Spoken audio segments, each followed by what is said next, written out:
back to our fourth annual 807 Giving Day Telethon here at 807 Walker Avenue.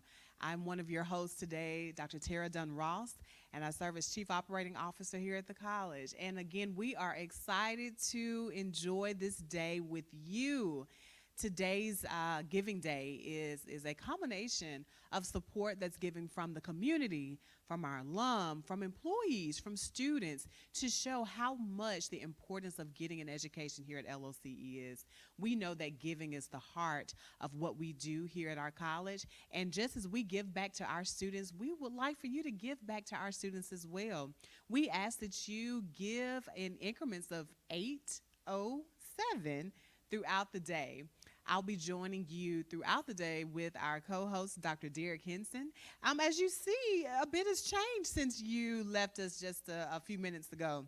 We have these two seats here, because we will be joined by some of our esteemed alum who understand the importance of giving. With that said, those individuals will come and talk a little bit about their LOC experiences, and they also will talk about why they have decided to give back to the college. So again, we're excited to have them join us. But as we get through the moments of the day, we'll take a few moments to share not only the importance of giving, but just a little bit about the great things that are going on here on 807 Walker Avenue. Our college has been in existence for over 160 years, and throughout that time, of course, we've experienced our tests and trials, but we've always triumphed in the end. And so as we continue that legacy of triumph, you will see what that triumph looks like through our students, through our alumni, through our employees, because we are trying to continue that legacy for years and years to come. So again, the work that you do matters, the work that we do matters, and in the end, our community will benefit greatly from it. So we're going to put on the screen how you can give, how can you be a part of that impact, how can you make a difference in a student's life. And so on the screen, of course, in just a second, you'll see a QR code. This QR code gives you easy access to give. Feel free to take a picture of that QR code and follow the prompts that will lead you directly to our 807 Giving Day website. And from there, it will give you opportunities to give in increments of 807, whether that be $8.07, whether that be $80.70, or whether it be $800.70. You also can give through text message by texting MAGIC to 345-345, or feel free to give us a call. We have students and alums standing by to receive your gift. Feel free to call 1-833-807-GIVE in order to give your contribution. And again, in the spirit of the day, we're asking that you give in increments of 807, whether that be $8.07, whether that be $80.70. You may even want to give $800.70. Know that your gift will matter, and it will create an impact that is lasting for our students here at our college.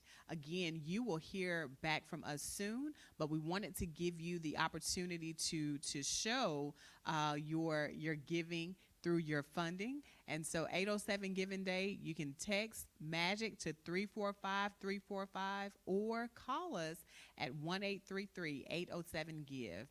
Stand by. We will be giving you some insight into more of our support services here at LeMoyne-Owen College. It felt like family. Most of these people I didn't know. I only knew two other girls, which were from Rockford with me, but everybody felt like family. I felt like I grew up in Memphis. I felt like it was family. So I'm like, yeah, this is right for me, because I'm a person that I feed off other people's energy. So coming here and realizing like, oh, these are all my cousins, it just felt right. I originally started out at a PWI, and I did 1 year there. It just was not fit for me. I ended up at LOC, and my main goal was to just do 4 years, get out, get my degree. But once I got on this campus, I didn't know school could feel like home, and LOC feels like home, and that's how I ended up here. To support the magic happening on 807 Day, visit www.gidduloc.com. Lucinda Humphrey and the American Missionary Association had the faith to begin what would become LeMoyne-Owen College over 160 years ago. It took faith and support from a community of people who believed in the dream. The magic of that hope still remains. Through the years, LOC has continued to rise. We are inspired, and together with your contributions, the next generations will rise even higher. Reimagine hope, reimagine faith, reimagine LOC. Give to LeMoyne-Owen College. 807 Day. To support the magic happening on 807 Day, visit www.gidduloc.com.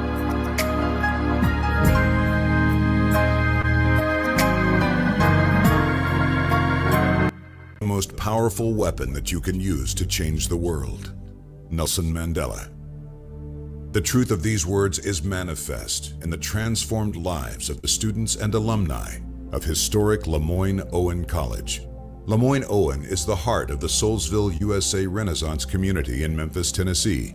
Surrounding its beautiful campus are the Stax Museum, the Stax Music Academy, elementary and charter schools, historic churches and businesses, and the stately Elmwood Cemetery. As the only historically black college in Memphis, LeMoyne-Owen College has educated local and national leaders who, with their passion and presence, have made an indelible impact on their respective communities and touched countless lives. Consider Marion Barry, former mayor of Washington, D.C., Willie W. Harrington, Memphis's first African-American superintendent of Memphis City Schools and the first African-American elected mayor of Memphis, Dr. Benjamin Lawson Hooks, first African-American appointed to the Federal Communications Commission and former NAACP National Executive Director, Judge, and Minister. Lois DeBerry, former House Speaker pro tempore and one of the longest-serving members in the history of the Tennessee State House of Representatives. And G.E. Patterson, founding pastor, Temple of Deliverance, Bishop, Church of God in Christ. All history makers. All LeMoyne-Owen College magicians. This legacy was forged in faith and struggle, and the roots of the college run deep, all the way back to the American Civil War, to the year 1862, 1 year prior to the signing of the Emancipation Proclamation. The battle to abolish slavery was nearly won, and members of the American Missionary Association, in their wisdom and through their faith, knew education was the key to equality and the future of our young nation. So they set up a school at the Union Army's Camp Shiloh in Shiloh, Tennessee, where runaway slaves and freedmen learned to read and write. After the war, the school, now known as Lincoln Chapel, moved to Memphis, where it was burned to the ground, rebuilt, and later renamed LeMoyne Normal and Commercial School, after a generous gift was made by prominent Pennsylvania physician, Dr. Francis Julius LeMoyne. In 1934, the school moved to its current location on Walker Avenue and received its charter as a 4-year degree-granting institution. Later, LeMoyne College merged with Owen College to become LeMoyne-Owen College. Today, the LeMoyne-Owen stands as a beacon of hope in the South Memphis community and a college of choice for those students who desire the unique and transformative experience that only a historically black college can provide.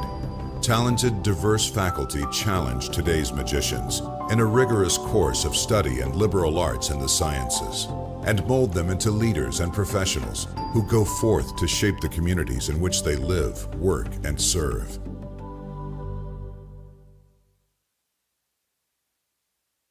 Excited to have you join us for our 807 Giving Day. You have been able to see some of the great things that our alum are doing within the community and how they give back to the city of Memphis. You also are going to learn now about some of the great things our students are doing today. So we have with us Kevin Bland, who is a sophomore here at LeMoyne-Owen College and who is greatly involved on campus. We get to see his face a lot, and so we're excited that you get a chance to meet Kevin today. So Kevin, tell us a little bit about yourself. So I am a sophomore here at LeMoyne-Owen College. I am studying political science pre-law. I do have intentions on doubling up and studying religious studies. That's definitely something that I really want to get into because I definitely see myself going that way in the future. That's awesome. Kevin mentioned about our religious studies program, which is newly minted here at the college, newly accredited. We're excited about the momentum that's going behind our religious studies program. And again, we're excited that you're going to be a part of it. Double major, right? Absolutely. So I know that you're going to be putting a lot of time, a lot of studying in. Tell me about your commitment to your education. I'm super committed to my education. Seeing that I have a background doing so many different things, I felt like now, some 2 years ago was a great time to go ahead and take my education serious. From trying school before, not having it to go my way, and running across LeMoyne-Owen College, which gave me a second chance to be a better me and further my education. So I take it very serious through the hard times, the bumps, the stumbles.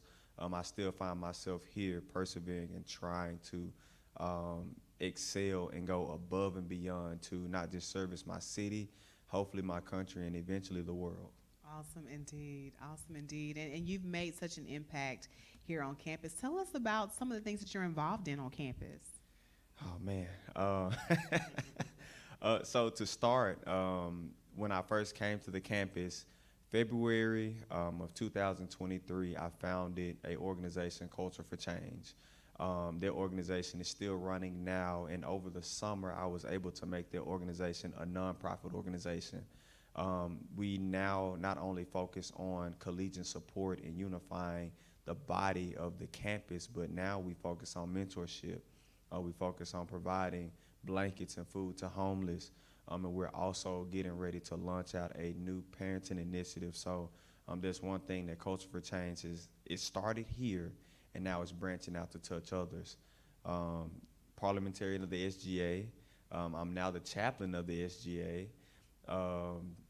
President of Collegiate 100 now.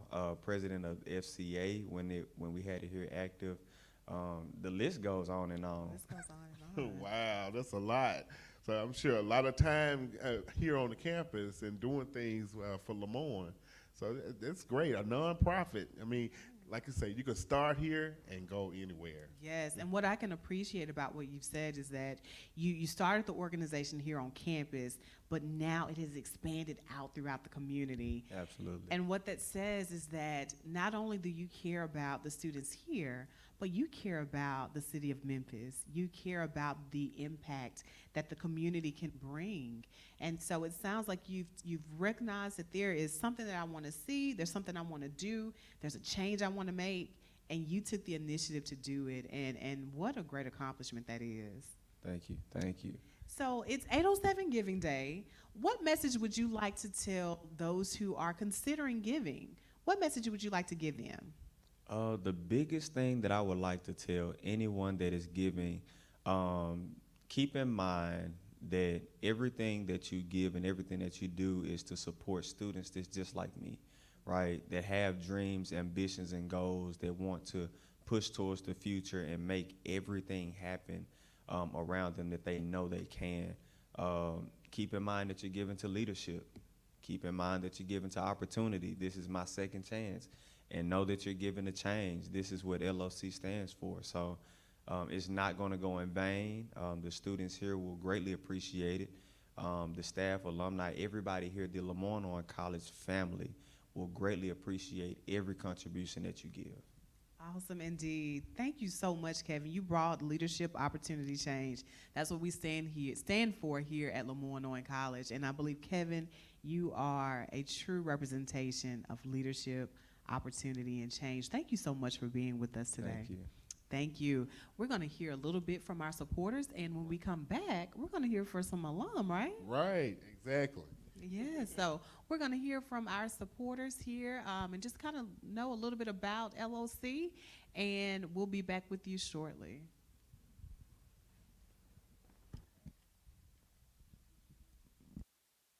If it's never been done, then you're just going to have to be the first. Don't be afraid to follow your dreams. Hello, my name is Carmen Abark. With Career Services, I know that they give out a lot of opportunities and different internships, no matter what your major is, no matter what your aspirations in life. The first event that I really loved was the career fair. That was the biggest career fair we've had at LOC since I've been here, and I'm going on my 3rd year, and that was just a really good experience. My name is Madison Riley. Career Services has definitely helped me a lot being a student here at LeMoyne-Owen College. I actually just did an internship with Career Services, and that internship helped me just grow as a person, and I wouldn't have been able to get it if it wasn't for Career Services. My name is Jurian Johnson.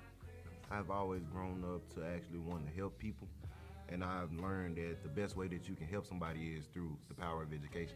Me, I will be entering teaching in the fall, right after graduation. And I got that job by going to the Career Services Career Fair. My name is Christopher Booth. I really appreciate Dr. Williams for showing me that I can be able to express myself and create my own path with my own passion through Career Services. Help us just embrace ourselves, to embrace our personality and to not be afraid when it comes to meeting new people. My name is Brianna Craig. One of the things that I enjoy with Career Services that Dr. Williams hosts is a rooftop party. It's basically almost like an elevator pitch. You ain't got that long to introduce yourself before somebody else wants to speak to that person as well. I went to the career fair that was hosted by Career Services here, and I walked in very discouraged, thinking that I wasn't going to get anything, but then I turned out to get 7 different internship opportunities on the spot, which I am grateful for.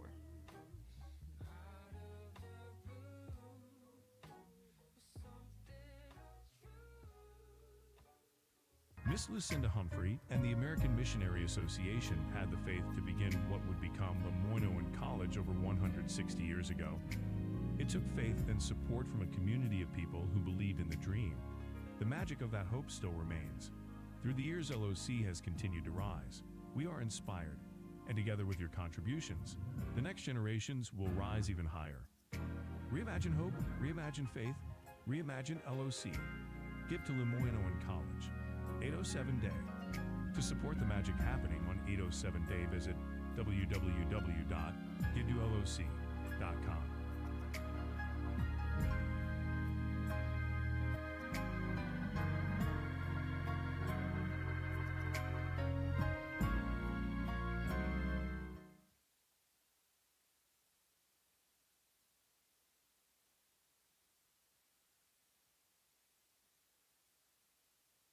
Right decision when I came to LeMoyne-Owen College, when it felt like family.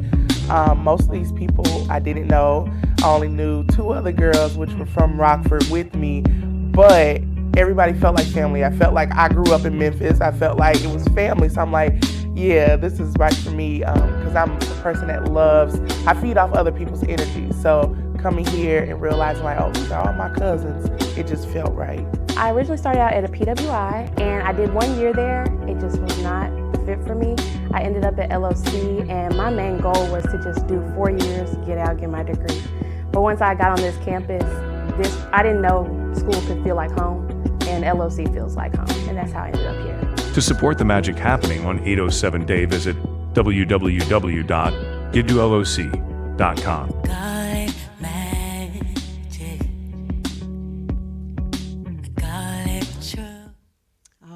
And we are back. So you were able to hear from some of our supporters, some of our external entities that support LOC, but you also heard a little bit about some of the support that we have here on campus, our Career Services Department. And our Career Services Department does things to ensure that our students are prepared to be engaged alumni and, of course, be productive citizens. We are always appreciative to our partners who partner with us and who support us here at the college through our career services events as well as our career fairs. But again, the impact of career services is to make sure that our students, when they graduate, are impactful in the community and within their industry.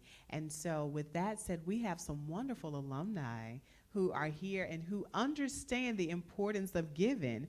And Dr. Henson is going to introduce our distinguished alumni, and we're gonna hear from them as to why they are giving today on 807 Giving Day. Thank you, Dr. Don Ross. Today we have some very good friends of the college, as well as an alum. We have Mrs. Carolyn Willette Goodwin Willette. I messed it up. And her baby, as she called him, but you see, he's really not a baby. Mr. Carlton Fields and Miss Carolyn, can you just tell us your LOC story and why you support LeMoyne-Owen College?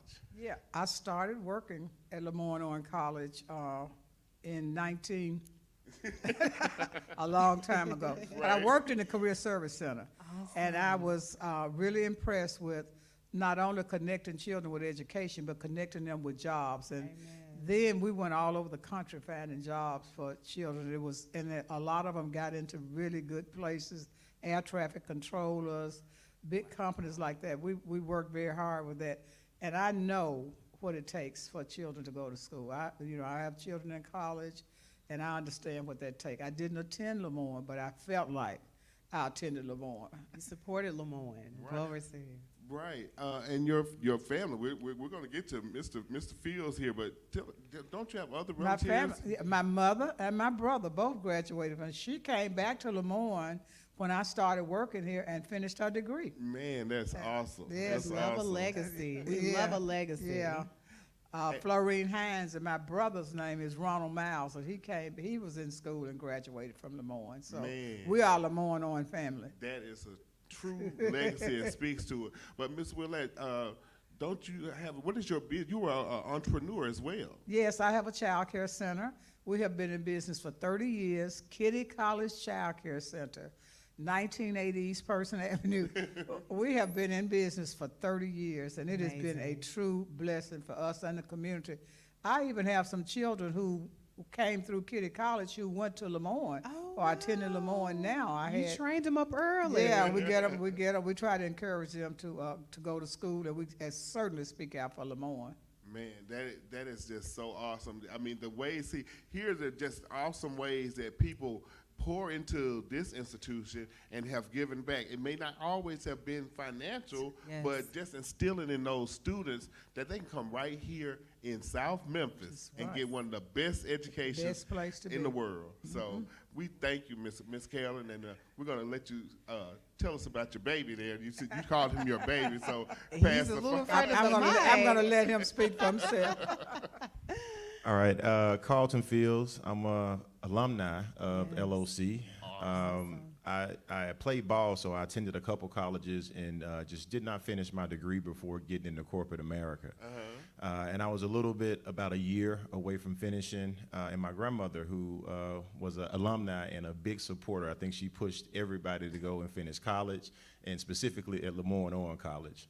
And so she was a big influence on pushing me to come back. And at that time, I was doing very well in my career, and I didn't see the importance of it because I didn't expect to be where I am today. But if I had not come back and finished that degree, I would not be able to support Nike in the executive role that I do today because it is a requirement of it. And I would not be in a position to give back. And as I approached that last semester, I had financial opportunities on how I would afford tuition, but LeMoyne found a way for me. And so it's important that I make sure that I pay it forward and that we continue to create that opportunity for future generations. Pay it forward, pay it forward, and what an opportunity that is to pay it forward literally today. Yeah, right. Thank you so much, and thanks for sharing your story. Absolutely, absolutely. And so, So what I did not mention, working for a fabulous company like Nike, who is so invested in the community, because I made this 807 match, Nike is going to match dollar for dollar. Wow. So it will be a double donation today. So huge shout out to Nike. That is amazing. And their Huge community shout out to commitment Nike. here in Memphis, and especially LOC. So his 807 donation will now be $1,614. So I guess that's an increment of 807 Yes, too. it is. So We'll it's double, take it. 807. And Miss Carolyn, can you tell us you're making your donation today as well? Yes, I'm making my donation of 807, which I am very proud to do because I know what the students need at LeMoyne, and I know this is a little bit, but it will help a lot. It will help a lot. Every bit counts. And we tell people, we're just starting today with $8.07, but we see that you can do a little more if you can, but we're glad that you all are making this donation today, and we are very appreciative. I'm sure some fortunate student that will benefit from both of the donations. And thank you for your commitment at Nike and getting them to match your donation. So other Nike employees, I don't know if they'll do it for all employees, but if you're a Nike fan and you work at Nike, maybe you can also get them to match your donation as well, or even your company if you don't work. I know a lot of companies do matching donations. Go ahead. Yeah, so Nike, LOC is a registered organization with Nike, so all Nike full-time employees or part-time, Nike will match dollar for dollar any donation that is made to LOC. And that just speaks to partnership.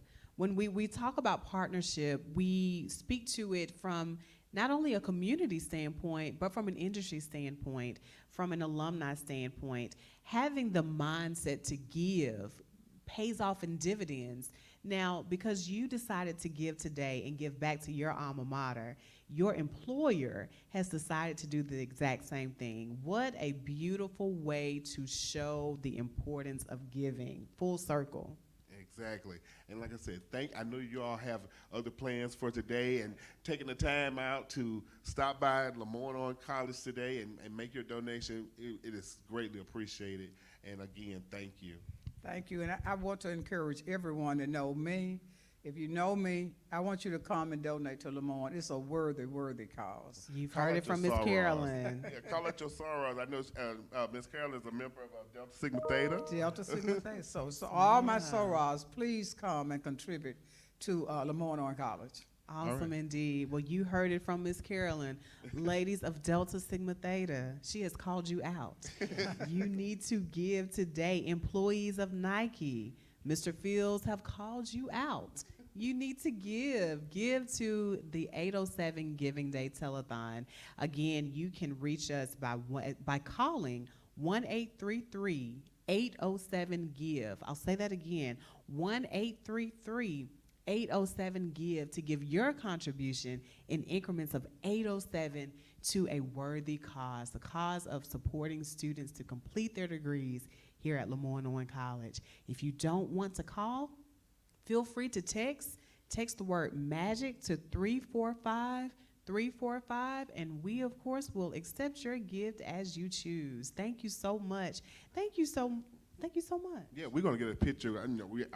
This is the age of technology. We're going to do a picture before they get out of here. Yes. And we'll post it and we'll send it to you. And like I said, all of her friends, family, y'all support LeMoyne-Owen College. Thank you so much. Thank you so much. So again, we're going to take this picture, and I believe that while we are taking that photo, we're going to hear a little bit more about LeMoyne-Owen College.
made the right decision when I came to LeMoyne-Owen College, when it felt like family.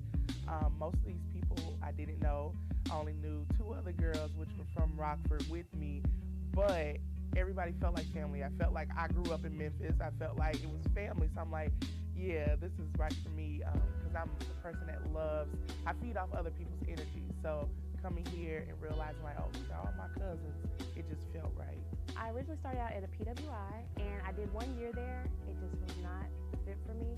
I ended up at LOC, and my main goal was to just do 4 years, get out, get my degree. But once I got on this campus, I didn't know school could feel like home, and LOC feels like home, and that's how I ended up here. To support the magic happening on 807 Day, visit www.giveToLOC.com. Greetings, I'm Dr. Robert Williams, and I proudly serve as the Director of Career Services here at LeMoyne-Owen College. Magicians, welcome to New Student Orientation. While you are here, Career Services is going to develop your skills and competencies to ensure that you are capable of obtaining an enriching career upon graduation. Once again, welcome to New Student Orientation here at LeMoyne-Owen College, the source of Black excellence.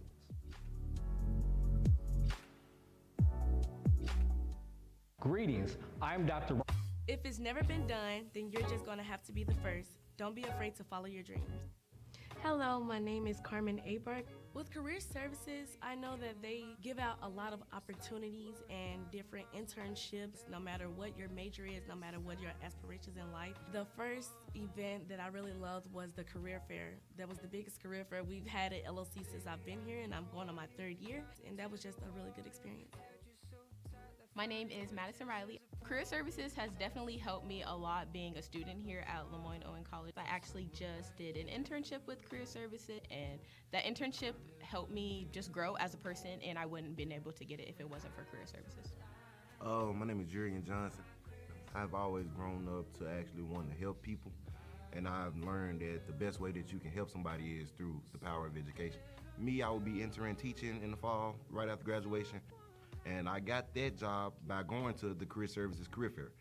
My name is Christopher Booth. I really appreciate Dr. Williams for showing me that I can be able to express myself and create my own path with my own passion through Career Services. Help us just embrace ourselves, to embrace our personality and to not be afraid when it comes to meeting new people. My name is Brianna Craig. One of the things that I enjoy with Career Services that Dr. Williams hosts is a rooftop party. It's basically almost like an elevator pitch. You ain't got that long to introduce yourself before somebody else wants to speak to that person as well.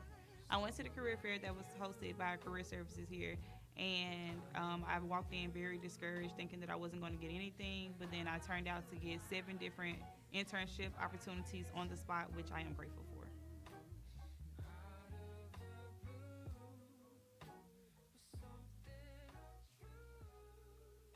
All right, and we are back. You just witnessed our first gift of the day in increments of 807. Right. Yes, so our esteemed alum as well as of entrepreneurs, of course, gave and, of course, has taken that spirit of giving, not only to take it upon themselves to give, but they also challenge their employers to give. So, again, we want that to be the spirit of 807 Giving Day. Again, we're still early in the day, so we want you to text MAGIC to 345, excuse me. Right. Or you can give us a call at 1-833-807-GIVE. But of course, you've seen a lot about our institution today. We've had the opportunity to show you some glimpses of our college, and you also have had a chance to meet some of the individuals who make our college happen. And one of those individuals is with us today. We have Miss Kanae Roberson. Kanae is one of our admissions recruiters here at the college, and she also is a distinguished LOC alum. So we're excited that you are going to grace us with your presence, but also that you're going to share a little bit about your experience here at LOC. And we also want to know why you chose to come back and work for the college. So tell us a little bit about who you are, Kanae. So, as she stated, I am a college recruiter / admissions counselor here at the LeMoyne-Owen College. And a little bit about me is I am a proud member of Delta Sigma Theta Sorority Incorporated. I am a part of the Shelby County, Tennessee Alumni Chapter currently. I also serve as the NPHC co-advisor, the advisor for Gold Fantasy Majorette Team, as well as the advisor for the Alpha Upsilon chapter of Delta Sigma Theta Sorority Incorporated. So it sounds like you're very involved, not only on campus being of support to students, but you also are involved in your community. Yes, ma'am. Tell us a little bit about your student experience. So while I was here, I actually attended LeMoyne-Owen College from 2017 until 2022. And while I was here, I will say my freshman year, I was a little bit reserved my first semester because it's new to me. You know, coming from MLK College Preparatory High School to LeMoyne-Owen College was a big shift because you don't have mom there waking you up in the morning saying, hey, let's get dressed, let's go to class, let's be productive. It's just you being your own accountability partner. So it was a bit of a shock, something new for me, but after my first semester, I really hit the ground running. I had a lot of people, influential people who, you know, came into my life my first semester, and so they told me, I understand you're nervous, but you have to reach your full potential. And so I just hit the ground running my second semester. I joined Pre-Alumni Council, I joined Campus Activities Board. I was everywhere. If they needed me, I was there. So that's kind of the reason I came back. I was actually grateful to receive an offer to come and work at LeMoyne-Owen College immediately after I walked across the stage. The dean at the time, Dean Dane, he said, I want you to work with us. And I said, I want to work with you. And so August 1st, 2022, I started as a college recruiter, and I wouldn't want to change where I am. So awesome indeed. We're so happy that you decided to give back to your alma mater. And I'm sure as a recruiter, you have a different experience that you can bring to your recruiting efforts because you've seen it, you've experienced it, and it makes it personable when you are recruiting students. So we know that we have emphasized today on giving, but we also want to use this as a recruitment as well. Exactly. So, Kanae, tell us if we have individuals out there who are interested in being a student here at LOC, it is not too late. It is not too late. We want you to join the magic here that's happening at 807 Walker Avenue. Maybe you're a new student, maybe you are a returning student, or maybe you've been out for a while and you're thinking about coming back. Tell us how a student or a potential student can get acquainted with admissions and become a student here at LOC. Okay. All you will have to do is go to www.loc.edu and click on Apply Now. It will take you directly to our online application forum. And once you complete your application, our admissions team will go in, we will retrieve it, and we will send you communication on what the next steps are. I'll just give you the next steps because we're hypothetically speaking, you have already applied. So since you have applied, we are going to call or email you or both and let you know that we will need your official final high school transcript if you are a recent graduate. We will also need your immunization records. If you are a transfer student, we will need all of the transcripts from any institution you've attended prior to LeMoyne-Owen College, as well as your immunization records to complete your admissions process. Awesome indeed. So just 3 easy steps. Apply, submit those immunization records, get your transcript, and we will take care of it from here. Of course, we want you to be a part of the magic happening here at LOC. And in just a few minutes, we're going to talk a little bit about some of the support services that you will have once you become a magician here at our college. And so, Kanae, we really appreciate you. We know that it's a busy time as we're approaching registration, so we will we'll let you go for the moment, but just wanted to tell you how much we appreciate you stopping by and giving our audience some insight into what the admissions experience is. Thank you all for having me, and happy 807 Day of Giving. Thank you. Happy 807 Day. And as Kanae mentioned, it's easy to be admitted. It's easy to be a part of the magic happening here on 807 Walker Avenue. Feel free to give. 807 Giving Day, 1-833-807-GIVE. 1-833-807-GIVE, or text MAGIC to 345-345. Now, we're going to take a quick moment to show a video, because this next guest that we have needs no introduction, but we are going to allow the video to introduce him. And that, of course, will be for Dr. Robert Williams, and we're going to do an intro to the work that he does here at our college. Greetings, I'm Dr. Robert Williams, and I proudly serve as the Director of Career Services here at LeMoyne-Owen College. Magicians, welcome to New Student Orientation. While you are here, Career Services is going to develop your skills and competencies to ensure that you are capable of obtaining an enriching career upon graduation. Once again, welcome to New Student Orientation here at LeMoyne-Owen College, the source of Black excellence.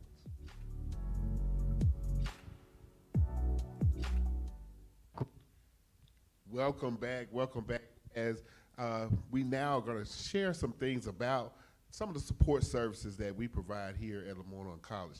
As Dr. Dunross said, this gentleman doesn't need any introduction. The video kind of did this for us, and we're now going to bring to you Dr. Robert Williams. He's the Director of Career Services, and kind of tell us his LOC story and how he's involved with the college.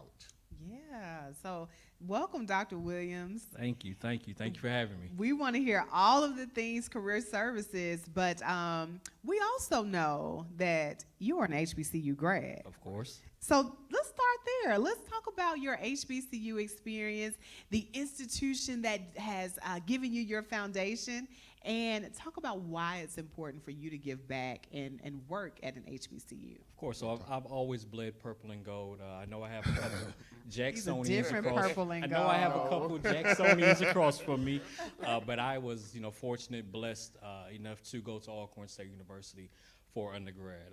I didn't know anything about HBCUs growing up. I'm from Cleveland, Ohio. So, of course, there are no HBCUs from where I'm from, but my pastor was the president of the alumni chapter. So, of course, I had no choice. I had to apply, and I was blessed to get a full scholarship, so awesome. I was headed to Alcorn. You were headed to Alcorn, and tell us about your time at Alcorn. At first, being from a city and then going to that environment, it was a rough transition. I didn't know anybody, being in, like I said, a different environment. But the people just were so welcoming, so inviting. They really made me feel a part of the culture. So I quickly, learned people on campus, got friends, got mentors on campus, really just had an enriching experience that I'm blessed for, I'm thankful for. I wouldn't be where I am today without that foundation that I got from my HBCU. Awesome indeed. And well, as he said, he attended that other school in Mississippi, Alcorn State, where the rivalry that happens between HBCUs, we support each other. We're not gonna let anybody else talk about us, but HBCUs, we have that camaraderie, and we have that rivalry that we have between institutions. But being a graduate of HBCU and working here at LeMoyne, that transition was probably an easy one for you, the culture. So tell us about how it's pretty much the same. Definitely. So I actually came from banking. I got an MBA, I started working in banking, but I felt like I needed to do more. A lot of my customers just needed something that they weren't getting from wherever. So I actually started out at Rust, actually working as the default prevention counselor, helping out the students with their finances, and that transition to career services. And then, eventually I found my way here, my second home at LeMoyne. But I just know that the students, what I got from Alcorn, I have to get to the students here. It's just so important because I had people just like me now, during my HBCU experience. So what I got from them, I need to give to our students just to help them out on their pathway. Yeah, and let me say this, if I can toot your horn for you, if I'll that's sit okay. So, Dr. Williams, when we talk about the word giving, we think about it in this sense for Giving Day on a financial standpoint, but in terms of giving your time, Dr. Williams gives his time, he gives his mentorship, he gives his efforts to make sure that our students are well supported, that they understand the resources that are provided to them. And of course, I'm sure you've had to be a listening ear quite a bit. Every day. Every day. I know you can pass by Dr. Williams' office and there's always students there because they are receiving the wisdom that he has. And so for that work, we always appreciate that. We always appreciate it because the work that you're doing outside of the work is the work that's going to matter. Thank you. It's the things that people are going to remember. When we have other LOC graduates who are in their work and we hope that they decide to give back to HBCUs, they're going to remember the conversations that they had in Dr. Williams' office. So thank you for giving in that way. No, thank you. I just know that we have to develop our scholars both inside and outside the classroom. So while I may not teach, I just know outside the classroom, come to me and I'm going to help you develop, not only on your career pathway, but just in any facet in life. Well, it is noted and appreciated. Right. So let's talk a little bit about what your role is at the college. We've talked a lot about the impact that you've made, just of course through your presence and your experience as an HBCU grad. But tell us a little bit about being the Director of Career Services. What does that entail? That entails just developing students to be competitive when they leave these four walls. So developing their skill sets so they can be successful wherever they go, whatever profession they go into, and then helping them connect to those places. So getting them connected through internships, through externships, through careers, through graduate school and professional schools, just any way that they can develop and get to that next point after LeMoyne. That's what Career Services is here for. Awesome indeed. Sort of like the end service after they make those 4 or 5 years here, going through the Career Services offices, now's that catapulting them out the door to take what they've learned here at LeMoyne and move it into their career. And you'll lead that service and kind of point them in the right direction. Definitely, thank you. We have a lot of creative service. Of course, we have the traditional career fairs, resume writing, interview preparation, but we've been able to get creative. We have a monthly series where we develop our scholars. Like I said, not hard skills, so the technical things that they're getting inside the classroom, but also soft skills, so their leadership skills, their communication skills, things that we know, those competencies that all employers need. We're bringing in experts to develop in our scholars. We give them an opportunity, a safe environment to network and engage with outside companies through what we call our rooftop series. And lastly, I can't forget this, we have our clothes closet. So students, scholars come in, they're ready, but appearance-wise, they may not be ready. So we're just here to fill that gap so they can be successful wherever they go. Awesome indeed. And I know you mentioned, of course, just kind of doing some non-traditional things. I know one of the things that that your department has also done is our Career Services website. Tell us a little bit about that. I'm excited about that. We developed it last year, so all the things that we have to offer are right there on the website.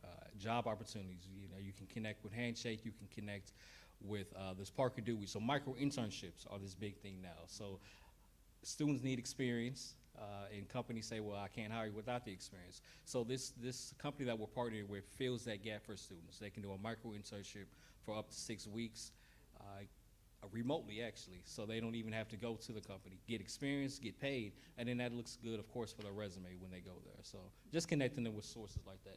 That's awesome indeed. And again, I want to ask you one more question about the work that you do, because again, it's important for these insights to be shared. Tell us a little bit more about this internship class. So starting in the spring, I will be teaching an internship class just to give those tips, to give that development that our scholars need before they go out in places. So we've heard from our partners that, hey, we want your scholars, we want them, but there's still something missing. That transitional piece is missing. So we like to, a good brother will know this, we like to prepare them to go from college life to corporate life, right? So we're going to give them that piece in that course. We're going to give them the actual training, and then we're actually going to send them out to different internships through the class. So you sign up for this class, shameless plug because I'm teaching the class. Sign up for the class, I'm going to give you that practical, that theory, but then we're going to give you that application, actually going to places and put you a couple dollars in your pocket as well. Right, and you mentioned earlier about the clothes closet. We talked about different ways to give, and it's not always financial. The clothes closet, we're always accepting donations for businesses. You think about a college student, they may need their first suit to go on an interview or to even go on the job. So tell them how they can donate to do that, or even give money to buy stuff for the students. All of the above. Just contact Career Services. You can go career services at loc.edu or 901-435-1215. Stop by, make a donation lightly. New articles, gently used clothes, suits, shirts, ties, belts, everything we'll be grateful for. Awesome indeed. Well, you, of course, know the importance of giving. You've given back to HBCUs. We appreciate that you've shared your talents with us here at LOC. What message would you have on this 807 Giving Day to those who may be considering to give, or who those may be wanting to partner with the institution? Just for you do so. You know, these are our future scholars, these are our future leaders in the community and society, but they need your help. They need that little extra push that your contribution will make. So please give, and our scholars will be very appreciative. Well received. So does anybody want to call out to tell them that they want to donate to 807? Call somebody out and tell them you need to make a donation. Yes, I think Ms. on behalf of Everyone needs to make a donation, but I put the Good Brothers on the spot. So Good Brothers, please call in, please donate, all Divine Nine, all NPHC, because of course that's one of the organizations that I advise. So please, call in all Greeks, call in all Good Brothers. Please donate because these scholars need your help. You heard the message. You heard the message. You've heard the call out. I think we called out our organizations earlier. Of course, you have the call out again from this good brother, Dr. Robert Williams, members of Alpha Phi Alpha. You have been called out twice. So we want to see some giving. And when you give, let them know you're giving in the name of Alpha Phi Alpha. Let them know that you're giving because Dr. Williams calls you out, because Dr. Henson calls you out, because I called you out. We want you to give. Miss Carolyn called them out. Exactly. Ladies of Delta Sigma Theta, we want all of the Divine Nine. We know that our missions go beyond what our organizations, of course, stand for, but at end, all of our organizations stand for scholarship and merit. And so we want you to give in a way beyond your organization. Give because it's in you, and give because you know the importance of it. And we can make it easy for you. You can scan that QR code and text the word MAGIC, MAGIC, to 345-345, or they can call 1-833-807-GIVE. 1-833-807-GIVE. That's 4483. Yes. So, Dr. Williams, thank you so much for your time. We know that it's a busy day for you as we prepare to receive our students. But thank you so much for talking to us today. No, thank you. Have a nice day. Come on and give. Thank you. Hi, my name is Kimberly Thunderbird, and I'm the Dean of Enrollment at the LeMoyne-Owen College. And welcome to New Student Orientation. If you've made it this far, that means you've already submitted your application, you've submitted your official transcript, and your shot records. So welcome, future magicians. We are the source of Black excellence. So now let me introduce you to the amazing admissions team. Greetings, magicians. Welcome to New Student Orientation. My name is Ladarius Wallace, an admissions recruiter here at LeMoyne-Owen College. We want to welcome you to the source of Black excellence.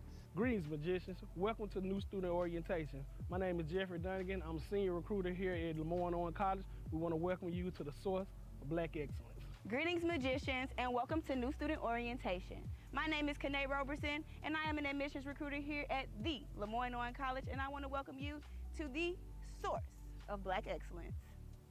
Amen, say man. Welcome to New Student Orientation. My name is Dabrion Leach, a senior recruiter here at the LeMoyne-Owen College, and welcome to the source of Black excellence.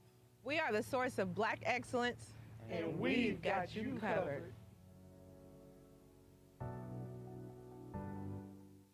Hi, greetings, magicians, and welcome to New Student Orientation. My name is Jennifer Moore, and I proudly serve as your Director of Special Programs and Campus Life. An important part of a student's educational growth is participation in extra and co-curricular activities. Here at LOC, we have over 40 campus organizations ranging from the Student Government Association to honor societies, fraternities, sororities, social clubs, and academic organizations. These organizations and activities provide unique experiences through which students achieve greater social and intellectual maturity as well as professional competence. Your activities complement your studies, and your commitment level is entirely up to you. Every LOC student has the opportunity to become involved in campus organizations. Simply pinpoint the organization you are interested in, join, and become involved. It is my esteemed pleasure to welcome you to 807 Walker, where the magic never stops.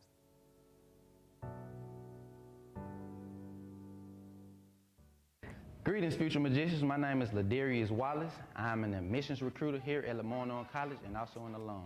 LeMoyne-Owen College was founded in 1862 and was named after Dr. Julius Francis LeMoyne. We are the 5th oldest HBCU in the country, the first HBCU in the state, and the only HBCU in Memphis, Tennessee.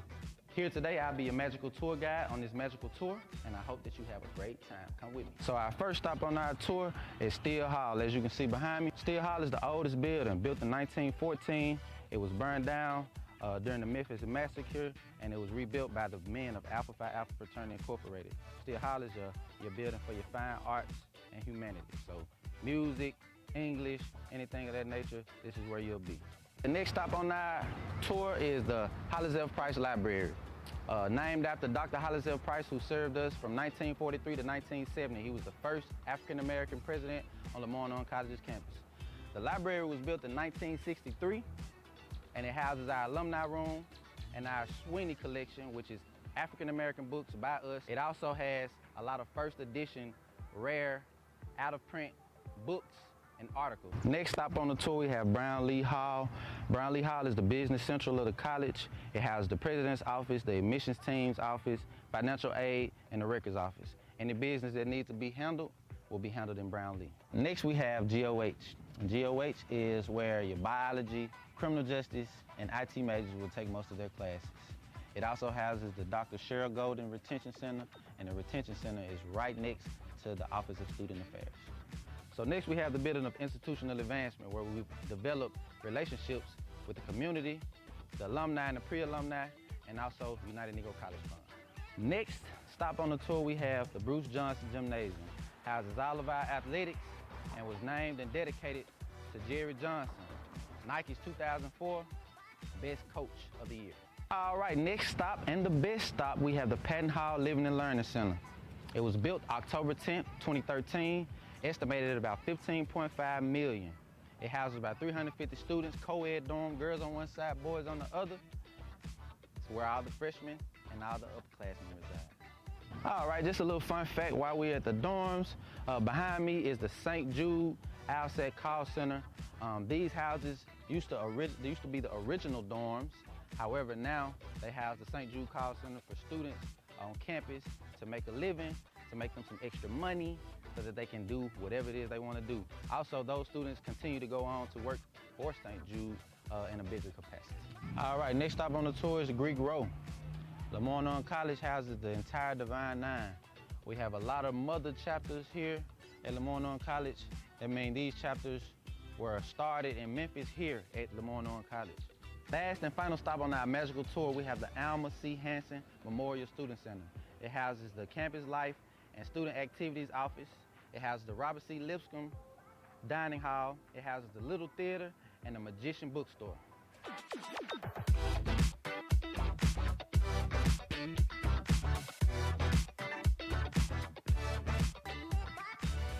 Hello, my friends. It's me again, Dr. Christopher Davis, 14th president of LeMoyne-Owen College. You know what time it is. No, it's not lunchtime. It's giving time. It's 12:07, and we're halfway through 807 Giving Day. We have a goal. We have a target. We have an aim of $200,807, and you can help us reach that goal. Whether you give us $8.07, whether you give us $80.07, whether you decide to jump on out there and give us $80,700. Just give in an interval of 807. Remember, you can text the word MAGIC, M-A-G-I-C, to 345-345, or you can call in. We've got some magicians waiting to answer the phone. Call in at 1-833-807-GIVE. That's 1-833-807-4483. Now, listen, let's check in with some other magicians to see how we're coming with reaching that total. All right, our president has turned it over to us, and we are going to give an update on our numbers thus far. Man, this is so exciting, Dr. Don Ross. We have, this is 807 Day is today, but we have been raising money since Sunday and Monday with the faith-based community, as well as our alums. Met on Monday night and had a great time. We're going to talk about that a little bit later. But right now, we've surpassed halfway mark. We are over the halfway mark. Wow. So we're these numbers are now we are right at $131,700 that we've raised through the first hour or so. The first couple of days and the first hour of the phone lines being open. So man, we're halfway through. We are halfway through. That's amazing. More than Repeat halfway. that number, Dr. Henson. $131,700. That's where we kind of are right now, and man, that is amazing. We only raised 100 and something thousand last year, so we are more than halfway of our goal for today. So we still need that push, and you guys to text or call the 800 number. It's not too late. 807 Giving Day, 1-833-807-GIVE, or text MAGIC to 345-345. What an impact. Man, what an impact. It is. I mean, just the collective numbers. And I tell people, we're not millionaires. We're not. So a simple $8.07, it goes a long way, or $80.70. Just think about a student and an $8 donation. You may not think that that's a lot, but adding those numbers together as a community and giving, we can make a huge impact on today. Very much so. And as Dr. Davis said, our goal for today is $200,807. We're more than halfway through, guys. And this is exciting. It's not even 10 o'clock yet. It's not even 10 o'clock, and you all have shown the importance of giving through these numbers that we've just witnessed. And so when we think about giving, we always think about it in the terms of scholarships and so forth, and that is extremely important. But can I give a realistic scenario? Go ahead. So as we talk about our fees and tuition and room and board, that's upward of $5,000 a semester. Really, we're really pushing toward about $6,000 a semester that it takes for a student to attend LOC, to stay on campus, to have books, fees that are associated with coming to the college. Right. And so when we think about a Pell Grant or when we think about federal aid, sometimes that does not cover the entire balance. No. And so these funds that we are raising and you're giving helps to fill in the gap. It helps to fill in the gap to ensure that a student is able to stay, to complete, and that they have the best possible option to continue their education. Students have so much to think about.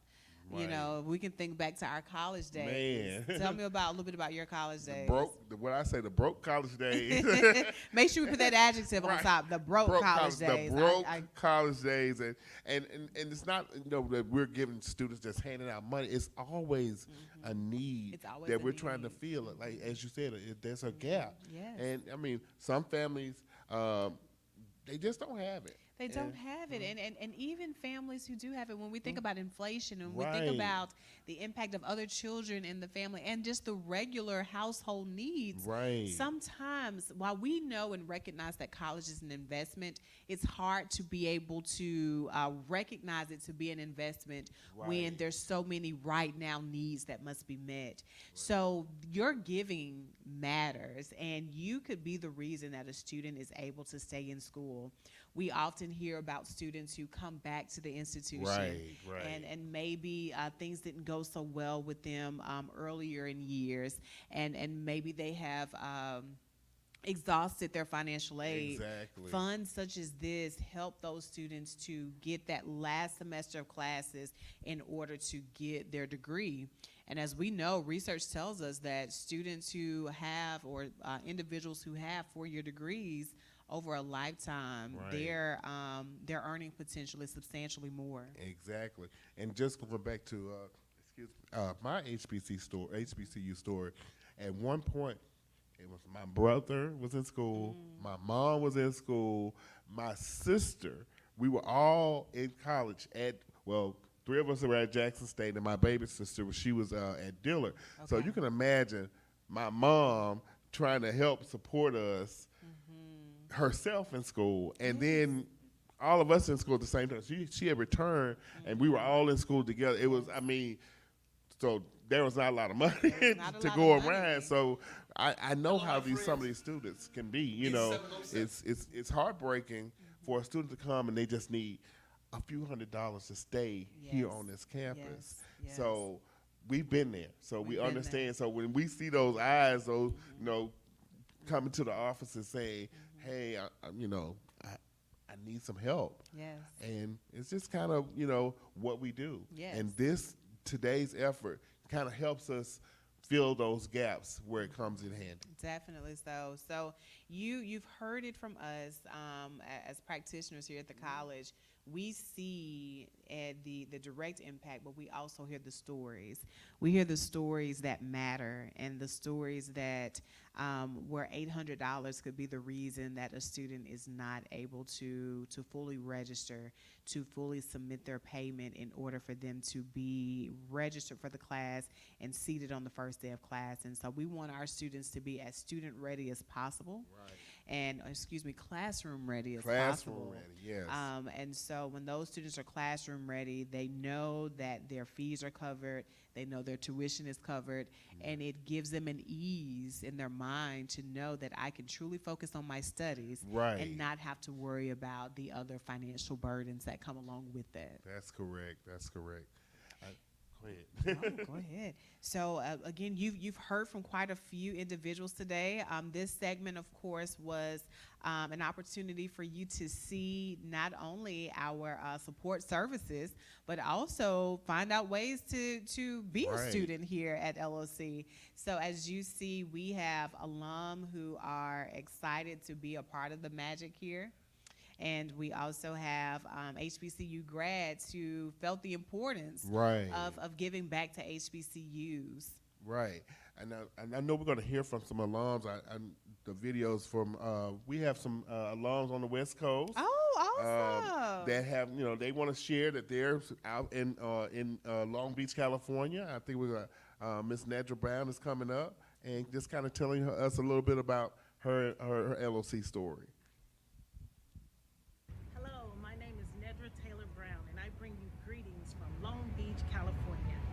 Thank you so much for having me today, and I want to say how excited I am to come and talk to you about what LOC has done for me.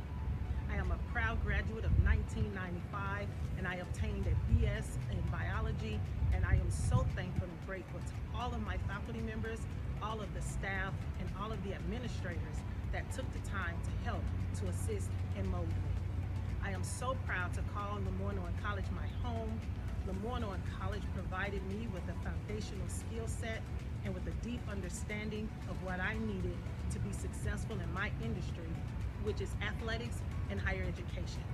That degree has taken me all over this country and has allowed me and afforded me to do what I love to do most, and that's to serve students. I say thank you to LeMoyne-Owen College for giving me the space of family, the space of nurturing, and also for providing me with long-lasting friendships and great community. I say thank you, LOC, for everything that you have done for me. And I say please continue to give on August the 7th, 2024, so that we can continue the legacy of taking care of current students as well as new students as they enter into our institution. Thank you.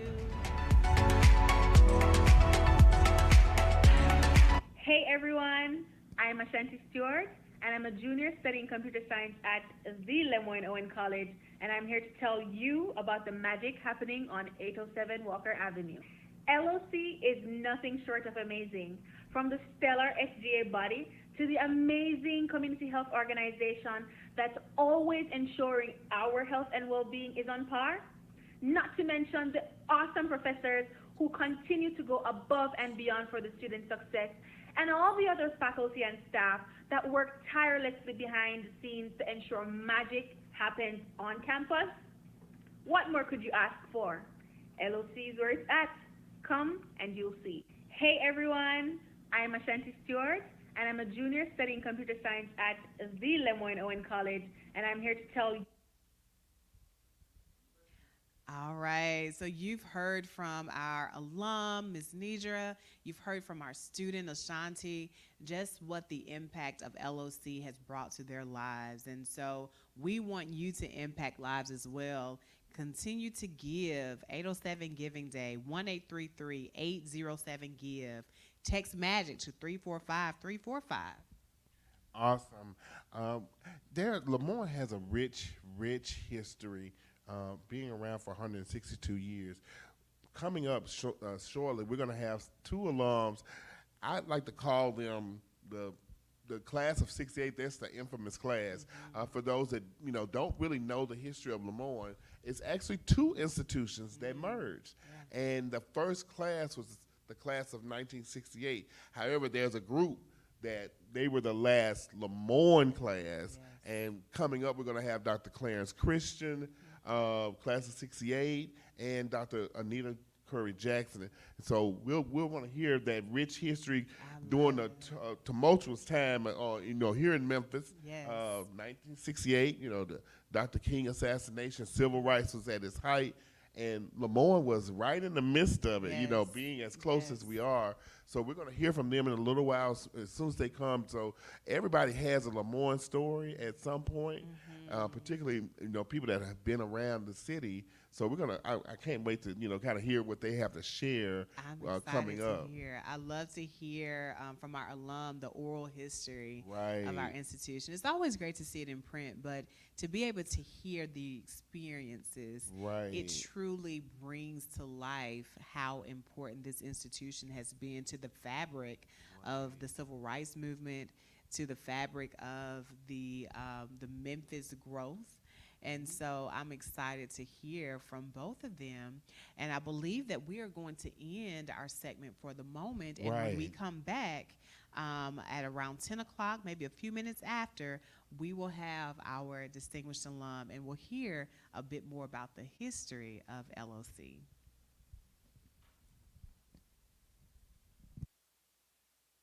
My name is Honesty Campbell, and I serve as your Miss LeMoyne-Owen College. My name is Diamond Shaw, and I serve as your Mr. LeMoyne-Owen College. Welcome to LeMoyne-Owen College New Student Orientation. The LeMoyne-Owen College is the source of Black excellence. LeMoyne-Owen College is more than just education. It is a family that is there for every student. LeMoyne-Owen College has demonstrated success in empowering individuals to achieve academic, social, and personal excellence, as shown by our accomplished alumni. I chose LeMoyne-Owen College because of its rich history, volleyball, culture, and professional development opportunities. LeMoyne-Owen College is the 5th oldest HBCU. We love our HBCU.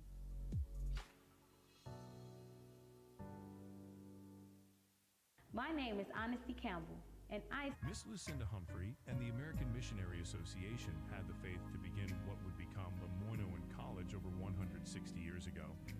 It took faith and support from a community of people who believed in the dream. The magic of that hope still remains. Through the years, LOC has continued to rise. We are inspired, and together with your contributions, the next generations will rise even higher. Reimagine hope, reimagine faith, reimagine LOC. Give to LeMoyne-Owen College. 807 Day. To support the magic happening on 807 Day, visit www.givetoloc.com.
If it's never been done, then you're just going to have to be the first. Don't be afraid to follow your dreams. Hello, my name is Carmen Abark. With Career Services, I know that they give out a lot of opportunities and different internships, no matter what your major is, no matter what your aspirations in life. The first event that I really loved was the career fair. That was the biggest career fair we've had at LOC since I've been here, and I'm going on my 3rd year, and that was just a really good experience. My name is Madison Riley. Career Services has definitely helped me a lot being a student here at LeMoyne-Owen College. I actually just did an internship with Career Services, and that internship helped me just grow as a person, and I wouldn't have been able to get it if it wasn't for Career Services. My name is Julian Johnson. I've always grown up to actually want to help people, and I've learned that the best way that you can help somebody is through the power of education. Me, I will be entering teaching in the fall, right after graduation. And I got that job by going to the Career Services Career Fair. My name is Christopher Booth. I really appreciate Dr. Williams for showing me that I can be able to express myself and create my own path with my own passion through Career Services. Help us just embrace ourselves, to embrace our personality and to not be afraid when it comes to meeting new people. My name is Brianna Craig.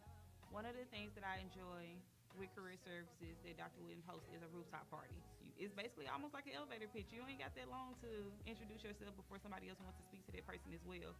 I went to the career fair that was hosted by Career Services here, and I walked in very discouraged, thinking that I wasn't going to get anything, but then I turned out to get 7 different internship opportunities on the spot, which I am grateful for.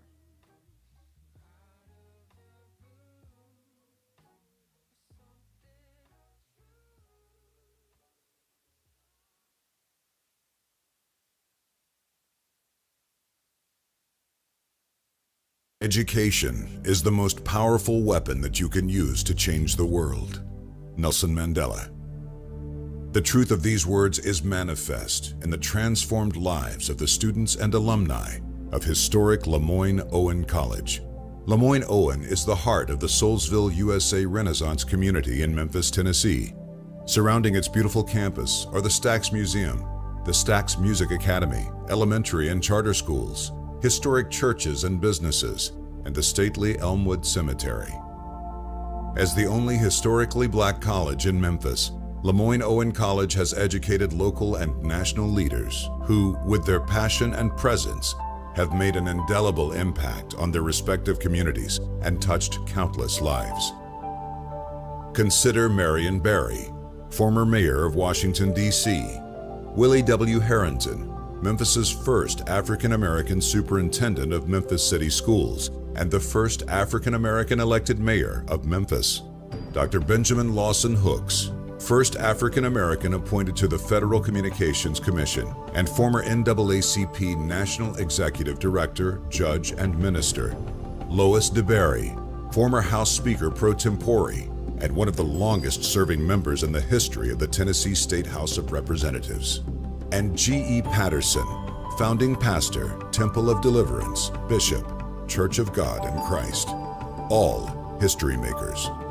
All LeMoyne-Owen College magicians. This legacy was forged in faith and struggle, and the roots of the college run deep, all the way back to the American Civil War, to the year 1862, 1 year prior to the signing of the Emancipation Proclamation. The battle to abolish slavery was nearly won, and members of the American Missionary Association, in their wisdom and through their faith, knew education was the key to equality and the future of our young nation. So they set up a school at the Union Army's Camp Shiloh in Shiloh, Tennessee, where runaway slaves and freedmen learned to read and write. After the war, the school, now known as Lincoln Chapel, moved to Memphis, where it was burned to the ground, rebuilt, and later renamed LeMoyne Normal and Commercial School, after a generous gift was made by prominent Pennsylvania physician Dr. Francis Julius LeMoyne. In 1934, the school moved to its current location on Walker Avenue and received its charter as a 4-year degree-granting institution. Later, LeMoyne College merged with Owen College to become LeMoyne-Owen College. Today, the LeMoyne-Owen stands as a beacon of hope in the South Memphis community, and a college of choice for those students who desire the unique and transformative experience that only a historically black college can provide. Talented, diverse faculty challenge today's magicians in a rigorous course of study in liberal arts and the sciences, and mold them into leaders and professionals who go forth to shape the communities in which they live, work, and serve.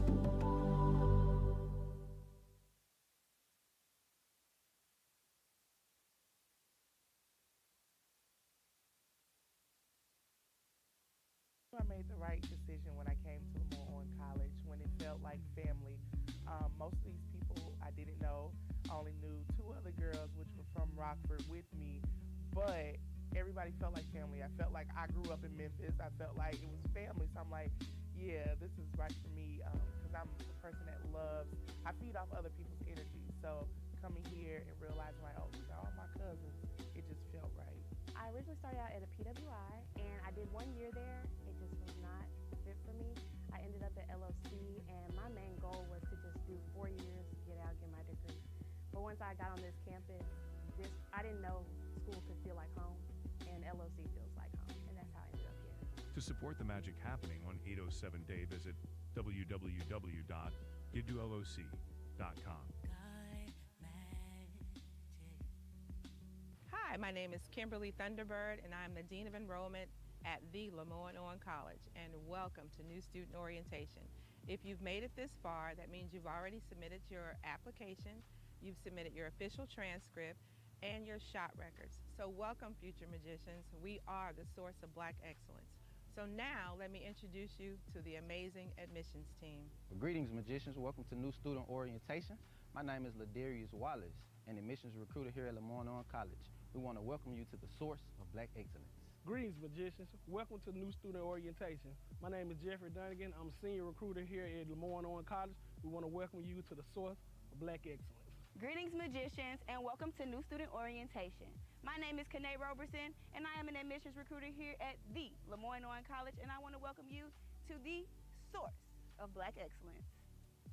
Amen, say man. Welcome to New Student Orientation. My name is Dabrion Leach, a senior recruiter here at the LeMoyne-Owen College, and welcome to the source of Black excellence. We are the source of Black excellence, and we've got you covered.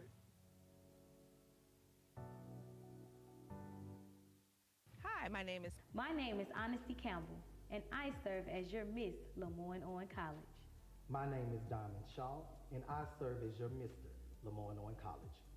Welcome to LeMoyne-Owen College New Student Orientation. The LeMoyne-Owen College is the source of Black excellence. LeMoyne-Owen College is more than just education.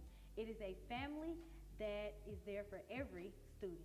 LeMoyne-Owen College has demonstrated success in empowering individuals to achieve academic, social, and personal excellence, as shown by our accomplished alumni. I chose LeMoyne-Owen College because of its rich history, volleyball, culture, and professional development opportunities. LeMoyne-Owen College is the 5th oldest HBCU. We love our HBCU.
I made the right decision when I came to LeMoyne-Owen College, when it felt like family.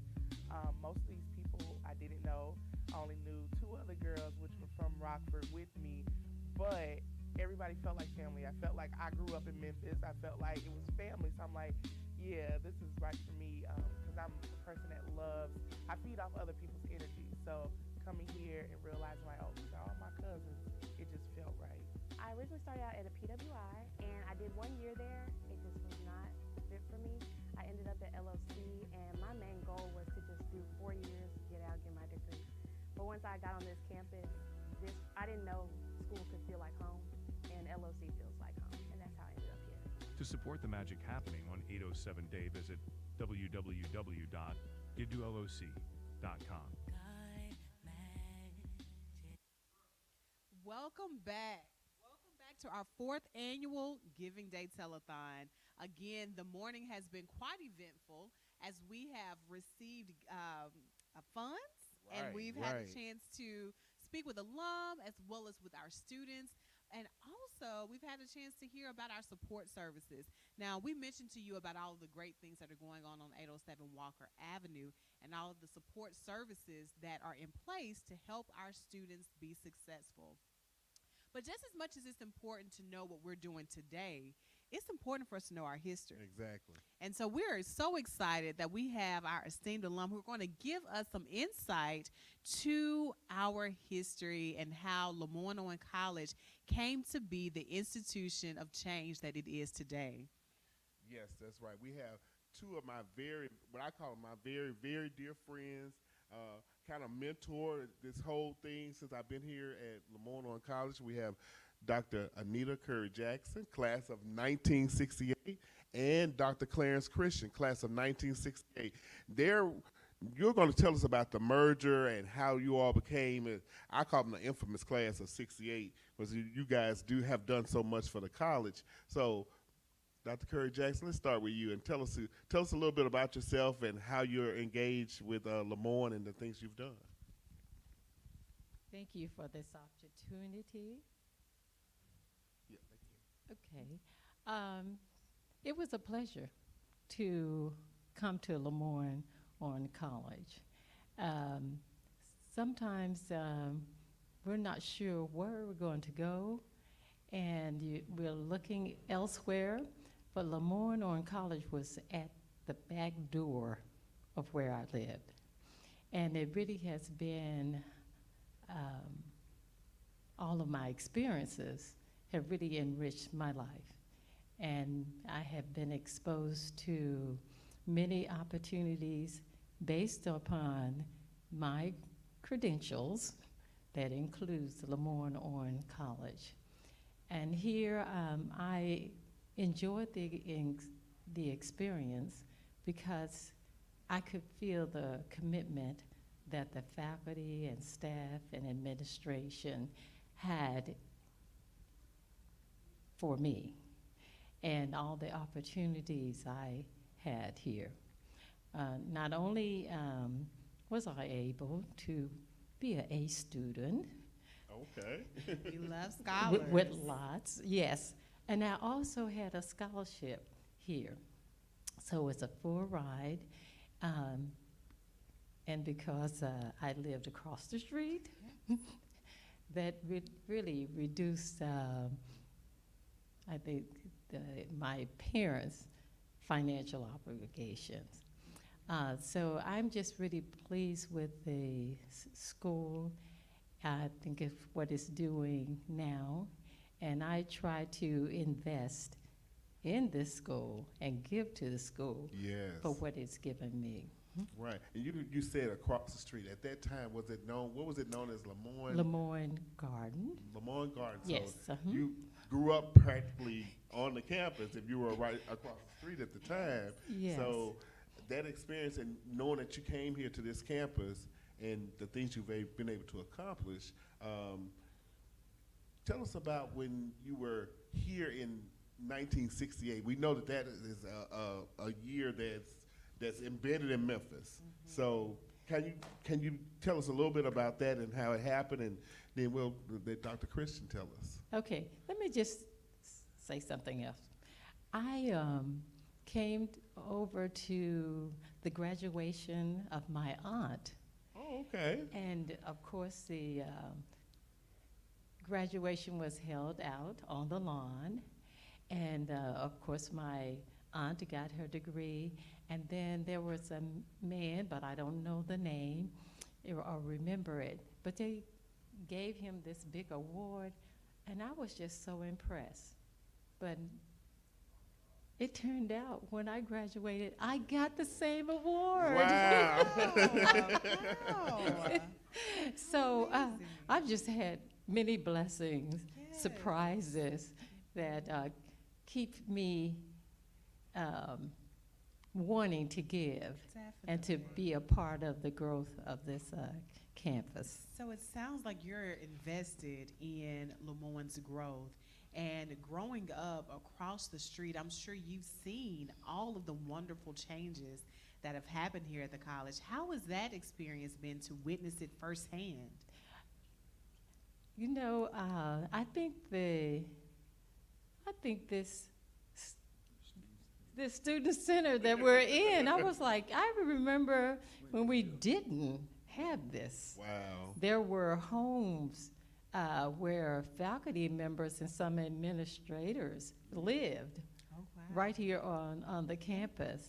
So, and I do remember once it opened that we really had some theater groups that would come here. And I just thought we were just really growing, looking prettier and prettier. Of course, of course. And I was told that you are a member of Alpha Kappa Alpha Sorority Incorporated, so I know you always have an eye for pretty things. That's correct.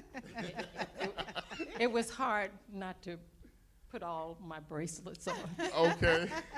So I found a purple one. So well, it is awesome again that you've been able to witness the growth and that you've experienced some of the honors that our institution has bestowed upon women of your character, individuals, LOC graduates of your character. And so to be a part of LOC history is always essential. And it sounds like those experiences have made a lasting impact on you and have allowed you to stay connected with the institution and want to see it progress. Anita, why don't you tell them about what you're doing for the college in terms of your investments?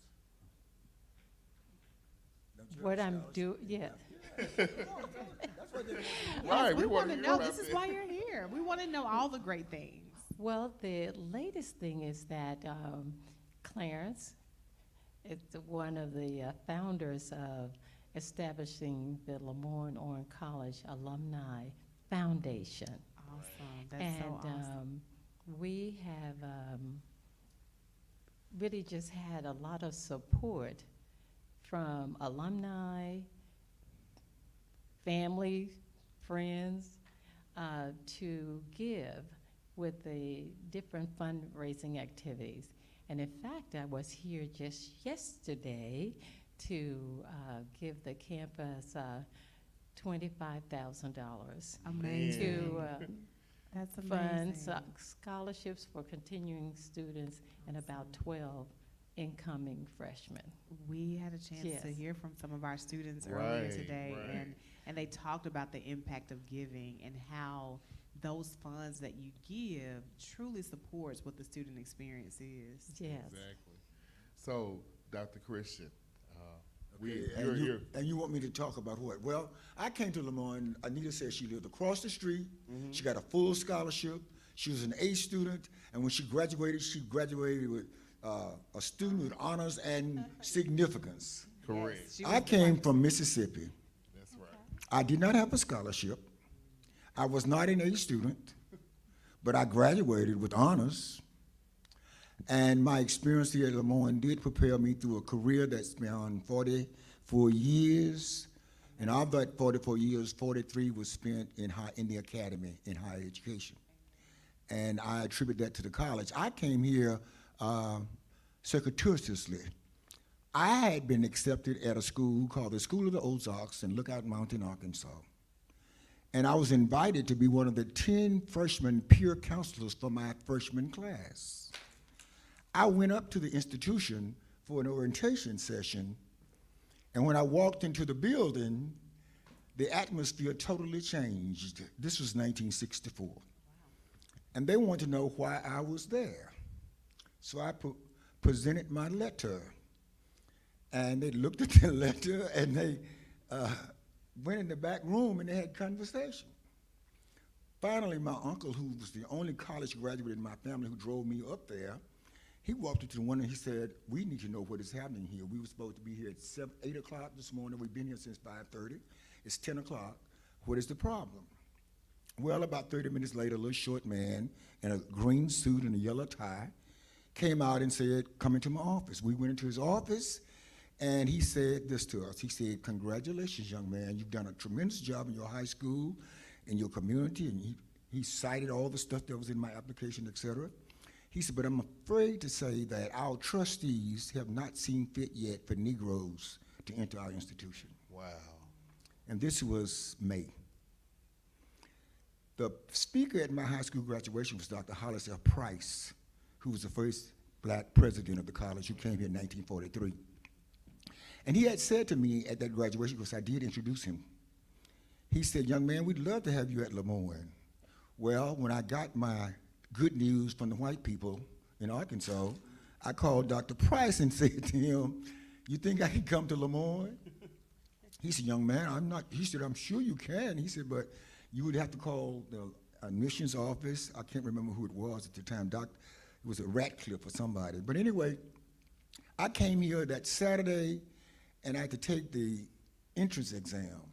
And luckily, it was a California achievement test, which I'd had twice in the 8th grade and 11th grade. So I kind of ran through it, but I remember sitting in Brownlee Hall. There was a young lady named Mary Lou Sanchez, and she taught French, and she was walking through the place monitoring us, and she had little bells on her toes. And I just thought that was unique. I said, "Oh, this is what college is all about. You got all kinds of folk. You got Hispanics, you have African Americans, and the African Americans, they were called Doctor this and Doctor that, and I was impressed.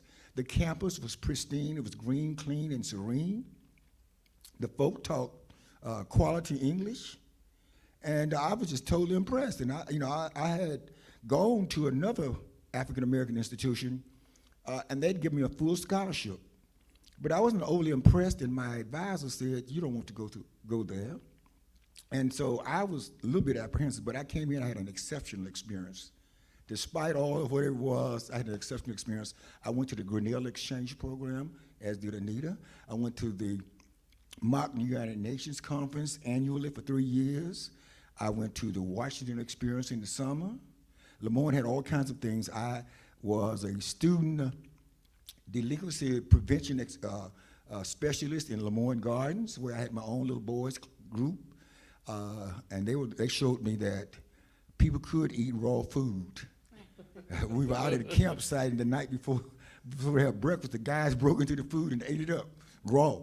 But it was an exceptional experience, and that's why I went into my first 2 years of work in social services in the community action agency. But I spent a lot of time, but I had a good experience. Dr. Price was my mentor. He was my friend, and whenever I had problems, because I was the dishwasher, I was the cleanup boy, and the salad maker in the cafeteria. It was called the Commons at the time. It wasn't this building. I got into trouble by watching this building being constructed. I was standing out watching the hole being dug, and 2 of the Grinnell Exchange students came out that morning, 2 young ladies, 2 young white girls, and they came up to me and said, "Clarence, what's going on here?" And I explained to them what was going on, but I didn't realize what was happening. Mrs. McLemore, my English professor, God rest her soul, she said, "I would love to speak with you as soon as you can, young man." And I went up and she said to me that LeMoyne, that I should know the racial climate of Memphis, and LeMoyne depended on the community for support. I said, "Well, Mrs. McLemore, I wasn't trying to rape the young ladies. I really wasn't trying to speak to them. I simply was out there, and they came up to me. What am I going to do, run them away? We are the hosts. I cannot do that." And I just baffled her, I guess. She just walked away from me and went on her way. But it was a wonderful experience. And so, but I've been giving back to this institution since I graduated. In fact, I came back in 1970 as Dean of Students. Dr. Price asked me to come back, and I came back without even knowing what my salary was. And so you know I was committed. My wife graduated here. My daughter attended here for 3 years and moved on and got a degree someplace else. My sister graduated here, my brother, 2 nieces, and I had a whole bunch of cousins. And I did serve as the fundraiser for the college. I've served as the National Alumni President, and I did serve as chair of the college's sesquicentennial in 2012 when we celebrate our 150th anniversary. And so, and I do give my money, my time, and my critique. Anything I love, I'm going to watch it because I want it to do the best that it can. Right. That's just love. Right. So both of you all are class of 68. Last class before LeMoyne College changed its name to LeMoyne-Owen. And there's a mark out there on the campus that highlights that fact and a few other things too. Right. So but I can only imagine you all were getting ready to graduate. It's it's April 1968, and the tragedy that happened here in the city. So as college students, what was your involvement and how did that affect you all during that time? Well, I was trying to find a picture of me in 1966 during the March Against Fear, because we've been involved. The college has always had students and faculty involved in trying to maintain and create social justice in the community. In fact, if you read the history of LeMoyne, you can read about people like Clifton Johnson and other folk who got into trouble with the college because they challenged the segregationist policy of the city. You have people like our young lady who had the street named after her, 1952 graduate, who got pinned by Obama. Oh, what's her name? Okay. Not your sorority sister. 52. Velma Lewis Jones. Velma Lewis Jones, yeah. She and some of the faculty, white male faculty, and black female students challenged the fact that for white male and a black female was walking down the street, it had to be some kind of street solicitation process. And at that time, LeMoyne had a large number of mulatto faculty. And so what they would do is they'd tell the police, I'm not white, I just look white, I'm mulatto. And it would confuse them. So there were all kinds of things. LeMoyne, from I guess the 1870s to 1960, was the only place in Memphis where you could come and sit in a desegregated community. It was the only place in the city. And that's why the business, convention and visitors tourism, and that was an agency that invited folks from different nations to come to Memphis. They would always come to LeMoyne because this is where they could come and say, this is what America looks like. Wow. Even in the 60s when we had our train to come through Memphis to talk about the history of America, the train said on Thursdays black people could come. So LeMoyne students, Rhodes students, and LeMoyne faculty drove to Jackson, Tennessee to visit the train rather than deal with it here. So we had a lot of stuff here. I was trying to find a picture of me in 1966 because I was in Greenwood, Mississippi, and they gave me a bullhorn, and I was trying to be sullen in the crowd. But I looked up, and I have a bullhorn in my hand, and 2 people over me in Stokely Carmichael were ranting.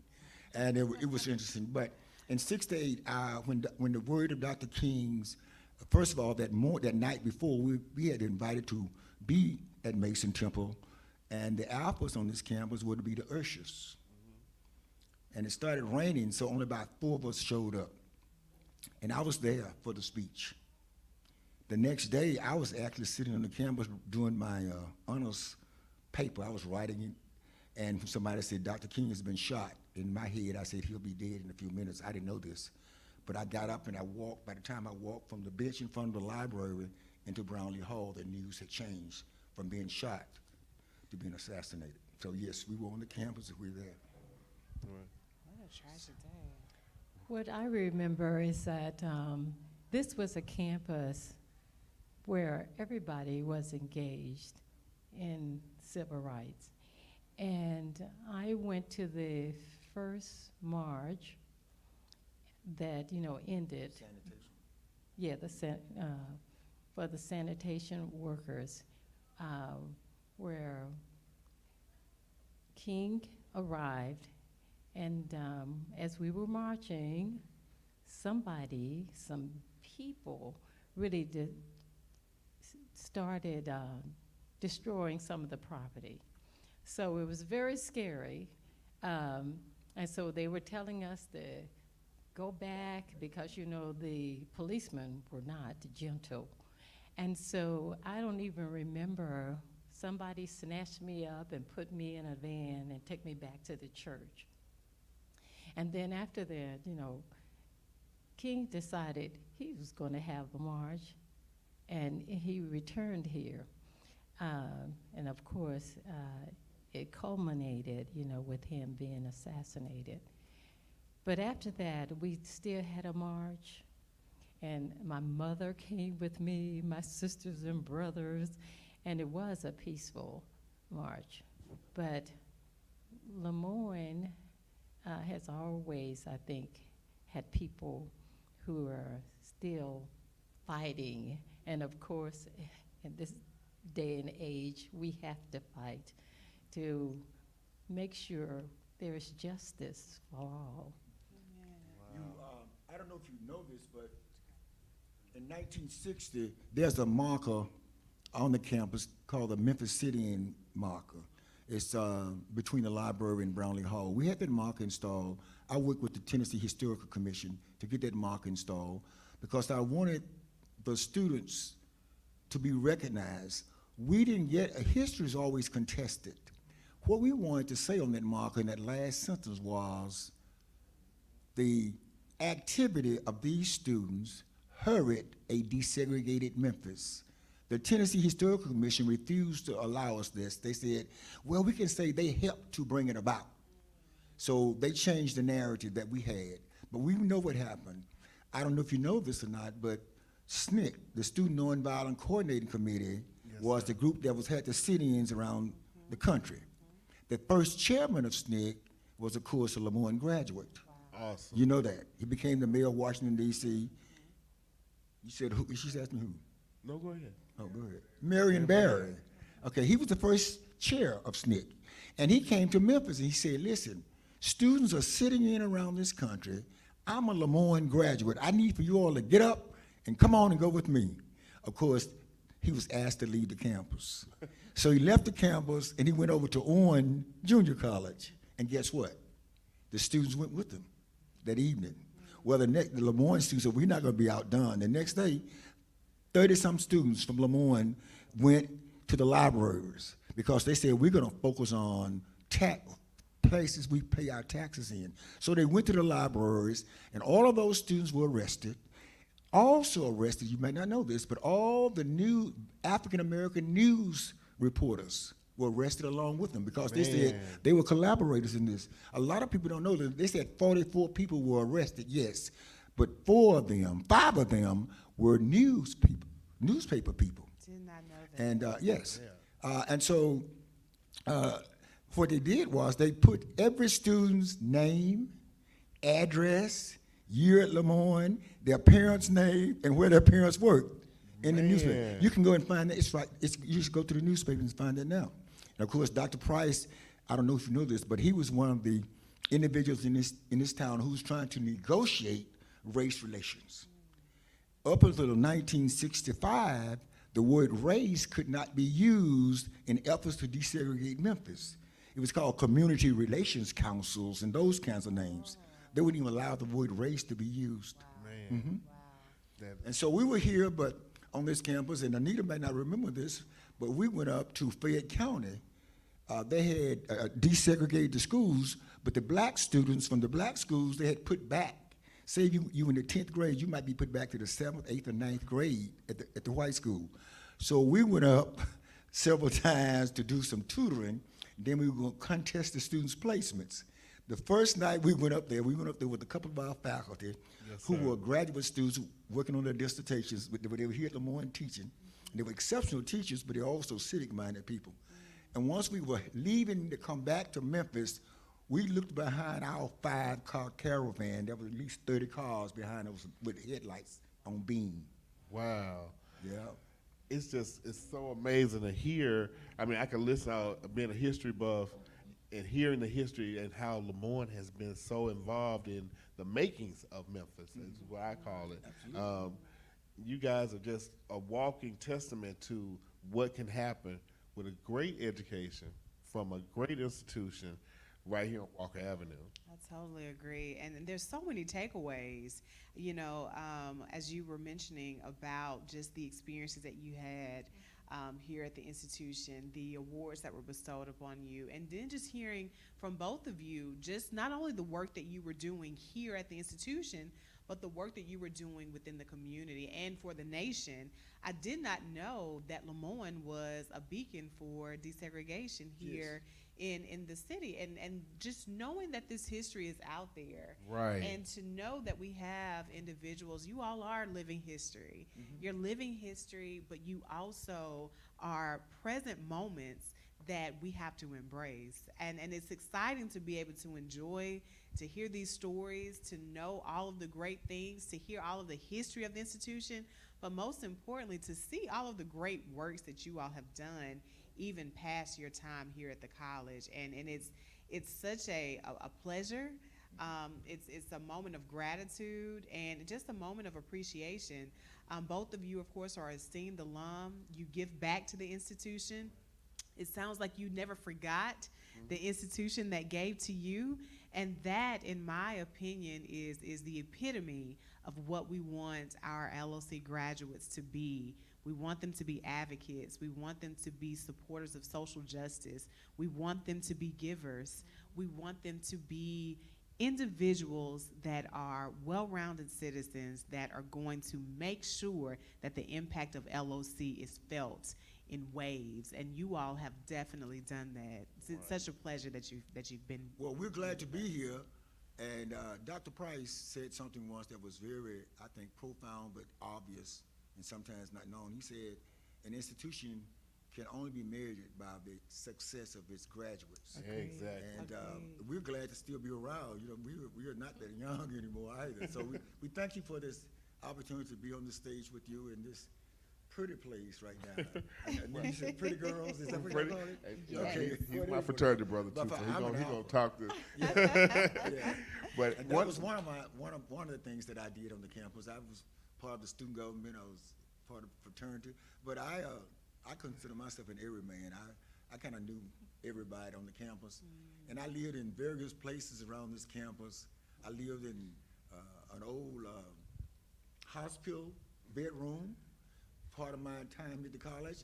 I lived in Mrs. Watson's basement, part of my time at campus.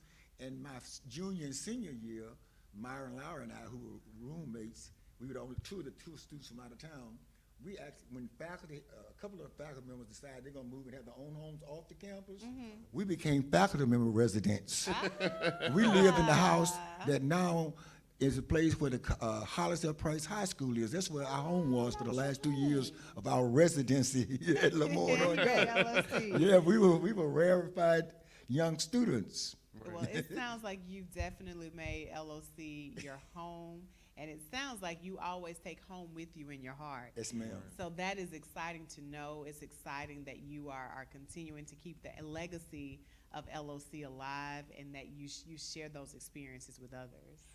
I think one thing that we need to do is make people aware of the graduates of LeMoyne College, LeMoyne-Owen College, how well they've done. Yes. And also, most of them, I would say, a good number of them really went to some of the prestigious college and universities, you know. And even both of you are distinguished, and of course, of higher education. So you all both received your PhDs, and you have terminal degrees. That's right. a big deal. We have to celebrate those things. And the faculty who were here, all the faculty was diverse. I went to the University of Chicago for my master's degree, principally because of a young lady who had come here while she was doing her dissertation, Mrs. Painter, who taught sociology. And she said, Christian, you don't need to go to wherever it was I was applying to. She said, you can go to University of Chicago. And I said, that place is $15,000 a year. That was in 1968. But I got there, I got a full ride, and then I got a chance to go to the New School for Social Research. Yeah. And so, and Anita went to Carnegie Mellon. You didn't. Where'd you go to school? Where'd you go to school? I went to Case Western Reserve. Okay. A top 10 university, and really I had a full ride there. And same individual came back and advised us about schools that we should apply to. Right. I was accepted by the University of Chicago, but it was in sociology, and I really wanted social work. So Right. Yeah. Well, you guys, I mean, both of you all know how much I admire. One interesting fact about both of them have served as annual fund chairs, which is another fundraising effort that we have. Anita did it during the pandemic. Yes. Wow, what a challenge. Kind of over a year span, we raised $1 million or more. Amazing. And then Dr. Christian came the next year, which was still in the pandemic coming out, and did the same thing just by their efforts in getting the word out, asking their friends and family members, fraternities and sororities to give. And over a year's time period, both of them were able to help us raise $1 million. So we are truly appreciative. Right. Truly appreciative. And so I guess kind of our last statement is just a plea, a reminder that it is not too late to give. 807 Giving Day Telethon. Feel free to call in at 1-833-807-GIVE or text MAGIC to 345-345. Before you all leave, we have heard all of the great things that you all do for the institution, and it sounds like you give in more ways than one. Right. And so one of the goals that we have this year is we want to paint the city purple and gold, and we want our supporters to know how much we appreciate them, and we want others to know that you all support LOC. And so we have a small token that we would love for you to put in your yards. Okay. We support LeMoyne-Owen College, the source of Black excellence. So we have one for you, and we have one for you as well. And we know that you both will have it with pride in your yards, and we can tell everyone about the greatness that's going on here at 807 Walker Avenue. We, of course, thank you all so much, and when we come back, we will hear from our LOC Alumni Association, and they will discuss more about the great things that the association is doing for the college. Education is the most powerful weapon that you can use to change the world. Nelson Mandela. The truth of these words is manifest in the transformed lives of the students and alumni of historic LeMoyne-Owen College. LeMoyne-Owen is the heart of the Soulsville, USA Renaissance community in Memphis, Tennessee. Surrounding its beautiful campus are the Stax Museum, the Stax Music Academy, elementary and charter schools, historic churches and businesses, and the stately Elmwood Cemetery. As the only historically Black college in Memphis, LeMoyne-Owen College has educated local and national leaders who, with their passion and presence, have made an indelible impact on their respective communities and touched countless lives. Consider Marion Barry, former mayor of Washington, D.C., Willie W. Harrington, Memphis's first African-American superintendent of Memphis City Schools and the first African-American elected mayor of Memphis, Dr. Benjamin Lawson Hooks, first African-American appointed to the Federal Communications Commission, and former NAACP National Executive Director, Judge, and Minister. Lois DeBerry, former House Speaker pro tempore, and one of the longest-serving members in the history of the Tennessee State House of Representatives. And G.E. Patterson, founding pastor, Temple of Deliverance, Bishop, Church of God in Christ. All history makers. All LeMoyne-Owen College magicians. This legacy was forged in faith and struggle, and the roots of the college run deep, all the way back to the American Civil War, to the year 1862, 1 year prior to the signing of the Emancipation Proclamation. The battle to abolish slavery was nearly won, and members of the American Missionary Association, in their wisdom and through their faith, knew education was the key to equality and the future of our young nation. So they set up a school at the Union Army's Camp Shiloh in Shiloh, Tennessee, where runaway slaves and freedmen learned to read and write. After the war, the school, now known as Lincoln Chapel, moved to Memphis, where it was burned to the ground, rebuilt, and later renamed LeMoyne Normal and Commercial School, after a generous gift was made by prominent Pennsylvania physician Dr. Francis Julius LeMoyne. In 1934, the school moved to its current location on Walker Avenue and received its charter as a 4-year degree-granting institution. Later, LeMoyne College merged with Owen College to become LeMoyne-Owen College. Today, the LeMoyne-Owen stands as a beacon of hope in the South Memphis community and a college of choice for those students who desire the unique and transformative experience that only a historically black college can provide. Talented, diverse faculty challenge today's magicians in a rigorous course of study in liberal arts and the sciences, and mold them into leaders and professionals who go forth to shape the communities in which they live, work, and serve.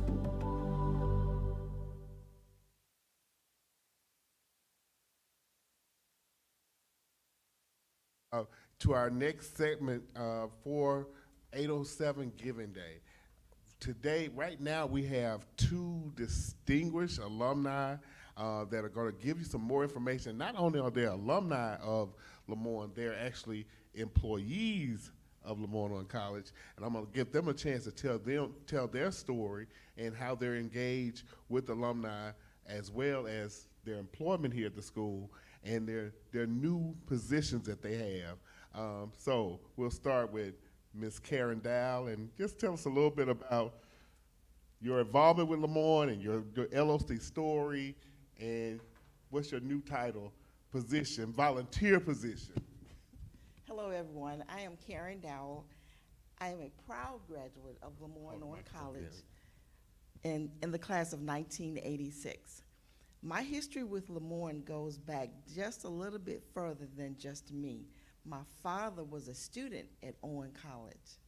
My sister, Patricia Dowell-Toller, was the director of counseling services here. She also was initiated here at LeMoyne-Owen College. I myself graduated in 1986, and my niece, Parisha Toller, graduated in the class of 2020, and she also was initiated at LeMoyne-Owen College. So for me, it's more of a familiar thing. I currently work now in the finance department here, and I enjoy my job. And I am the newly elected vice president of the LeMoyne-Owen College local chapter here in Memphis, Tennessee.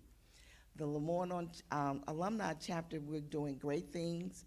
We're trying to move in a different direction for these next 2 years. And one thing that we're doing is coming up in September. This is the 4th annual Magicians Bike Ride that we're having.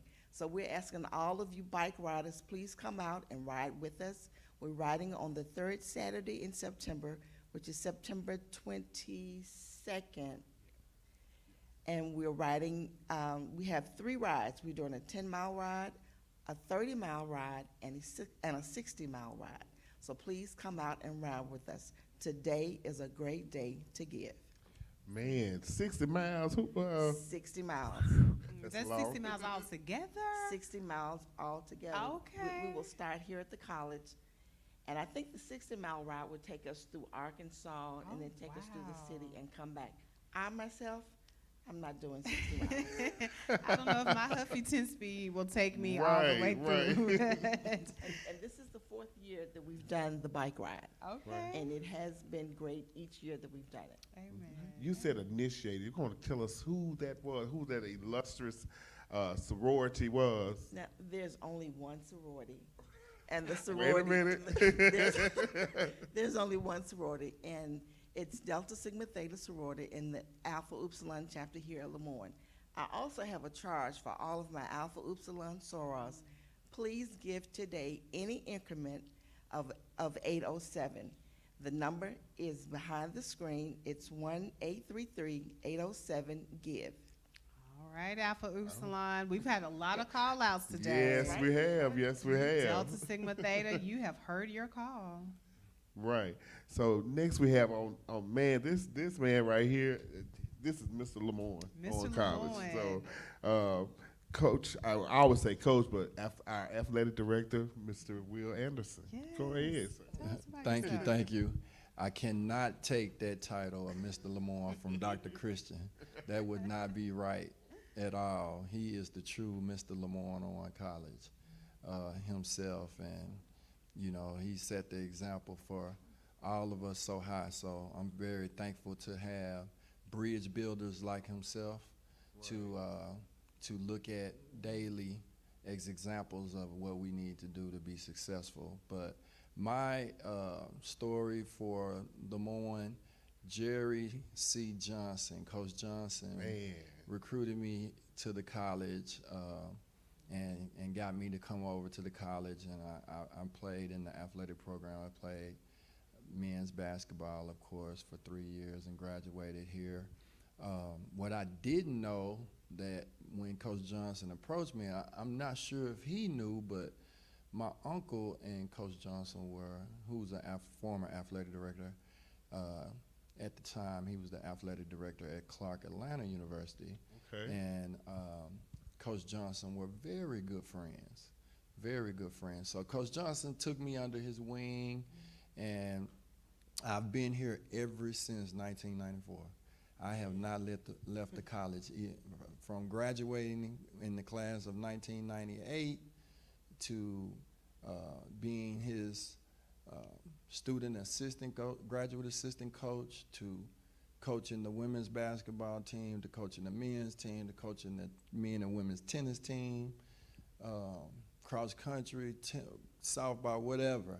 I've been in the program, in the athletic program in some capacity. So very happy to Coach Johnson that he was able to convince me to come over to LeMoyne-Owen. Right. And so now with my best partner in crime, Miss Karen Dow, we are the newly elected officers of the Memphis chapter of the Alumni Association. And so, we have the bike ride coming up. Homecoming is coming up, the week of October the 20th through the 26th. And so we're gearing up with a lot of activities and different things for homecoming, as well as we're preparing for our annual fundraiser that's coming up in January during Dr. King's weekend, our annual prayer breakfast, where we give a lot of funds back to the college. Yes. And so our alums are doing a lot of great things. Commissioner Lowry, Mikhail Lowry, is having a golf tournament in October that gives a lot of fun. But today is about 807 Giving Day. Exactly. And so,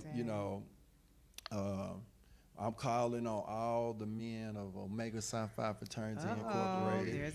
There's a new call out.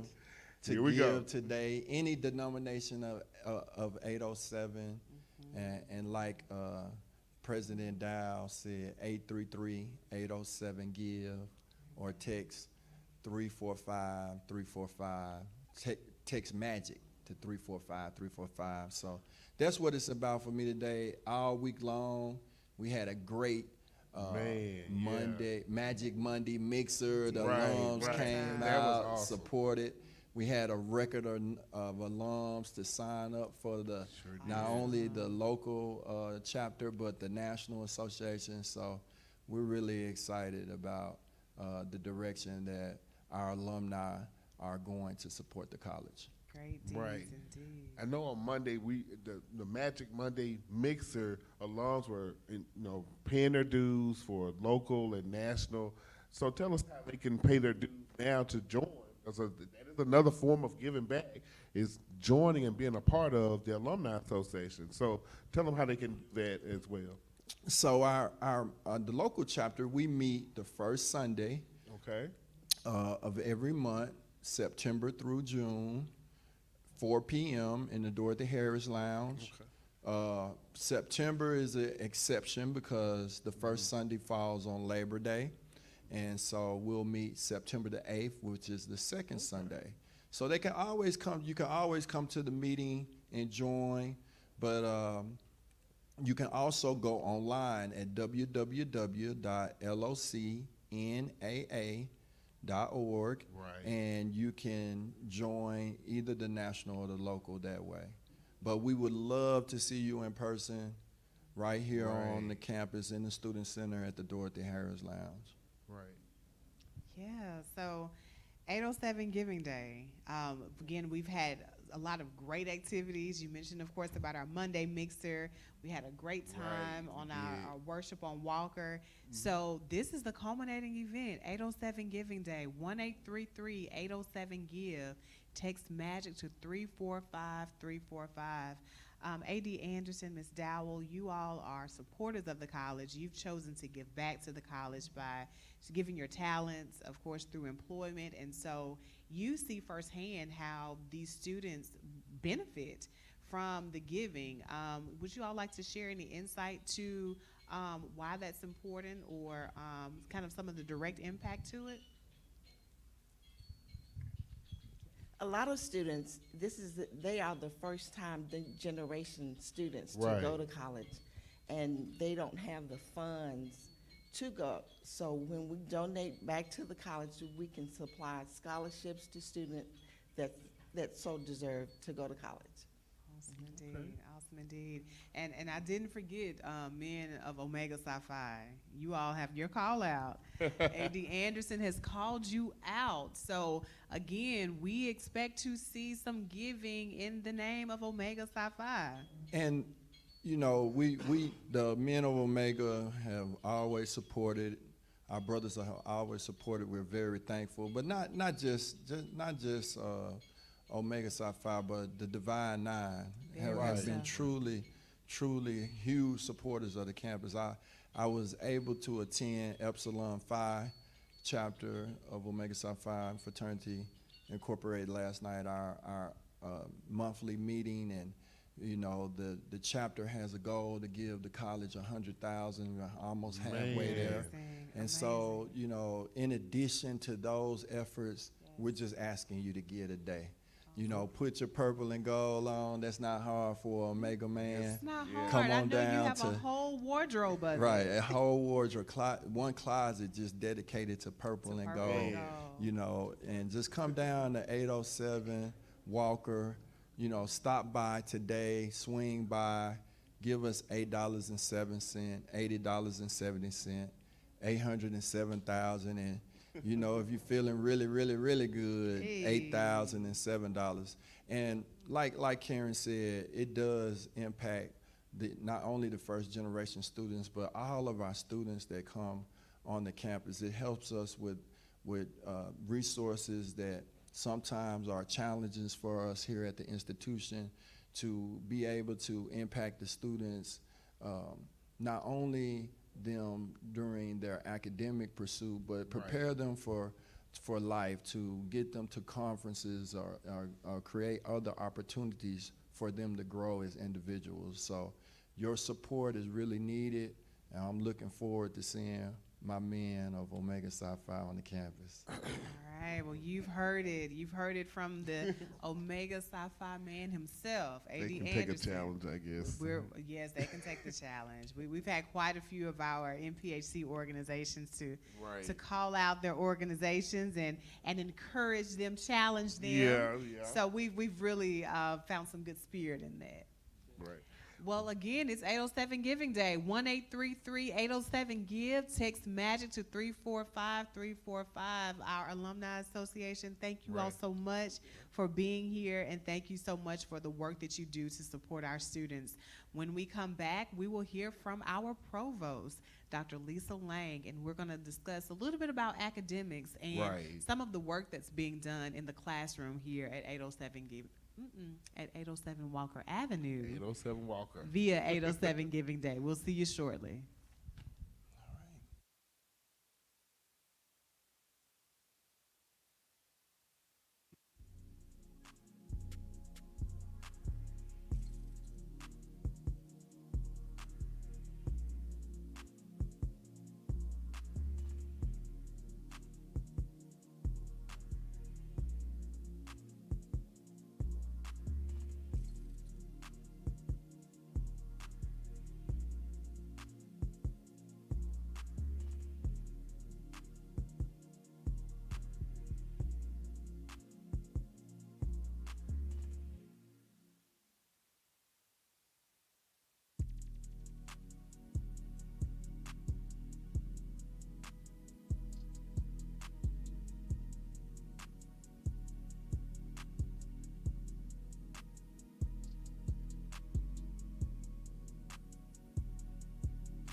Greetings, magicians, and welcome to New Student Orientation.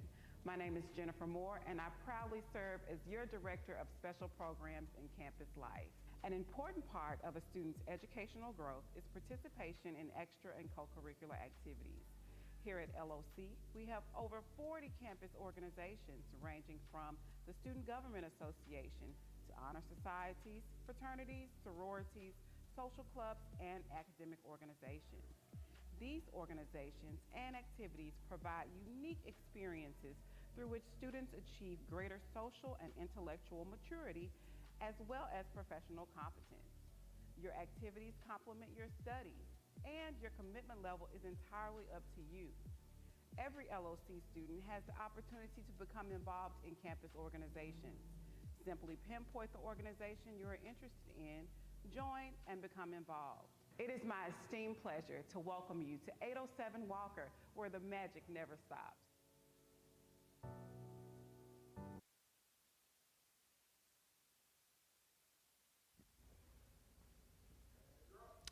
All right, we're back. 807 Giving Day. 1-833-807-GIVE. Text MAGIC to 345345. What an exciting day it's been as we celebrate our 807 Giving Day. We've had quite a few individuals that we've spoken to. Many supporters of the college. Let's talk about that rich history that we heard from Dr. Clarence. Man, it's just, every time I talk to him, I find out something new, different about LeMoyne, his time at LeMoyne. It's just, he's a walking history book. He is. And what a pivotal time that he and Dr. Hill were at the institution. Correct. Well, of course, our history is what makes up our today. And so as we continue to create the legacy that was started such a long time ago here on 807 Walker Avenue, it's important for us to remember and to note the great things that are being done presently. We currently have our Vice President of Academic Affairs and Provost, Dr. Lisa Lang, with us, and she will share some insight to what our institution is doing today. What was interesting, I think, to hear earlier was to know what kind of great students that they were. And of course, hearing Dr. Hill talk about all of the accomplishments, all of the recognitions that she received when she was here, it just really inspired me to make sure that our students know that and epitomize what, of course, being an LOC student is, and the impact that you can make on the world once you leave these doors. Exactly. And we know that that impact begins in the classroom. So we're excited that Dr. Lang will speak with us today. Tell us a little bit about what's going on in the academy. Well, there are several great things going on in the academy today. I must say that we are strengthening the academy. We just hired a plethora of new faculty members with terminal degrees, and we are enhancing the academic programs that we offer here. And we have also made an opportunity for those who may not have the time to receive that 4-year degree. They can get a certification in several areas. So we're doing some great things, and I just want to share a little bit about my plight here. I have been here, I started my tenure in June of 2021. And I just want to tell you, I received a warm welcome from everyone. You talk about magic. The faculty, staff, the administration, the Alumni Association, in which I am a part.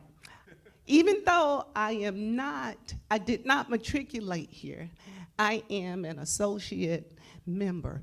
But everyone just made me feel so warm, and it's a family environment. I just can't say enough about that. And as I mentioned, I started here June 1st of 2021, and I think I made a difference during my tenure here.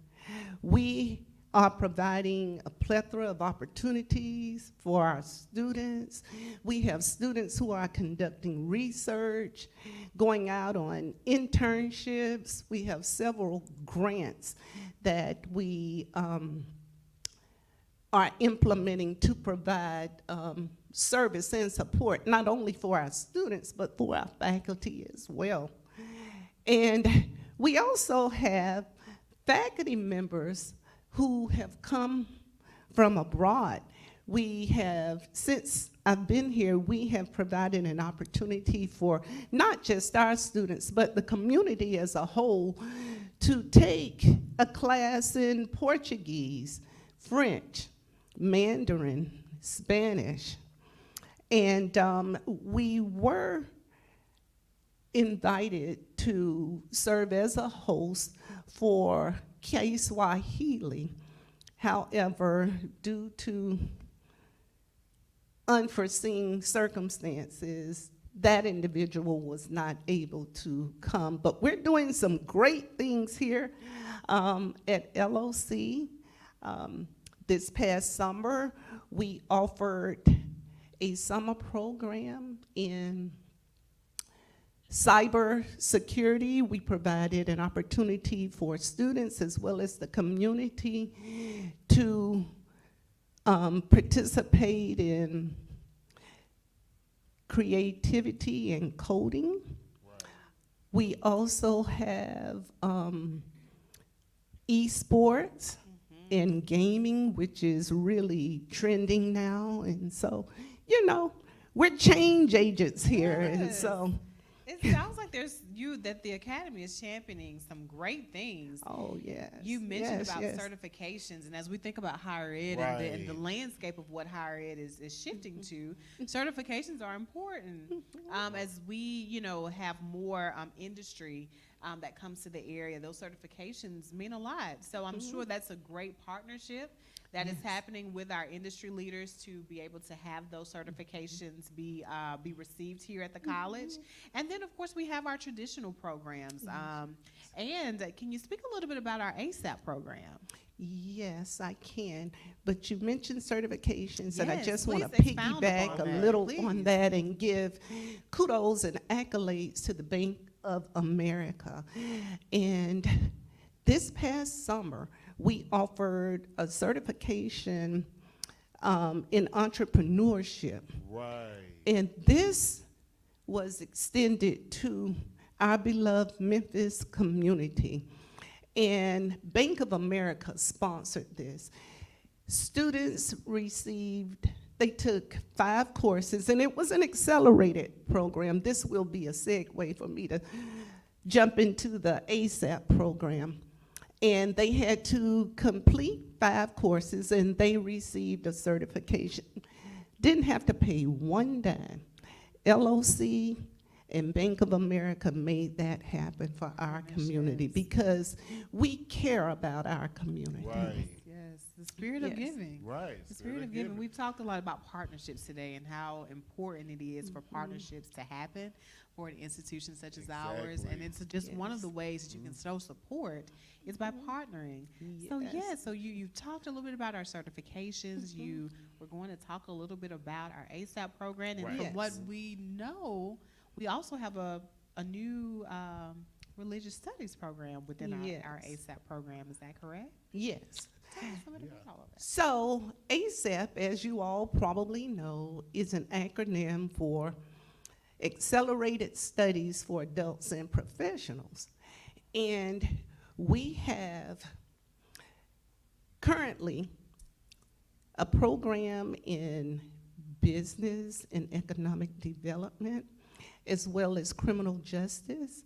And we have just incorporated religious studies as well. So we have 3 programs in our adult and continuing education program, coined ASAP.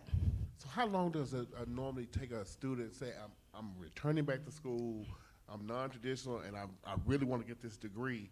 And so ASAP, the acronym means fast. You know? Yes. So tell us how long it'll take them to go through a program such as that. Okay, so we've added another variable or branch to our wonderful ASAP program. And let me just say, we have a new director. Her name is Dr. Felicia Levant, who has a plethora of experience working with adults.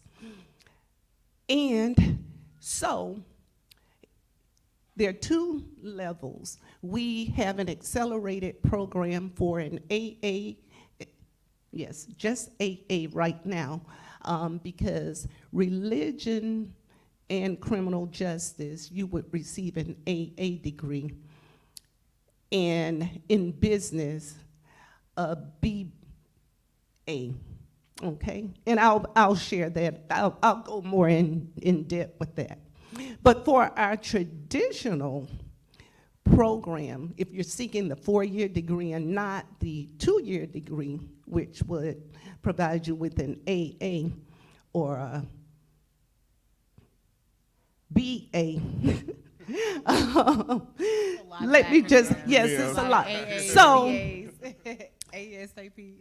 for the traditional program, you can receive a BBA with a concentration in management, supply chain, logistics, accounting, and finance. In criminal justice, we have several different concentrations: cybersecurity, law enforcement, corrections, so on and so forth. And in religion, we have 2 tracks. You can pathway through academics or ministry. So the new branch that has recently been incorporated into our ASAP program is the AA degree, okay? And so you can receive, which is a 2-year, not the normal 4-year degree. Now, you asked, how long does it take? So if you are on the pathway seeking a 4-year degree, the criteria is that you must have at least 45 hours and must be 25 years of age. And so it should take you approximately 18 months. Wow, 18 months. Awesome indeed. 18 months in order to set your life in the right direction for a greater hood for you and your family. Yes. Awesome indeed. Awesome indeed. Well, you've shared quite a bit of information with us about the great things that are going on in the academy. Earlier, we were able to hear from Ms. Kanae Roberson, who shared with our audience how you can be admitted into the institution. And so we hope that this insight that Dr. Lang has sparked your interest or maybe it's not for you, maybe it's for someone you know who's looking to complete their degree. There's so many options that our college offers, and offerings that could help support your lifestyle. Maybe you are not looking to get a full 4-year degree. Maybe you want to get a 2-year degree, or maybe you want to get a certification, something that may be just an enhancement to the work that you do. All of those opportunities are afforded to you here at LeMoyne-Owen College. And again, that work cannot be done without support and without funding. And so we encourage you to give. 807 Giving Day, 1-833-807-GIVE. And just had an epiphany, and I wanted to share another caveat to receiving that accelerated degree. You can do that in the comfort of your own home. Really? Wow. It is online. However, we do have support services because we care about you. We have Upswing, which provides 24/7 service. Support. Plus, you have access to your faculty members who will return your phone call or email within 24 hours. So we're here for you. Right. and definitely having those wraparound services for an older student or non-traditional, as I say, maybe non-traditional, they may need some help. Yeah. And In addition to that, and I'm just so excited, we provide Canvas training for you all. Canvas is our learning management system, and it's all about you. We want you to be successful. Don't be afraid of the computer. We have someone who will provide one-on-one service just for you. Right. Well, awesome. Well, Dr. Lang, it's been great speaking with you. You've given us a lot of insight to the work that is being done at the Academy, but I can't help but yeah, it see looks like over something here on over the there side on the that side. You may have something for us. Is that right? Oh, yes. All I right. Let's get to what's behind door number 1. Okay. As I mentioned, even though I did not matriculate here, I couldn't love LOC anymore had I. Okay. And you're an HBCU So- alum too, so we'll yes. let you. And you know what? It's amazing how things become full circle. So here I am providing leadership, opportunity, and change for not just students, but faculty as well. And at my institution, our president got his foundation from LOC right That is here. correct. How awesome is that? Yes, brilliant man. His major was chemistry. And yes, so he is now at the helm of my alma mater, and here I am. Here. Working at his Yes. alma. Yeah, so that's awesome. Just Isn't a that full circle moment. Yes. So full let's circle. see what the surprise is from Dr. Lang, our provost. So behind door number 1. Awesome. Oh, wow. Hey. A check from Dr. Lisa Lang in the amount of $807. Right. And of course, it is made out to LeMoyne-Owen College. Again, just another way that our institution supports its own. So we'll pause for a picture really quick. And it's unrestricted, however the institution deems necessary to use it. And I'd like to challenge the entire executive board. Another challenge. Is that a call out? Won't leave it there. Everyone who works in academic affairs, please give back to our beloved institution. Amen. Put your money where your mouth Put is, our where money your where our work mouth is. is. Right. I think I may have to accept your challenge. Dr. Right. Lang. So I think that was thrown at you. Yeah, I think it was. Challenge accepted, challenge received. Dr. Lang, this is much appreciated, and what you've shown is that the spirit of giving goes tenfold. Giving your time, giving your energy, giving your talent, and of course, giving your finances. It's always Thank you. appreciated. Yes. And with that being said, you can give as well. 807 Giving Day, 1-833-807-GIVE. Text MAGIC to 345-345. Right. And I believe that we also have a gift for Dr. Lang in return. So we're going to give to our supporters today. We're giving them a token to show their additional support for the college, and we have yard signs say we support LeMoyne-Owen College. We want to cover, as Dr. Dunn Ross has been saying, purple and gold, this whole city. We want the whole city to know that we support. Yes. So again, I keep having these epiphanies. Go right ahead. Based on your comments, I would like to also share that through partnerships and relationships, one of my sorority sisters donated $2,500 on behalf of her company, Pfizer. So, shout out to Kim. Shout out to Kim. Shout out to Kim. We appreciate that, and Kim. shout out to Pfizer. To Pfizer, exactly. So That's awesome. More and more like community, these partnerships, just a token of what we do for LeMoyne-Owen College and how people can give back their companies, their organizations, and we certainly appreciate it. Thank you all so much. 807 Giving Day. And when we when we return from the break, we'll hear more from supporters of our institution.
Welcome back. Welcome back to our 807 Giving Day Telethon. Dr. Henson, we've been together for a couple of hours now. Man, yes, we're trekking ahead. We're trekking ahead, but what a rich experience it's been. It has been a rich experience just hearing from our supporters, our alumni, our faculty, our staff, everything that we do here at LeMoyne. I mean, it has been exciting to hear these things. I mean, even working here, we just find out so much about our institution and the continued cycle of life, I call it, for alums and how they're giving back. And we're going to continue that here in just a moment with Dr. Canada, and I just can't wait to hear his story. I mean, we've been knowing each other since I've been here, and he has a plethora of information and knowledge about LOC, and we can't wait to hear from him as well. I'm sure, and I can't wait to hear from Dr. Canada as well. A small moment, if I can take privilege. I see Dr. Canada around on campus, and he's always here to support different initiatives that we have going on, whether it be programming or even just to say hello. I see you sometime on campus walking around and just connecting with our students and with our staff, and those moments matter. So I love to hear more about you and tell us why LOC is so dear to your heart. Wow, that's a great question. First of all, our kids can't be what they can't see. Right. And when I was coming up across the street, which was LeMoyne-Owen Gardens, I saw so much positivity across the street that it inspired me to kind of go a way that a lot of people I grew up with went the other way. So I turned right instead of turning left because LeMoyne has always been a beacon of light for me, and it still is. So you grew up in this area, and you, of course, were able to use this area basically as a catapult to what your future was or future is at this point. So so tell me about that experience as a young person coming to LeMoyne-Owen College. Well, you know, it was always in the cards for me to come to LeMoyne. It was, you know, I grew up across the street, and everything I did, I passed LeMoyne College, going to Cummins Elementary, going to the Boys Club, going to the programs that they provided here. It's always been a beacon of light. And I grew up in 4 decades. So I saw the Myron Lawries as a young boy. I saw the T.R. McLemores. You know, you talked about a man who graduated from the secondary school, but he was up here like LeMoyne was his baby. And he would wear a suit, and he was an older gentleman, and I always remembered him. And people will tell you about him. You can ask people who've been here about Mr. McLemore, and he is something that, you know, you remember, and when you find out his history, you say, well, this man didn't even graduate from the college. You know? Wow. So those are the kind of things that, you know, got me to do the things that I do. Now, professionally, graduated from LeMoyne, of course. Went to another HBCU, Southern University Law Center. Graduated from there. Did a few things to better myself and my family situation. But the main focus I have now is philanthropy. Okay. And giving back. 2015, we started a program called Tennessee Prep at the time. And at that time, LeMoyne was kind of in a dormant situation when it came to the dorms, and the facilities were not being used the way they should be used because we didn't have the student population at the time. So we brought our prep school on the campus of LeMoyne-Owen College. Wow. And we had 15, 20 young men, you know, who paid. We were actually a vendor for LeMoyne, made sure that we paid our way, paid everything we were supposed to pay. Young men were supposed to act like they acted. Now, since then, since 2015, we've put 85 young men in college. Amazing. That's amazing, yeah. 40 has graduated, 42. 13 are overseas playing basketball. Wow. And we have 4 that's playing D1 basketball now, 1 in the SEC. So we may have a lottery pick next year. So all that stuff happened right here in Memphis, Tennessee. And you know, it's amazing that I can say LeMoyne is my home because it is. It is. And it sounds like you've made LeMoyne home for others who may have not even been acquainted with LOC before their encounters with you. And so again, it just says so much for the testament of what LeMoyne's impact is, not only for its students, but for the community as well.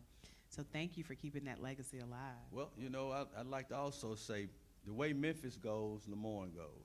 LeMoyne is Right. Memphis, and Memphis is LeMoyne. Say that one more time, please. Yeah, The way for the LeMoyne people in the goes, back. the way Memphis goes. Memphis is LeMoyne. LeMoyne is Memphis. This community lives off of LeMoyne. Amen. And, Yes. and the community is uplifted by LeMoyne. So, you know, as a trailblazer and someone who cares about the community and LeMoyne, the beacon of light has to be shined on the Right. community from LeMoyne. We've always led, and it's time for us to continue to lead, not only on 807 Walker, Right. but in 38126. Exactly, and that's so profound. I mean, to know how connected Memphis is with LeMoyne, and it's just amazing. And like I said, I learned something today again. Every time I talk to this gentleman, is to see him on campus, and just over here to have lunch. Just the people, for students to see him and understand, you are a product of LeMoyne-Owen College. Well, I want the people to know, you know, and I know we don't have a lot of time, but, you know, sometimes you can look up and find yourself in a situation that you're not really ready for, but LeMoyne gets you ready for every situation. I'm a testimony. Right. You mentioned earlier about philanthropy. Can you tell me more about why philanthropy is so important to you? Well, you know, when I came up, we were raised by a village. You know, before you did some mischief down on Porter Street, before you got home, you may have gotten disciplined about 5 times. Wow. Good old Yeah, fashioned. good old fashioned village. And then you got it the 6th time when you got home. So, you know, we've forgotten the activity that we had in this neighborhood back in the day. So what we do is we put on festivals. Okay. Community resource festivals, where we normally do right at Cummings Park or Chandler Park, and we include everybody, every vendor, bank accounts, reentry, resources for food stamps or whatever they need to get off of that, job fairs, health fairs.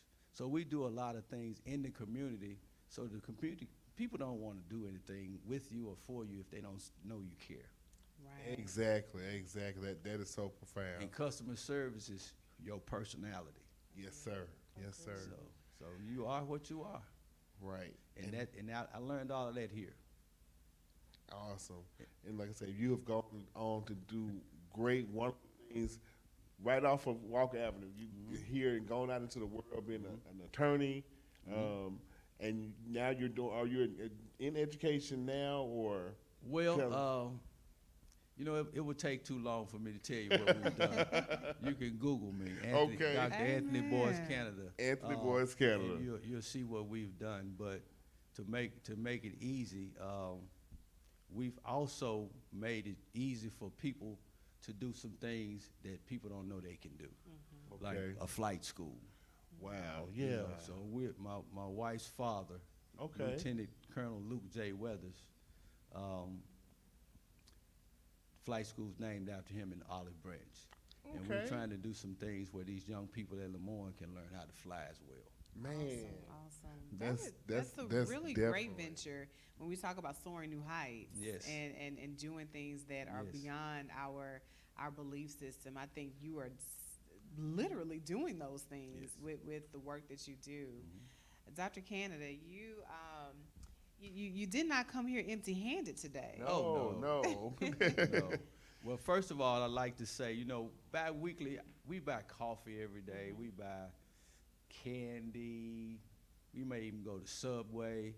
You know, I did two things. Today, I thought about it. I said, well, you know, bi-weekly, I could do $50 bi-weekly. And then I also can do something else on top of that. So I'm challenging everybody that I've ever gone to school with, from kindergarten all the way to law school. Wow. Match me. Okay. You.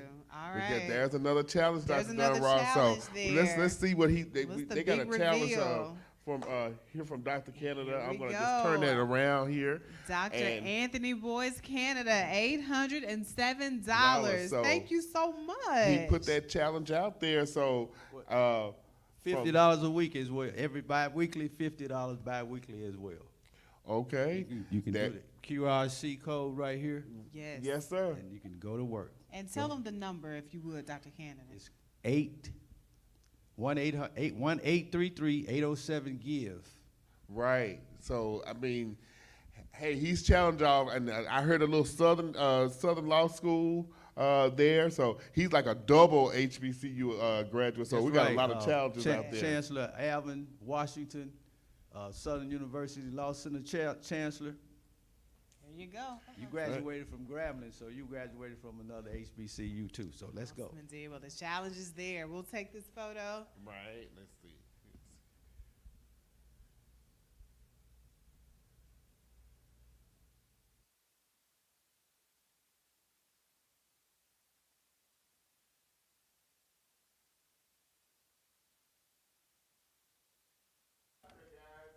Challenging all of his HBCU alums, his kindergarten alums that knows him. He went to Cummins right down the street.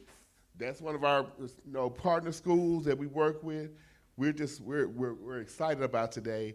And again, you can text MAGIC to 345-345 or call in to 833-807-GIVE.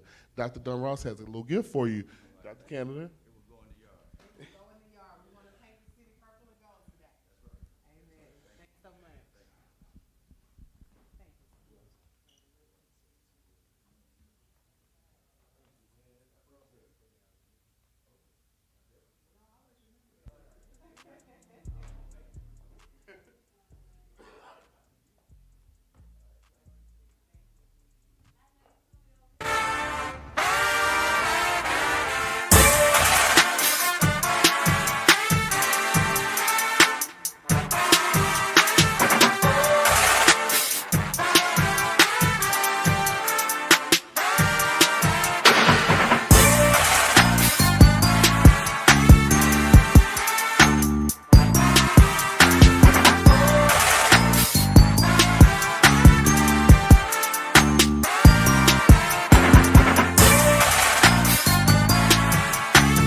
Right decision when I came to LeMoyne-Owen College, when it felt like family, Most of these people I didn't know. I only knew 2 other girls, which were from Rockford with me, but everybody felt like family. I felt like I grew up in Memphis. I felt like it was family. So I'm like, yeah, this is right for me, because I'm a person that I feed off other people's energy. So coming here and realizing like, oh, these are all my cousins, it just felt right. I originally started out at a PWI, and I did 1 year there. It just was not the fit for me. I ended up at LOC, and my main goal was to just do 4 years, get out, get my degree. But once I got on this campus, I didn't know school could feel like home, and LOC feels like home, and that's how I ended up here. To support the magic happening on 807 Day, visit www.giveToLOC.com.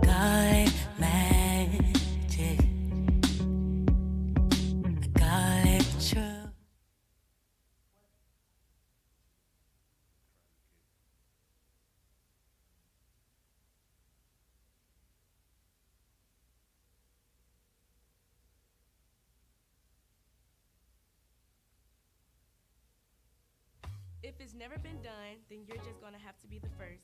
Don't be afraid to follow your dreams. Hello, my name is Carmen Abark. With Career Services, I know that they give out a lot of opportunities and different internships, no matter what your major is, no matter what your aspirations in life. The first event that I really loved was the career fair. That was the biggest career fair we've had at LOC since I've been here, and I'm going on my 3rd year, and that was just a really good experience. My name is Madison Riley. Career Services has definitely helped me a lot being a student here at LeMoyne-Owen College. I actually just did an internship with Career Services, and that internship helped me just grow as a person, and I wouldn't have been able to get it if it wasn't for Career Services.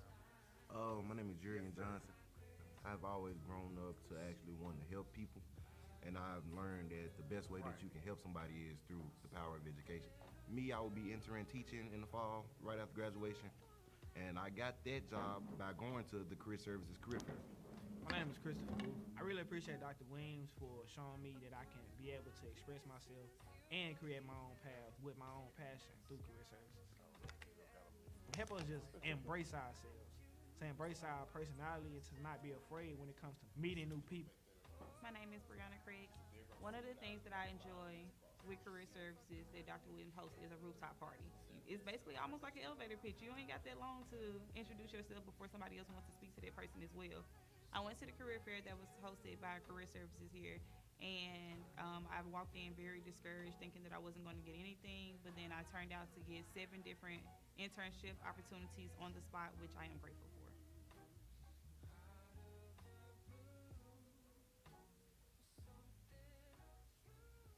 Hello, my friends. It's me again, Dr. Christopher Davis, 14th president of LeMoyne-Owen College.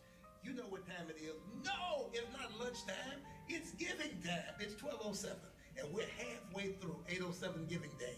We have a goal. We have a target. We have an aim of $200,807, and you can help us reach that goal. Whether you give us $8.07, whether you give us $80.07, whether you decide to jump on out there and give us $80,700. Just give in an interval of 807. Remember, you can text the word magic, MAGIC, to 345-345, or you can call in. We've got some magicians waiting to answer the phone.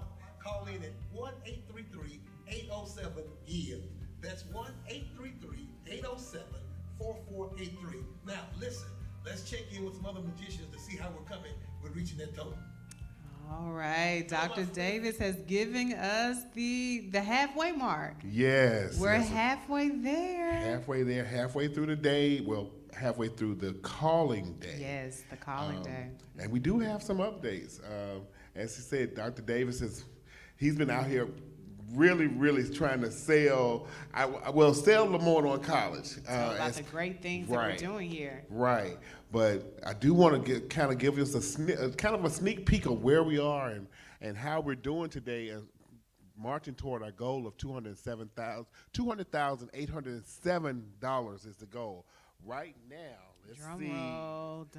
Little drum roll there. Okay. Well, right now we are standing at $135,441.63. Wowzers. We're getting close. We're getting there. We're moving.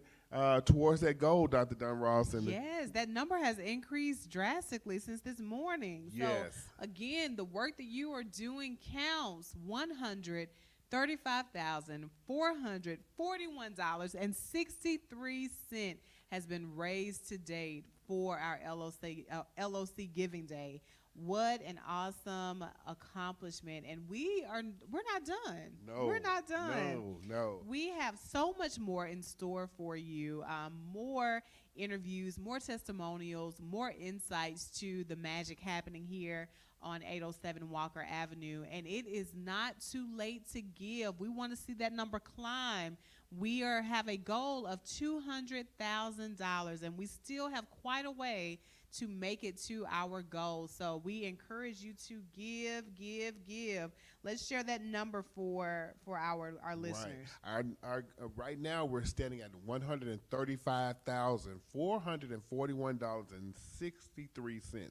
And you can give. Yes. Text the QR code to 345345. Magic. The keyword is magic. Text magic to 345345. Or give us a call. We have students, we have alumni. Everyone is standing by to receive your donation. Feel free to give us a call at 1-833-807-GIVE. That is 1-833-807-4483. Right.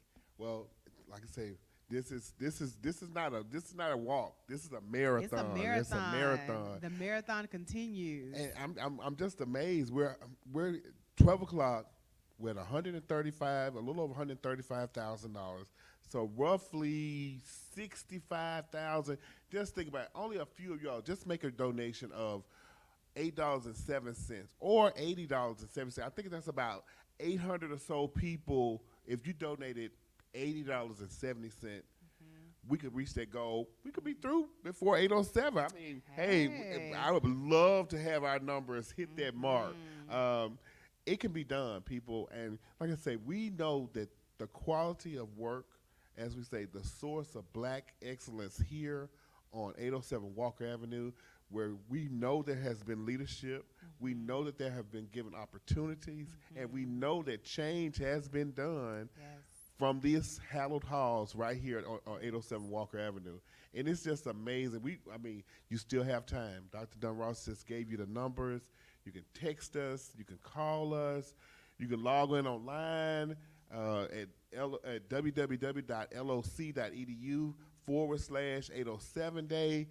It is just amazing what we have going on here on this campus and throughout this community today. Amen. Amen. Very well put, Dr. Henson.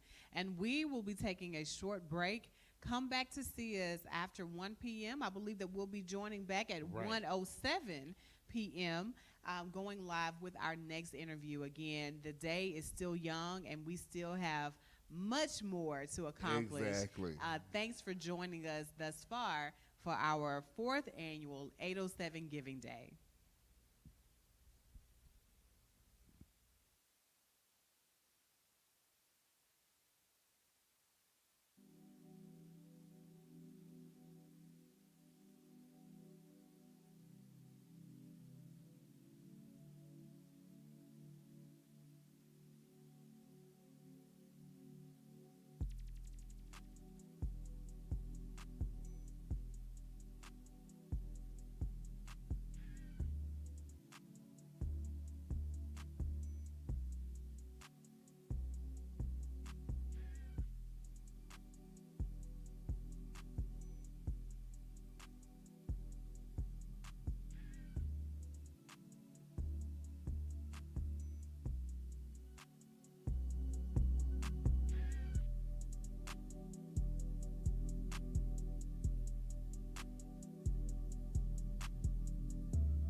And welcome back to our 807 Giving Day Telethon. I think it may be best for us to do some station identification. Tell the people who you are. I am Dr. Derek Henson. I'm the Director of Development here at LeMoyne-Owen College. And I'm Dr. Tara Dunn Ross, and I proudly serve as the Chief Operating Officer here at LeMoyne-Owen College. And we've been together all morning. Yes, and it's all been morning. quite an eventful morning. Very eventful, very eventful. But I'm quite sure that we have some late birds to the party. We do. Better late than never. Better late than never. And so for that reason, let's kind of talk a little bit about why we're here. Okay. 807 Giving Day. It's our 4th annual observance. Correct. And we are here to raise money for students here at LOC. Right. And so all morning we've talked to alum, we've talked to students, we've talked to supporters of the college, Exactly. and all of them have one common thread. And that thread, of course, is the love for LOC. Love for LOC. And the need to give. Back to their college and alma mater, or let me say this, our HBCU. So even though we're not alums, we consider this our HBCU. It's the only one in Memphis. There's only one in Memphis. We are the 5th oldest HBCU in the nation, and the only HBCU in Memphis. And for that reason alone, it is enough for us to know that there is an importance, there's a legacy, and there's a need for the work that's being done here. Right, which kind of leads us to our next segment. Most people know the HBCUs have a direct connection to the African American church. So I'm going to let you tell us about our next guest. Sure. So we're excited to have Reverend Dr. Stoney Butler with us. And Dr. Butler is with Mount Pisgah Baptist Church here in the area. And he also is a 2015 alum of LeMoyne-Owen College. Let's give it up for that. Yeah, let's give it up for Stoney Butler. Yes, welcome, Dr. Butler. Tell us a little bit about who you are. So, as it has been stated, I am Pastor Stoney Butler Jr. I pastor the Mount Pisgah Baptist Church here in Cordova, Tennessee, on the outskirts of Memphis, rather, and I am an extremely proud LeMoyne-Owen College alum. That sums it up in a nutshell. And so as an alum, of course, we know that you are here to support the institution, and I believe that you support in not only your giving, but also in your time. Oh, very much so, very much so. And what we've learned today as a common thread is that giving goes beyond just fundraising. Yes, giving goes beyond fundraising. Yes, but it also includes time. So with that being said, we appreciate all that you do for your beloved LOC. I am honored. I'm honored to be able to serve. So tell me about your work at Mount Pisgah. So I am the senior pastor, the senior servant. You know, I'm the head floor washer there. You know, needless to say, January the 7th, I was elected to serve as the pastor of Mount Pisgah. I followed a great pastor and preacher, the Reverend Dr. Basil Gardner Brooks, who was my pastor for some years. So I'm just excited to be able to serve there, and I'm excited not only to serve there, but to serve my community. And the funny fact is, I have several alums of LeMoyne-Owen College and LeMoyne College, rather, as well as a couple of Owen College alums in my congregation. In your congregation. Yes, ma'am. So you definitely understand the term legacy. Oh, very much so, very much so. Because not only are you following a great legacy at Mount Pisgah, but you are amidst legacy in your congregation, because those LOC alums, I'm sure, are doing great things to represent the college. Very much so, very Not much just so. in the alum set, but in the church as well. Yes, ma'am. Yes, Awesome ma'am. indeed. So tell us why you are here today. I'm here, obviously, to bring some money. You know. All right. Yeah, we love to hear the money. We thank God for God's grace, but we realize money does help the world go Yes, around. it does. And money helps keep the lights on. Money helps keep our communities thriving. Right. So with that being said, I presented to the deacons and trustees the other night, and without any questions asked, they wrote me a check. They told me to stop by the church and pick it up, so I stopped by to deliver the check. Awesome indeed. Yes, ma'am, and support my great HBCU. Right. So. Well, we want to see what's behind door, as you said earlier, door number 1 from Mount Pisgah. Well, wow. We have a Thank $1,000 you. donation to Go the ahead. college. Amazing. Thank you so much. Mount Pisgah Missionary Baptist Church, $1,000. I think for today, this may be one of our largest donations. Would that be safe to say? Yes, for one in $1,000. It is. So Perfect indeed. We are glad that we are able to contribute. Awesome indeed. Well, again, we appreciate you And I believe that we're here for a picture. All right. Perfect indeed. We are excited to receive this check. We know that it's going to go toward a common good, and we know that our students are going to benefit substantially from donations and supporters of the college such as you. So thank you so much for your time. Oh, it is our pleasure. And listen, anytime we're able to help, look, we're only a phone call away. And I've been told that you have already received your support sign, because so we have a mission that we're trying to paint the entire Memphis area in purple and gold. Yes, ma'am. So we do expect Very much so. to see a sign in front of Mount Pisgah. I need 2 or 3 of them put Well, around, we'll make put sure around you the get church 'em. perimeter. We will make sure that that happens. Very much so. Thank you so much. right. And again, thank you, Mount Pisgah Missionary Baptist Church. Thank you for your donation. And it is not too late. Right. 807 Giving Day, 1-833-807-GIVE, or text MAGIC to 345-345. We still have a goal to meet, Yes. and it's because of individuals and for churches like Mount Pisgah Missionary Baptist Church that we are making that goal happen. In just a few minutes, we're going to hear more about legacy. And before we go there, I think that we have a message from our supporters. Education is the most powerful weapon that you can use to change the world. Nelson Mandela. The truth of these words is manifest in the transformed lives of the students and alumni of historic LeMoyne-Owen College. LeMoyne-Owen is the heart of the Soulsville, USA Renaissance community in Memphis, Tennessee. Surrounding its beautiful campus are the Stax Museum, the Stax Music Academy, elementary and charter schools, historic churches and businesses, and the stately Elmwood Cemetery.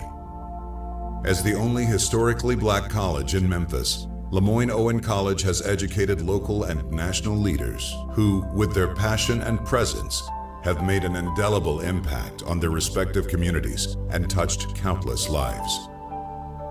Consider Marion Barry, former mayor of Washington, D.C., Willie W. Harrington, Memphis's first African-American superintendent of Memphis City Schools and the first African-American elected mayor of Memphis, Dr. Benjamin Lawson Hooks, first African-American appointed to the Federal Communications Commission and former NAACP National Executive Director, Judge, and Minister, Lois DeBerry, former House Speaker pro tempore and one of the longest-serving members in the history of the Tennessee State House of Representatives, and G.E. Patterson, founding pastor, Temple of Deliverance, Bishop, Church of God in Christ, all history makers, all LeMoyne-Owen College magicians.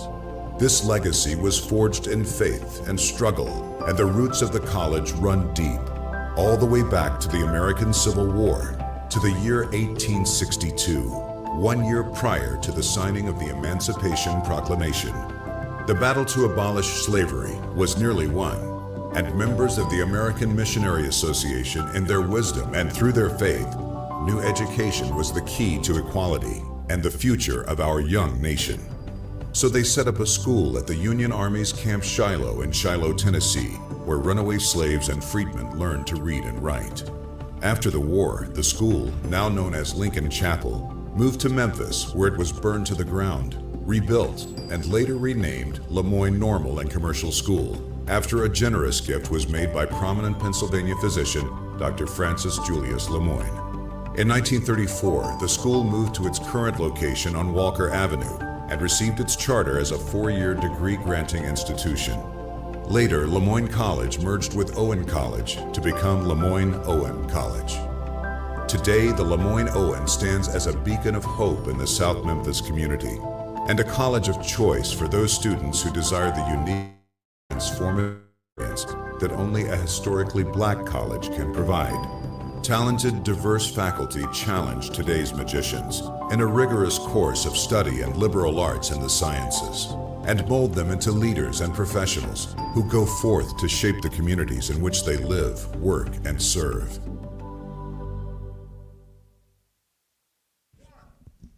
All right, 807 Giving Day continues. Yes. Yeah, we're sweating it out up here and trying to raise this money for LeMoyne-Owen College. Man, it's been a day. We're what? It's As 1 Michael o'clock. Jackson say, we've been working day and night.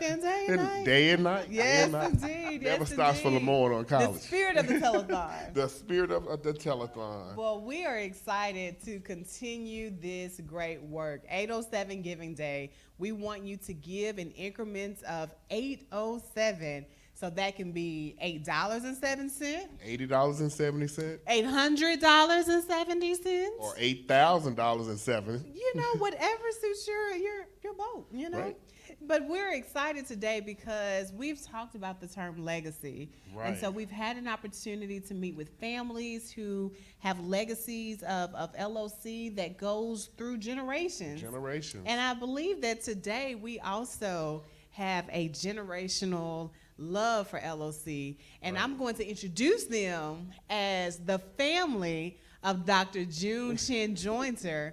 Dr. June is beloved at LOC. Iconic. Most of us call her Mama June because she just exudes the love. And so I can only imagine just the love that you give to us here at LOC and for your institution. So I can only imagine what you all get to experience from Mama June. So we're going to give the mic to Dr. June, and we want her to introduce her legacy here. Okay, what I'm going to do, this is my son, my birth son. This is they took me when I said my firstborn. This is Frederick Earl Jones Jr. and his daughter, my grandbaby, Avery McKenna Jones. This is my adopted son, Ronald D. Davis. He's a LeMoyne graduate. And his son, this is Jet Mao. Yeah. Okay. Nice to meet each of you. I love these young men because they love LeMoyne and they love the community. They're always doing things in the community. My son gets on me all the time because he owns upholstery and auto body repair. Oh, wow. And I'm always calling him because students' cars break down, and I'll call Fred, and he fusses at me. And he said, Mom, I'm tired of you and them children at LeMoyne-Owen College. We told y'all she was Mama June. And Ron owns the rocking chair. And so when people come to Memphis, I met a young man on the plane a couple of weeks ago who was here for the Baptist Musical Conference. And I told everybody on the plane that was coming from Houston to Memphis to go to the rocking chair. There we go. So you're talking about good food, good entertainment, a nice, relaxed atmosphere. Amen. This is the place to go. All of the above. All of the above. And you also have some legacies here, some future magicians. Yeah. Yeah, my babies. Yeah. So you all want to tell us a little bit about what you do in school? Some exciting things that you're doing in school now? I am actually switching schools now. Okay. And I will now be at Lausanne Collegiate School. Awesome. Awesome indeed. Awesome indeed. And what about you? I'm transferring to St. Paul. Awesome. So I'm assuming you all are excited about the upcoming year, right? No. Well, listen, honesty from the voice of the babies. Very honest. But let's get this honest answer. I do expect for you all to be students at LeMoyne-Owen College. Can we guarantee that? Maybe. Okay. I'll take a maybe. A lot of life has to happen, right? Right. We'll take a maybe. Nice to meet you all. And so, Dr. June, we would like to just ask from you, because you not only are an LOC alum, but you are a LOC supporter, an LOC employee. And can you talk a little bit about the importance of giving? Giving goes way back. When I was a student here, that's when we learned how to give during freshman orientation. We have an organization called the Pre-Alumni Council, and that's how we started to learn how to give to our alma mater. We did fundraisers, we collected money, we went room to room, classroom to classroom. When we were in work study, we made sure that when you got your work study check, you had to give $1 back to LeMoyne-Owen College. So that's how the legacy of giving started with me.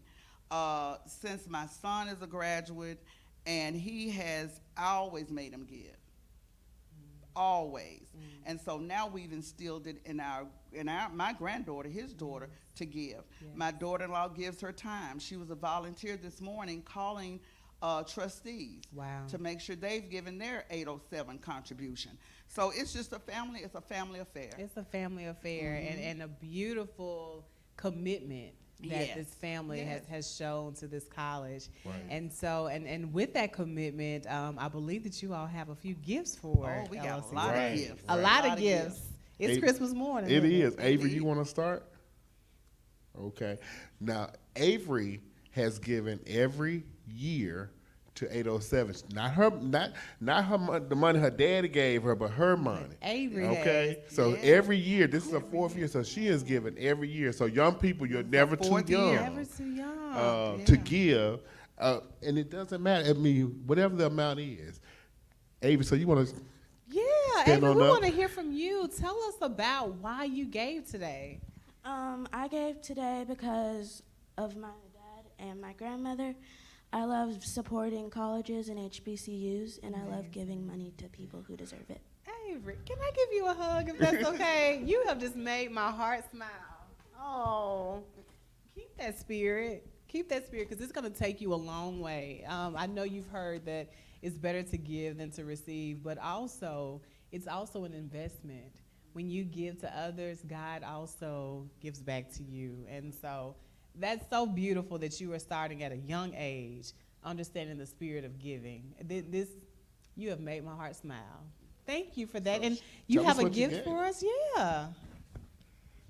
Awesome. Look at that big check. $80.70. $80.70 now. Miss Avery Jones. Oh, Avery, we're Avery. so excited to receive this gift from you. No, we, Yeah, hold it up with pride. all right. Awesome indeed. Avery, thank you so much. And our students really appreciate Right. your commitment. And I think that you have set the tone. You set a new standard on what young people can do and how Right. young people can give back. So very proud of you. How old are you, Avery? I'm 11. 11 See, years 11 years old, and now she even knows the importance of giving back to LeMoyne-Owen College and just philanthropy in general. So we thank you, Avery. Thank you, Avery. Appreciate it. Of course. And it seems like your family has some gifts as well. Yes, we have a gift as well. 807. Wow. That we're giving again for the 4th year in a row. Amen. Thank you so Awesome. much. This, of course, is from Fred Jones and EMP Body Shop in the amount of $807 to LeMoyne-Owen College. Mr. Jones, thank you so much for continuing to give to your alma mater and to the future of our students. Not a problem. Mr. I'm gonna Ron. pass over to Mr. Ron. All right, I first want to say that no matter how much money we give you after year, it cannot compare to what we receive and the love we receive from Right. LeMoyne-Owen College. And just been given to me and the people that I went to school with, and it's just a wonderful thing, a lot of love and comfort and protection that was given when I was here as a student. So Jed and the Milam family, myself, stand up, Jed.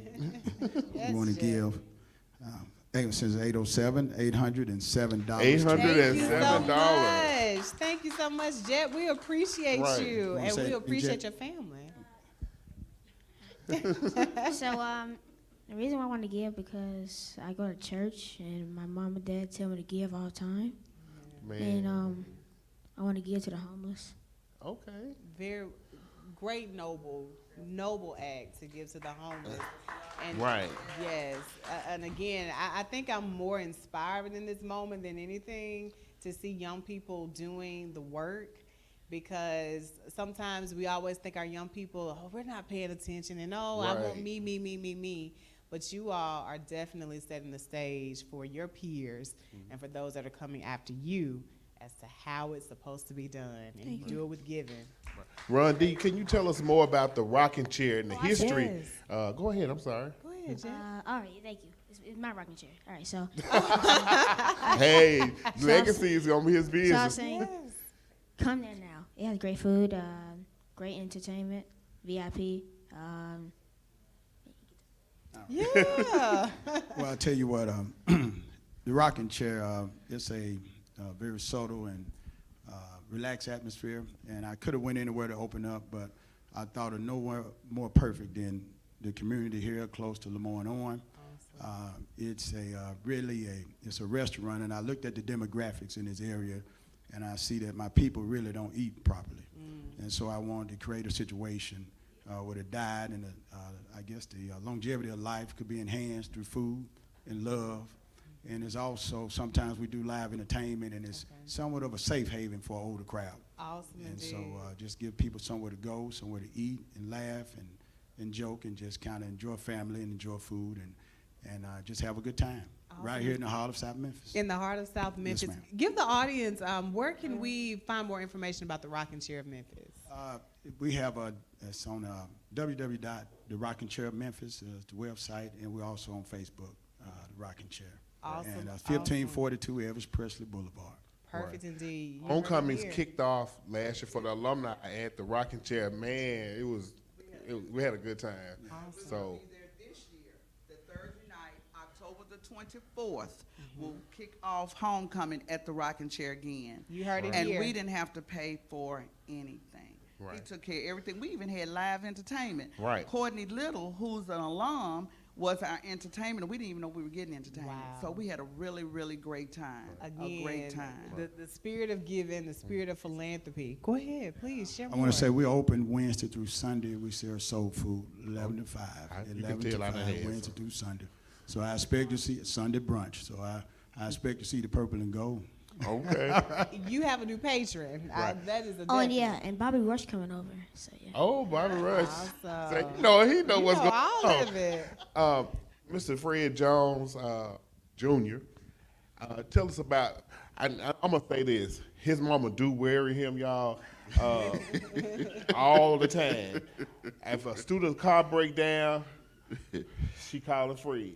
Her car break down, she calling Fred. So I can witness to that. So Fred, tell us about your business, and it's actually a legacy business for him as well. EMP is a legacy within his own. My father started EMP close to 40 years ago, and he saw fit to step away and let the next generation come in, and I stepped in and took care of the business like we continue to do right now today. We're actually across the street from each other. I'm in Okay. 1539, Oh, he's in wow. 1542.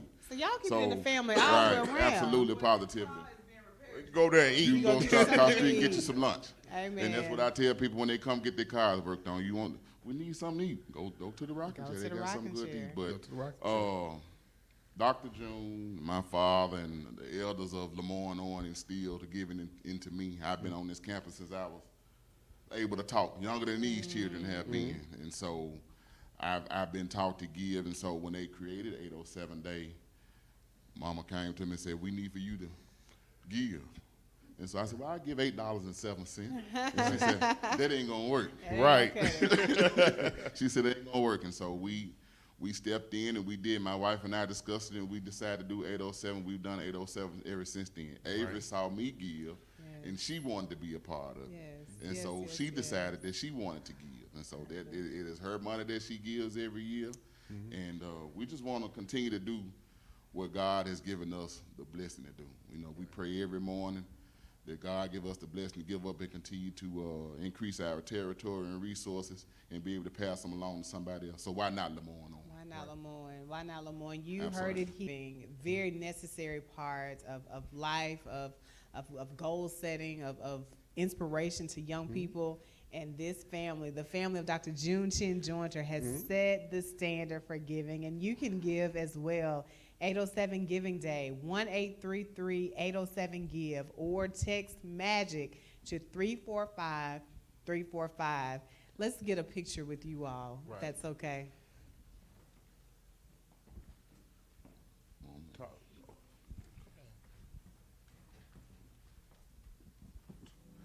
Mrs. Jones is coming to take the picture, you all.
Welcome back to LeMoyne-Owen College here at 807 Walker Avenue on 807 Giving Day. Man, it has been a time. We just talked to some legacies, some great alums, supporters of LeMoyne-Owen College, and it has been an outstanding day. What do you think? It has. I think I've been most inspired by the young people who are giving.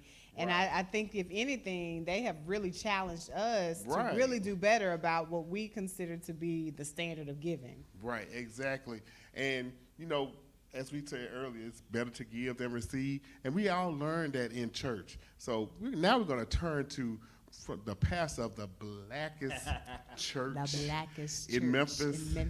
The educator extraordinaire, my frat brother, Dr. Earl Fisher. Well, good afternoon and peace and love to the LOC family. Thank y'all for giving me a chance to chop it up about what LOC has meant to me and why I try to always give as much as I can. And on behalf of the Abyssinian Baptist Church in Whitehaven, yes, the blackest church in Memphis and Shelby County. Nobody wants to contest us for the title. I'm glad to be here and glad to be representing. And I'm glad, you know, to your point, my dear brother, that y'all got an alpha to talk for a second, because one of the challenging things about representing LOC is that people confuse you with the Omega Man, and I got nothing but love for the Killer Chi Psi chapter. Amen. But I'm a proud member of the Beta Xi chapter of Alpha Phi Alpha Fraternity Incorporated, founded here in LeMoyne-Owen College, April 28th, 1934. Yes, indeed. Well, I believe the men of Alpha Phi Alpha have been in full representation today. So, again, you're just continuing this great legacy that's been going on. Right. We've had Dr. Christian's been on, Dr. Dr. Williams has been on, just all throughout the day. But Earl, Dr. Fisher, tell us your LOC story and what LOC did for you and what did you do here at LOC? So kind of tell us about your I think anybody who knows me well knows that one of the most impactful and instrumental moments in my life was a call that I got from now the late, great coach Jerry C. Johnson. When I'm a native of Benton Harbor, Michigan, and I was coming out of junior college. It was someone who knew him and gave word to him on my behalf, and without even seeing me dribble, pass, or shoot a basketball, Coach Johnson called my mother's house, left a message on my voicemail saying he had a full-ride scholarship for me. And it was definitely a divine intervention of sorts, because there's no way that I could envision my life turning out the way that it has without getting that phone call and without coming to this institution.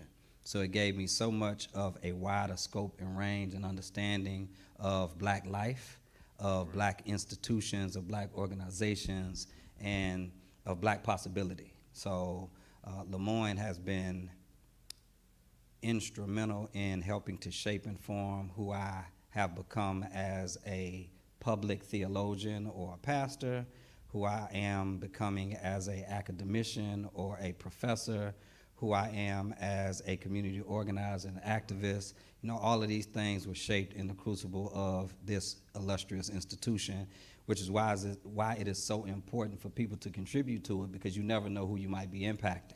When I got to Abyssinian, I learned that some of the founding members were graduates of the 1953 class. Man. Which means when I graduated in 2003, they were there, but we didn't know each other at the time. So I want to call the names of Deacon Emeritus Rodell Boyd and Church Mother Emeritus Dolores Alexander, who were people who graduated from LeMoyne College in 1953. Right. So I may be confused, but I do not think that I am. In Brownlee Hall on the third floor, excuse me.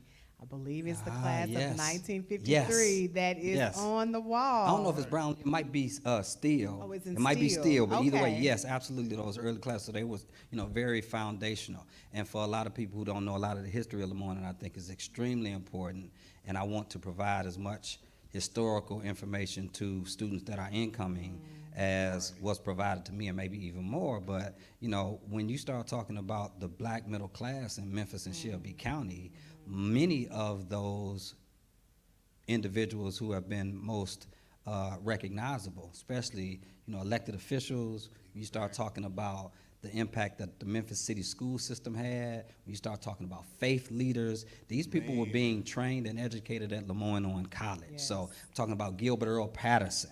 I'm talking about James Netters. I'm talking about he was the head of the NAACP, Benjamin L. Hooks, yes. who the library is named after, Samuel Billy Kyles, Henry Logan Starks, who not only integrated the student body at Memphis Theological Seminary, but also integrated the faculty and the staff. So if you look at people who taught at some of these historic and legacy black high schools like BTW and Carver and Hamilton, they were being trained and educated here at LeMoyne-Owen College. And so again, you never know, when you give some money to this institution, you are actually helping to shape not only those who impact local and Memphis and Shelby County life, but people like, you know, my frat brother who ended up being the mayor of Washington, D.C., Marion Barry. You know what I'm saying? So you just never know who you might be investing in. So we encourage people to continue to give to this illustrious institution. Definitely so. And so, point of privilege, I had the chance to meet Dr. Fisher through some work in student affairs. And so Dr. Fisher was our speaker for the Lantern service this year. What the beauty of why I'm bringing that up is the Dr. Fisher that I know is one that's embedded in student engagement.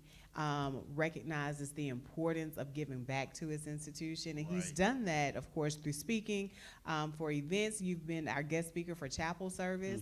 And so as a student affairs champion who understands that most of your rearing in college happens outside of the classroom, I appreciate you giving your time.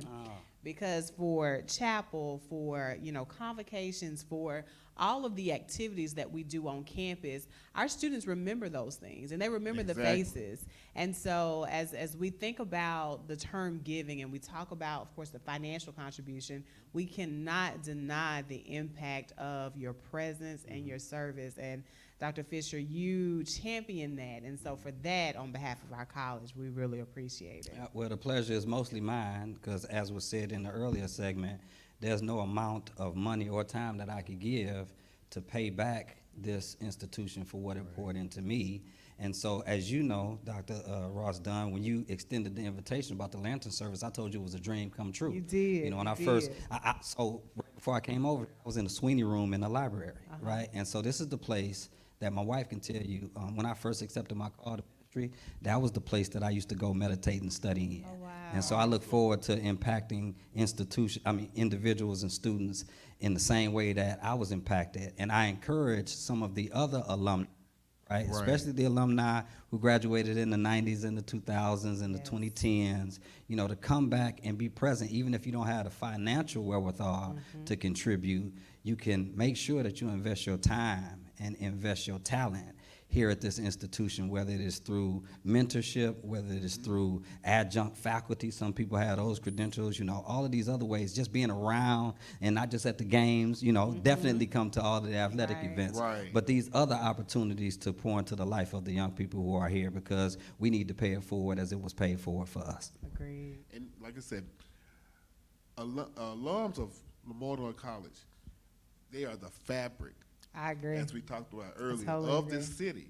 And it's just everything is pretty much touched by LeMoyne-Owen College. I think the gentleman said this morning, everything. Dr. Canada was saying government, our churches, educators, business owners have come through, have been touched in some form or fashion, whether they attended LeMoyne, whether they had family members that attended.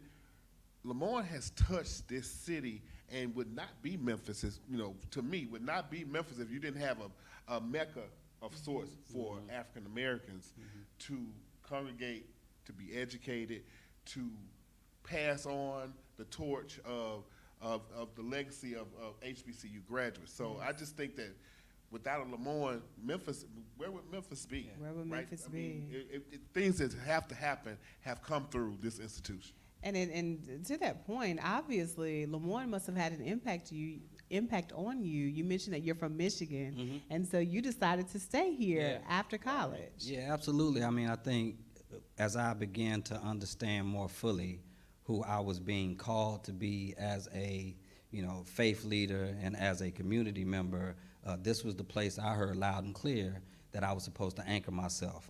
My friend and colleague, who is now the president of LeMoyne-Owen College, Dr. Christopher B. Davis, and I've had plenty of conversations about how many people come to Memphis from other places and live out the fullness of their life in this place. So I got here in 1999, and I was 20 years old. I've been in Memphis for the last 25 years. Lifetime. Which is to say, you know, I'm a native of Benton Harbor, Michigan. I say Michigan raised me, but Memphis made me. Right. So you know, LeMoyne-Owen College as an institution definitely gave me my perspective on adulthood and what it meant to live life in the Mid-South with as a person who has family ties in Grenada, Mississippi, right? And so it's a coming home of sorts, but it's definitely true that there's something about the LeMoyne-Owen College experience that grounds people in this community. And so I know teammates and friends and classmates from Chicago and from Racine, Wisconsin, and from all over the country who came to Memphis and are still in Memphis living wonderful and thriving lives. So I'm glad to be in that number. Awesome indeed, awesome indeed. Well, Dr. Fisher, like I said, it's been an honor and a pleasure to enjoy your presence today and kind of talk a little bit about your legacy here at LOC and, of course, your commitment to the Memphis area. And we also want to show our appreciation to you by having you display this in your yard. Oh, yes. that White we Haven, Black Haven, guess what's going to be up in Black Haven? Matter of fact, Yes. and I need an extra one to put in front of the church. Okay, So give me two. And I'm just going to go on public record with two things, as if y'all would grant me a little privilege. One is y'all can expect a $807 check coming from the Abyssinian Community Services Incorporated over the next few weeks. And also, rumor has it that someone who looks like me, who's about my size and my age and has my pedigree and portfolio, is likely going to be teaching a class or two here at LeMoyne-Owen College. Again, I wonder who that may be. So, yeah, Religious studies class. Yeah, religious studies, and possibly, I hope I'm not speaking out of turn, possibly a freshman seminar course. Awesome. Man, So these things are in the works, and I would love to do that and so much more for my alma mater. I was an adjunct here from 2008 to 2010 in the religious studies department, so it's always good to come back home, and I'm looking forward to sharing with these students over the next few months. Well, you've heard it here. Someone, we don't know who, that may be bringing their talents to LeMoyne-Owen College. And again, if that person, we don't know who, brings their talents to LOC, we know that our students are going to be in for a treat. Ashe, thank y'all so much. It's 807 Giving Day. 1-833-807-GIVE is the number to call. We strongly encourage you to call, make a commitment to a student's future. If you don't want to call, you can text us at Text Magic to 345-345. Dr. Fisher, thank you so much for your time. My thank pleasure. you so Thank much y'all for for your having me. support.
right decision when I came to LeMoyne-Owen College, when it felt like family.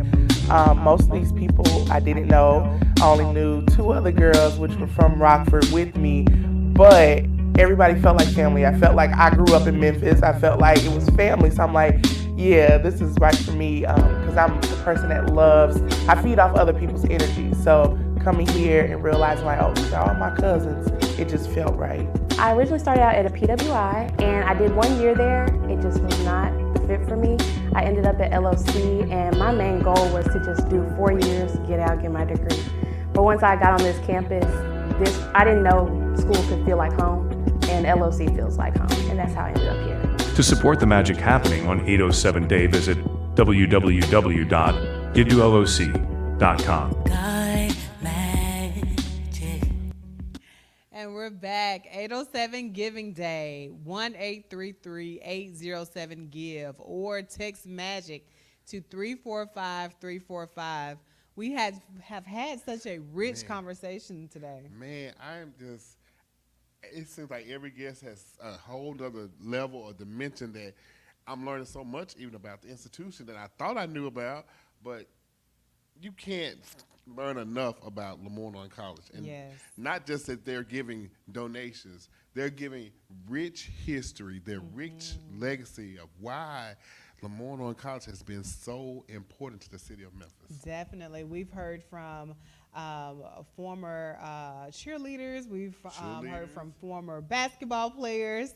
And today we have our tennis coach, who is also an LOC alum.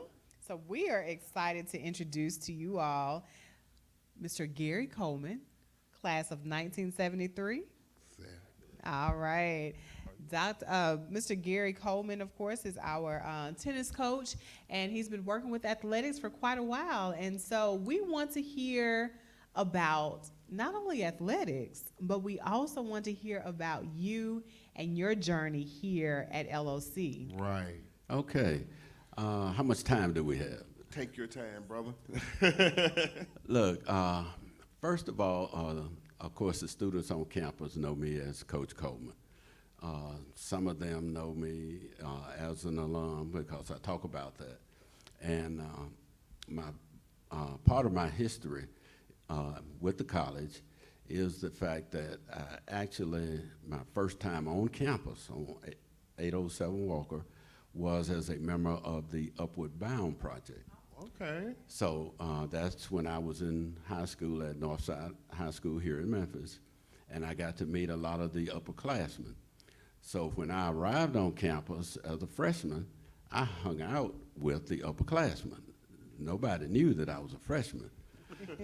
So, but that became actually a liability. And here's my testimony that I give to all of my students. Please give a testimony, because we're only hearing the liability. Right. Okay. Here's what happened.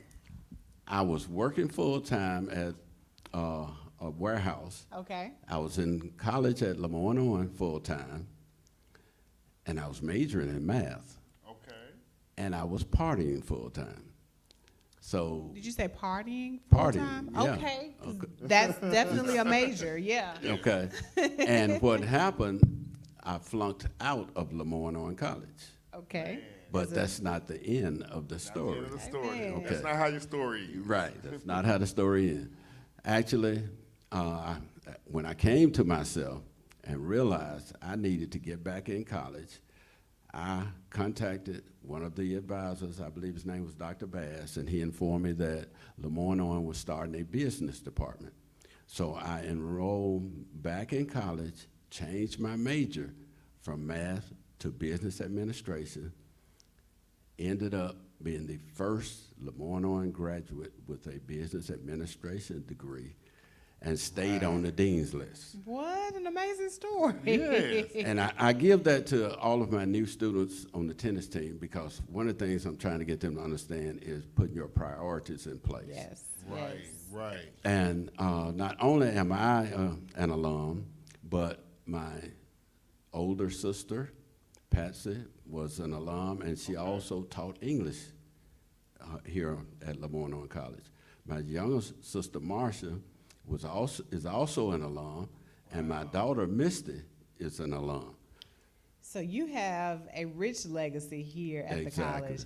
Why has attending LeMoyne-Owen College been so important for your family? Well, I think my mother, because she only had a grade school education, that she wanted to ensure that we were able to get an education. And matter of fact, I think it also motivated her because she went back and got her GED. Man.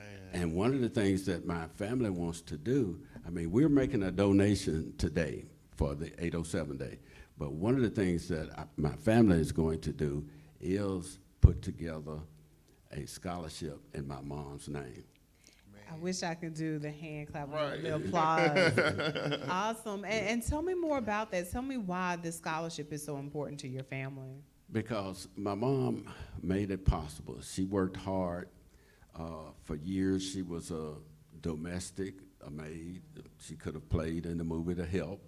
I offered to take her to see the movie, and she said, no, I was the help. Wow. Okay. She lived it. So she lived through that, and she wanted to make sure that her children did not have to live through that we could get an education and go on to be, as my sisters were teachers, myself in corporate America, my daughter's in real estate. So all of these opportunities that are available to us, she wanted to ensure that.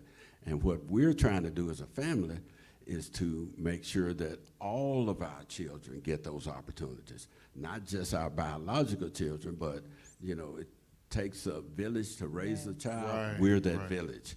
That's amazing. What a labor of love. It is. So you're the tennis coach, and I know you a variety of different students come to you. So where did you learn to play tennis, and did you learn here at LeMoyne, or did you do it as a hobby, or how did you get into the sport of tennis? Well, actually, I got into the sport of tennis. There was a tennis court and a pool at the condominium complex I lived in on Shelby Drive when I graduated from LeMoyne-Owen. And I decided that I wanted to learn how to play tennis because we were assessed fees for the upkeep of the pool and the tennis court. Okay. And I didn't want to just see other people playing. Get your money's worth. I had to get my money's worth. Yes, Right. So indeed. I started learning how to play. And then one of my corporate jobs, I worked for General Motors and was transferred from here to Richmond, Virginia, Okay. which was Arthur Ashe's hometown. And of course, they played tennis like we played basketball in Memphis. So that's where I really got hooked. History lesson I did not know. Yeah.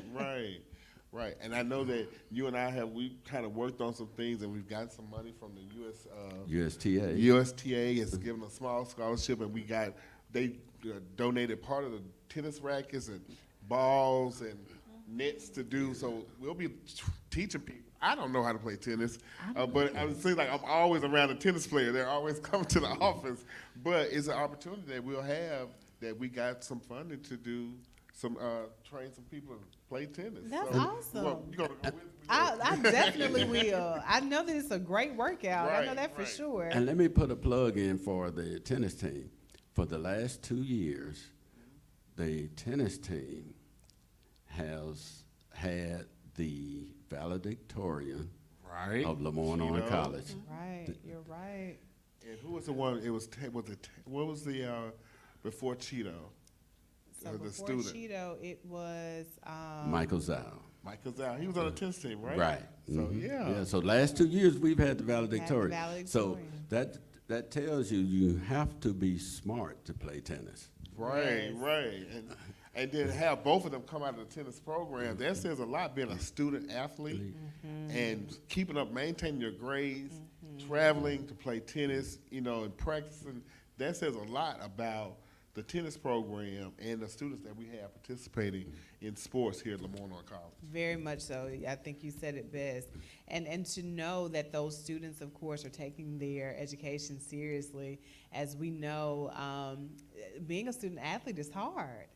But the fact that they are persevering through the time commitments, through the travel, through the late practices, and are still being more than enough in the classroom is awesome and amazing. And one of the things that I try to get the student athletes to understand is what you just described. It prepares them for life. It does. It does. That's exactly what it does. I totally agree. There's while I did not play sports in college, I did play in high school, and the level of, I guess, drive, what it teaches you is that the small things matter. Yes. And with hard work, I played softball, for example, and I wasn't the best player on the team, but I was the one that was most committed. And I played in left field and center, and so all of that to say this, while we were what we call shagging balls, that was the time where, it was basically batting practice. But that was, it may be a time to socialize with other players, but for me it was a time to, let me see what ball I can get to. Let me learn how to work my angles. And that commitment has really shown in other areas of my life, is that the small things matter. When everyone else is doing the things that may not seem significant, that's when the extra work gets put in. Exactly. And just adding to one of the reasons we do 807 Giving Day, tennis is not one of the sports that is like heavily funded for like scholarships. A lot of those students still need additional help, and so we try to create programs or opportunities for them to earn money. So, I wasn't in high school. I mean, I wasn't a college athlete, but like you, I played in college. I mean, in high school.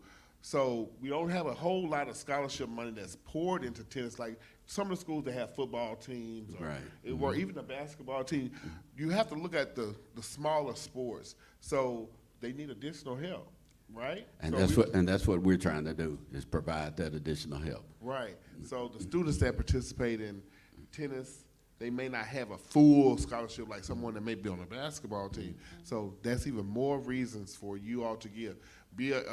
Olympics are going on right now, and just seeing those students, we have that type of caliber of students that attend LeMoyne-Owen College. But just think if we could provide additional resources that they may perhaps one day go on to the Olympics playing tennis. Who knows? Who knows? So give 1-833-807-GIVE, or text MAGIC to 345-345. But it looks like you have a gift for us, but before you reveal, I always like to take points of privilege to say thank you, because what I do believe that you've done with your gift, with your talent, is that you have recognized the gap. And I'm sure, being a coach, you recognize the needs of student athletes, and you also, as an alum, have a love for the institution, but you also recognize that there's gaps that need to be filled in order for those students to continue to pursue. And your gift is a sentiment to your commitment that you have to this work. And so I just want to say thank you, and thank you for helping to fill the gap. Of course. Thank you. All right, awesome. So let's see what's behind. This is door number 2 This today. is door number 2. Door number 2. 807. So we want to get a picture with you, Coach Coleman. Okay. So, and I also want to challenge class of 73. Class of 73. Another call out, Dr. Another call out. Listen, class of 1973 from LeMoyne-Owen College. Gary Coleman has called you out. So we want you to give. The number, of course, is on the screen. 807 Giving Day, 1-833-807-GIVE, or text your gift to 345-345. Text the word MAGIC to 345-345. Mr. Coleman, thank you so much for your time, for your efforts, and for your philanthropy. This way here. I'm being a photographer today.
Greetings, I'm Dr. Robert Williams, and I proudly serve as the Director of Career Services here at LeMoyne-Owen College. Magicians, welcome to New Student Orientation.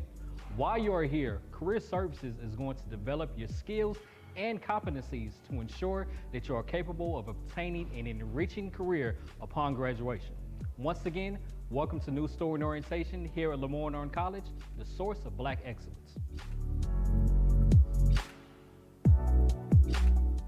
Greetings, I'm Dr. Robert Williams, and I proudly serve as the Director. Hi, my name is Kimberly Thunderbird, and I'm the Dean of Enrollment at the LeMoyne-Owen College, and welcome to New Student Orientation. If you've made it this far, that means you've already submitted your application, you've submitted your official transcript, and your shot records. So welcome, future magicians. We are the source of Black excellence. So now, let me introduce you to the amazing admissions team. Greetings, magicians. Welcome to New Student Orientation. My name is Ladarius Wallace, an admissions recruiter here at LeMoyne-Owen College. We want to welcome you to the source of Black excellence. Greetings, magicians. Welcome to New Student Orientation. My name is Jeffrey Dunnigan. I'm a senior recruiter here at LeMoyne-Owen College. We want to welcome you to the source of Black excellence. Greetings, magicians, and welcome to New Student Orientation. My name is Kanae Roberson, and I am an admissions recruiter here at the LeMoyne-Owen College, and I want to welcome you to the source of Black excellence. Amen, say man. Welcome to New Student Orientation. My name is Dabrion Leach, a senior recruiter here at the LeMoyne-Owen College, and welcome to the source of Black excellence. We are the source of Black excellence, and we've got you covered. Greetings, future magicians. My name is Ladarius Wallace. I'm an admissions recruiter here at LeMoyne-Owen College and also an alum. LeMoyne-Owen College was founded in 1862 and was named after Dr. Julius Francis LeMoyne. We are the 5th oldest HBCU in the country, the first HBCU in the state, and the only HBCU in Memphis, Tennessee. Here today, I'll be your magical tour guide on this magical tour, and I hope that you have a great time. Come with me. So our first stop on our tour is Steele Hall. As you can see behind me, Steele Hall is the oldest building, built in 1914. It was burned down during the Memphis Massacre, and it was rebuilt by the men of Alpha Phi Alpha Fraternity Incorporated. Steele Hall is your building for your fine arts and humanities. So music, English, anything of that nature, this is where you'll be. The next stop on our tour is the Hollis F. Price Library. Named after Dr. Hollis F. Price, who served us from 1943 to 1970. He was the first African-American president on LeMoyne-Owen College's campus. The library was built in 1963, and it houses our alumni room and our Sweeney collection, which is African-American books by us. It also has a lot of first edition, rare, out-of-print books and articles. Next stop on the tour, we have Brownlee Hall. Brownlee Hall is the business central of the college. It houses the president's office, the admissions team's office, financial aid, and the records office. Any business that needs to be handled will be handled in Brownlee. Next, we have GOH. GOH is where your biology, criminal justice, and IT majors will take most of their classes. It also houses the Dr. Cheryl Golden Retention Center, and the Retention Center is right next to the Office of Student Affairs. So next we have the building of institutional advancement, where we've developed relationships with the community, the alumni and the pre-alumni, and also United Negro College Fund. Next stop on the tour, we have the Bruce Johnson Gymnasium. Houses all of our athletics and was named and dedicated to Jerry Johnson, Nike's 2004 Best Coach of the Year. All right, next stop and the best stop, we have the Patton Hall Living and Learning Center. It was built October 10th, 2013, estimated at about $15.5 million. It houses about 350 students, co-ed dorm, girls on one side, boys on the other. It's where all the freshmen and all the upperclassmen reside. All right, just a little fun fact while we're at the dorms. Behind me is the St. Jude Alsat Call Center. These houses used to be the original dorms. However, now they house the St. Jude Call Center for students on campus to make a living, to make them some extra money so that they can do whatever it is they want to do. Also, those students continue to go on to work for St. Jude in a bigger capacity. All right, next stop on the tour is the Greek Row. LeMoyne-Owen College houses the entire Divine Nine. We have a lot of mother chapters here at LeMoyne-Owen College. That means these chapters were started in Memphis here at LeMoyne-Owen College. Last and final stop on our magical tour, we have the Alma C. Hansen Memorial Student Center. It houses the Campus Life and Student Activities Office. It houses the Robert C. Lipscomb Dining Hall. It houses the Little Theater, and a magician bookstore.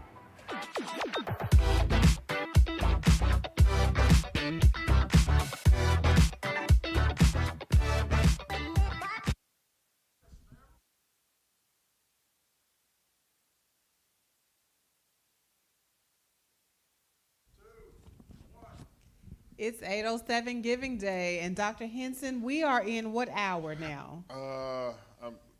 Is it all running together? It's all running together. But you know what? I think the saying goes, time flies when you're having fun. It does. And I've had a great time today. We have had an awesome time just learning about LeMoyne and people, why they are so invested in this school. And speaking of investment, our next guest, Mr. Courtney. How you doing? Courtney from Nolan. That's how you are listed in my phone right now. Courtney from from Nolan. All right. But we want you to introduce yourself fully. But I do want to kind of give. I've been taking a lot of point of privileges because these moments matter. That when it comes to kind of all of the work that happens at LOC, sometimes that work cannot get done without supporters and partners.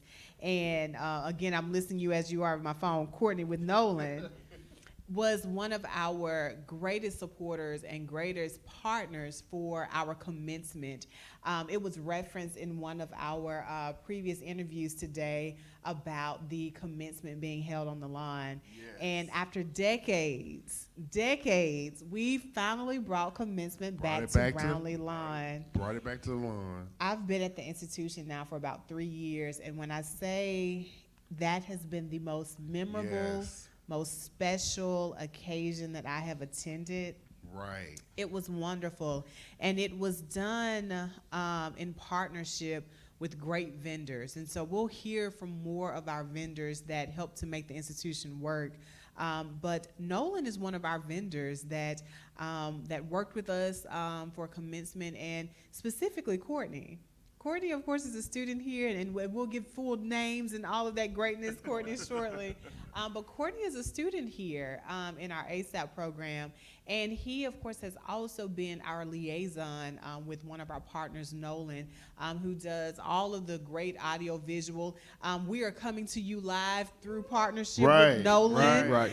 Yes, and let me just say once again, the partnership has been wonderful. But also, I've been getting feedback from people who are viewing it from the live, and they are saying wonderful things. So shout out to Nolan.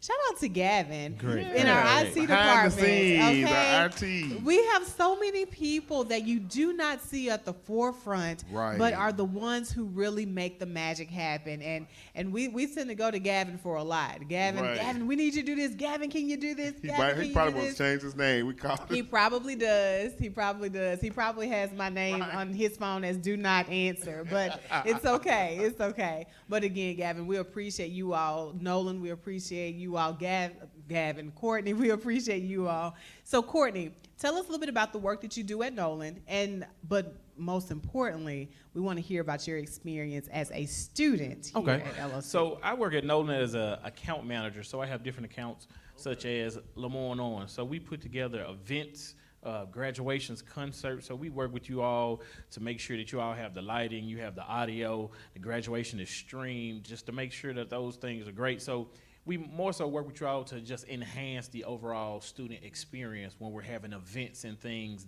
because of course, the youth of today, they look for technology. They want to see LED wall. They want it to sound good. They want to have bass. So, we just help with those things as you all call or have a need for, with events. And then as a student, I'm a sophomore in the ASAP program, a Dean's List student, a 3.7 GPA. Yes. It's just, and I'm, 44, so I'm coming back to school at 44 years old. Tell us about that. When, sometimes people think that you actually can't go back to school, or maybe it's too hard, or, I have a career and I go to school, so full time. And then, in the ASAP program, they allow us to have online evening classes. So that helps for the person or the adult with a professional career to be able to go to school. So, that's it's a very helpful program. It's accelerated, of course. So, we kind of get done with things in a 4-week process in a semester versus an entire semester that the average student would have to go through, but it's accelerated. So, we have to do more. But I mean, it's been a great experience. Here at LeMoyne, it's more so a family type of environment.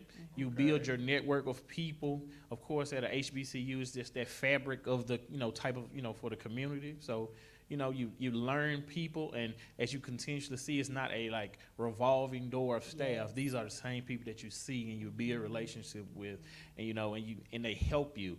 One of my advisors was Miss Hart, and she was amazingly helpful. When I came in, I was lost. I hadn't been to school in over 20 years. So for me to come back and, somebody that's trying to, walk you through step by step and help you, that's a great thing that sometimes you don't get at a large PWI.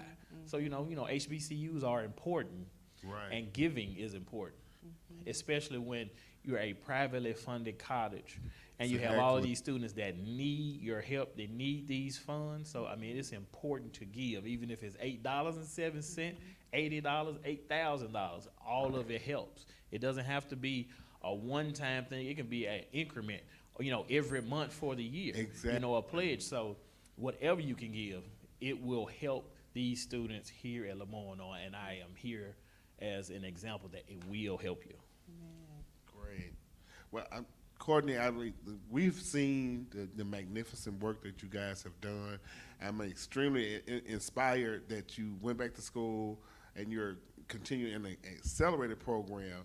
To be doing accelerated, working full-time, family, I'm sure, but like you said, this is a family atmosphere here at LeMoyne, and being able to provide wraparound services for you all, and to make sure that you matriculate and earn your degree. So we appreciate you for your work, and we also appreciate you for choosing LeMoyne to further your education. So Courtney, I would like to kind of lean into your student experience.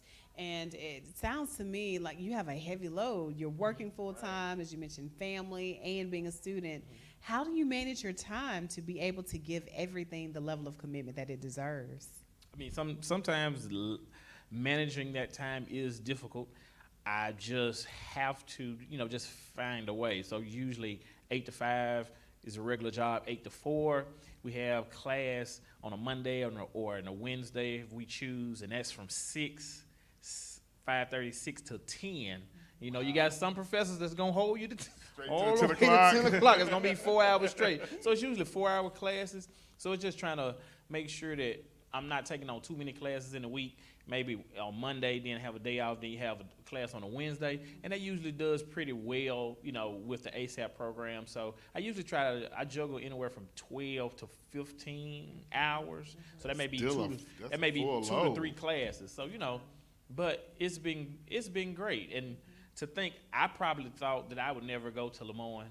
And the full circle moment for me is I have an older sister, don't know the year, she graduated LeMoyne. I have a younger sister, she graduated from LeMoyne, and I guess I just never thought that I would go to LeMoyne. And then everybody was like, it's like full circle. Now you're here and you're going to be a graduate also. Right.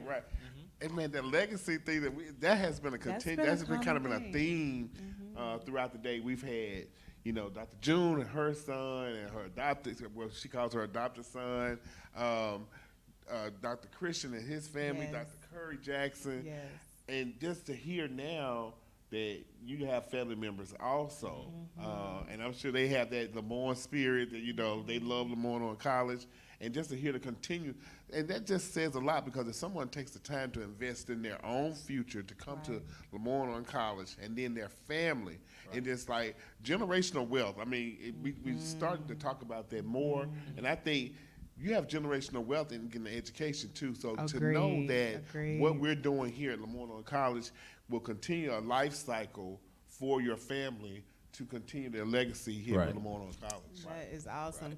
So, and your story is important because, again, there's someone out there who's watching, who is considering going back, who is a little bit on the fence on if this is the right decision to make. What advice would you give to that person? Take the first step and apply. And once you apply, get that opportunity to make an appointment and actually sit with someone and come and actually do a tour of the campus, and you get to see the pictures, and you get to see the history, and you get to see things to be like, I never knew that this was here and it had that much heritage and it has been here this long. Right. And it's definitely something that will sit and resonate with you that you'll want to try. So the first thing is just to fill out that application and try and set an appointment to come out here and sit down and talk to somebody and take a tour and see where it goes from there for you.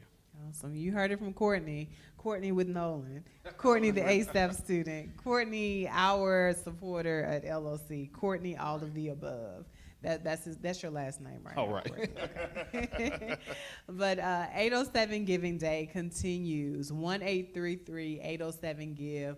Courtney told you how important it is to give. Give to students that are wanting to make a better life for themselves, want to make a better life for their families and for the legacies that will come behind them. You can do, and you can be a part of that legacy of giving by giving at 1-833-807-GIVE or texting the word MAGIC to 345-345. Courtney, thank you so much for your time. Thank y'all. Thank y'all for the opportunity. All right. Education is the most powerful weapon that you can use to change the world. Nelson Mandela. The truth of these words is manifest in the transformed lives of the students and alumni of historic LeMoyne-Owen College. LeMoyne-Owen is the heart of the Soulsville, USA Renaissance community in Memphis, Tennessee. Surrounding its beautiful campus are the Stax Museum, the Stax Music Academy, elementary and charter schools, historic churches and businesses, and the stately Elmwood Cemetery. As the only historically black college in Memphis, LeMoyne-Owen College has educated local and national leaders who, with their passion and presence, have made an indelible impact on their respective communities and touched countless lives. Consider Marion Barry, former mayor of Washington, D.C., Willie W. Harrington, Memphis's first African-American superintendent of Memphis City Schools and the first African-American elected mayor of Memphis. Dr. Benjamin Lawson Hooks, first African-American appointed to the Federal Communications Commission and former NAACP National Executive Director, Judge, and Minister. Lois DeBerry, former House Speaker pro tempore and one of the longest-serving members in the history of the Tennessee State House of Representatives. And G.E. Patterson, founding pastor, Temple of Deliverance, Bishop, Church of God in Christ. All history makers. All LeMoyne-Owen College magicians. This legacy was forged in faith and struggle, and the roots of the college run deep, all the way back to the American Civil War, to the year 1862, 1 year prior to the signing of the Emancipation Proclamation.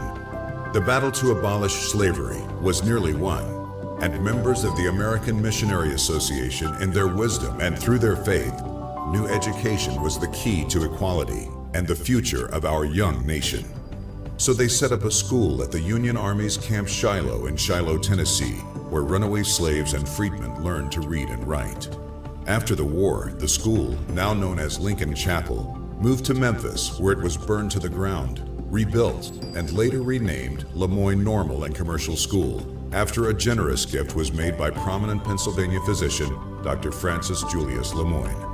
In 1934, the school moved to its current location on Walker Avenue and received its charter as a 4-year degree-granting institution. Later, LeMoyne College merged with Owen College to become LeMoyne-Owen College. Today, the LeMoyne-Owen stands as a beacon of hope in the South Memphis community and a college of choice for those students who desire the unique and transformative experience that only a historically black college can provide. Talented, diverse faculty challenge today's magicians in a rigorous course of study and liberal arts and the sciences, and mold them into leaders and professionals who go forth to shape the communities in which they live, work, and serve.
Education is the most powerful weapon that you can use to change the world.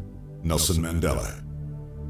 The truth of these words is manifest in the transformed lives of the students and alumni of historic LeMoyne-Owen College. LeMoyne-Owen is the heart of the Soulsville, USA Renaissance community in Memphis, Tennessee. Surrounding its beautiful campus are the Stax Museum, the Stax Music Academy, elementary and charter schools, historic churches and businesses, and the stately Elmwood Cemetery.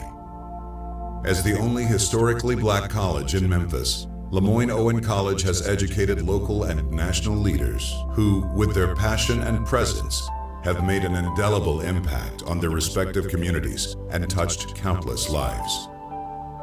Consider Marion Barry, former mayor of Washington, D.C., Willie W. Harrington, Memphis's first African-American superintendent of Memphis City Schools and the first African-American elected mayor of Memphis, Dr. Benjamin Lawson Hooks, first African-American appointed to the Federal Communications Commission and former NAACP National Executive Director, Judge, and Minister, Lois DeBerry, former House Speaker pro tempore and one of the longest-serving members in the history of the Tennessee State House of Representatives, and G.E. Patterson, founding pastor, Temple of Deliverance, Bishop, Church of God in Christ. All history makers. All LeMoyne-Owen College magicians. This legacy was forged in faith and struggle, and the roots of the college run deep, all the way back to the American Civil War, to the year 1862, 1 year prior to the signing of the Emancipation Proclamation. The battle to abolish slavery was nearly won, and members of the American Missionary Association, in their wisdom and through their faith, knew education was the key to equality and the future of our young nation. So they set up a school at the Union Army's Camp Shiloh in Shiloh, Tennessee, where runaway slaves and freedmen learned to read and write. After the war, the school, now known as Lincoln Chapel, moved to Memphis, where it was burned to the ground, rebuilt, and later renamed LeMoyne Normal and Commercial School, after a generous gift was made by prominent Pennsylvania physician, Dr. Francis Julius LeMoyne. In 1934, the school moved to its current location on Walker Avenue and received its charter as a 4-year degree-granting institution. Later, LeMoyne College merged with Owen College to become LeMoyne-Owen College. Today, the LeMoyne-Owen stands as a beacon of hope in the South Memphis community and a college of choice for those students who desire the unique and transformative experience that only a historically black college can provide. Talented, diverse faculty challenge today's magicians in a rigorous course of study in liberal arts and the sciences, and mold them into leaders and professionals who go forth to shape the communities in which they live, work, and serve.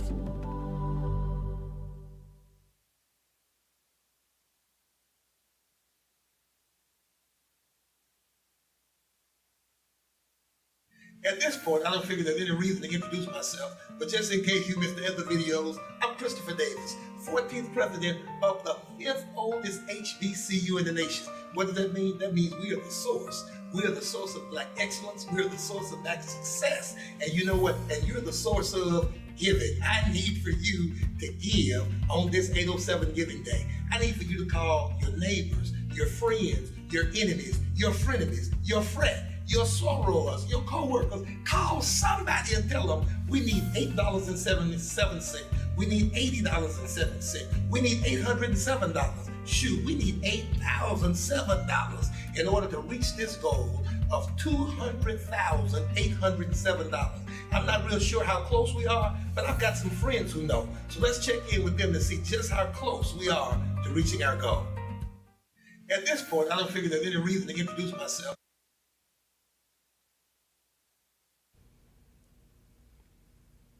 All right, we are back. 807 Giving Day continues. Feel free to text MAGIC to 345-345 or give us a phone call at 1-833-807-GIVE. Dr. Davis has been checking in throughout the day, and he has mentioned that we have an update. We will be sharing that update with you pretty soon. But until that time comes, just want to thank all of those who have supported us today. We know that the giving aspect of Giving Day is the most essential piece to what the work is or what this work entails.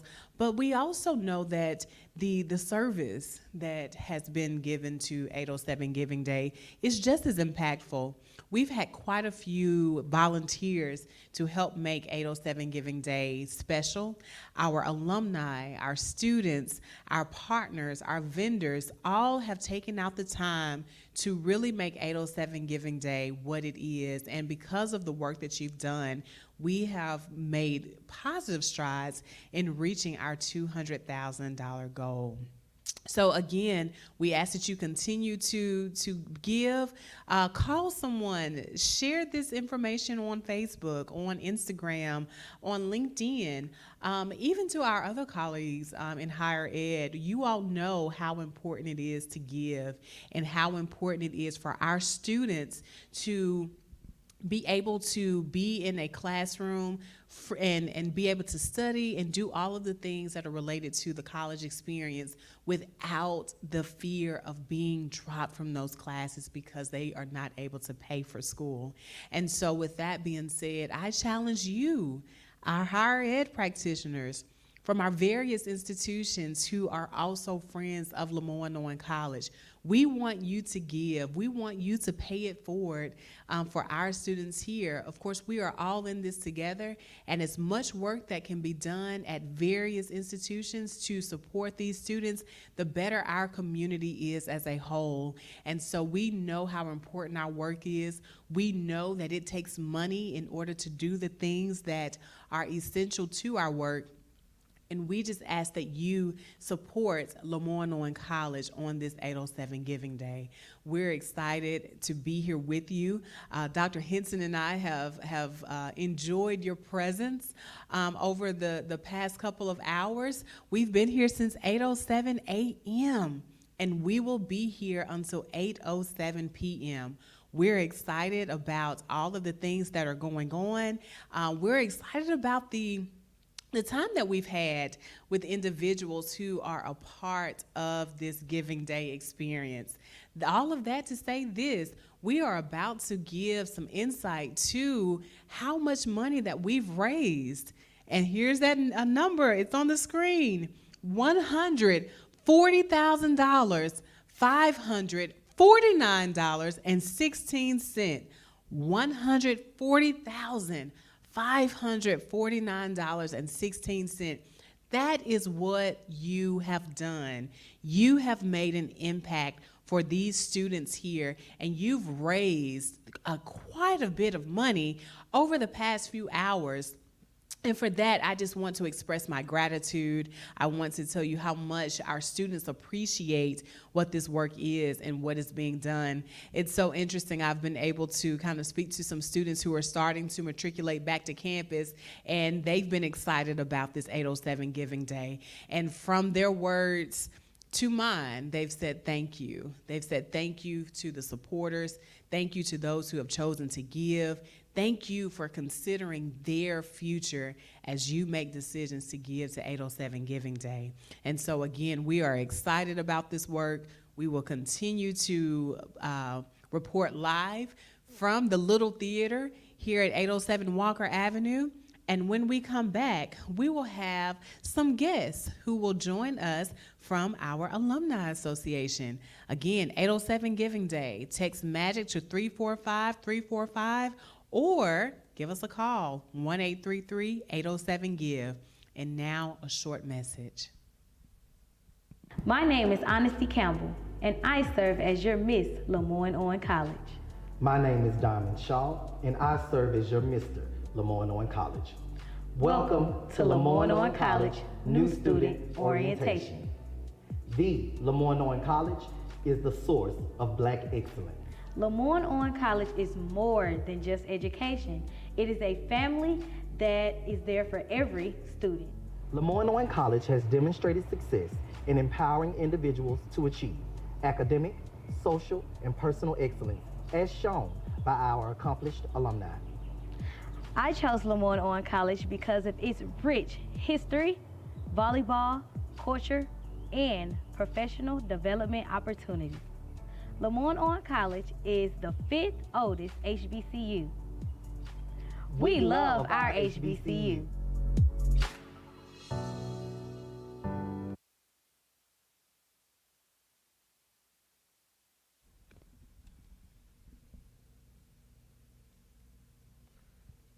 Welcome.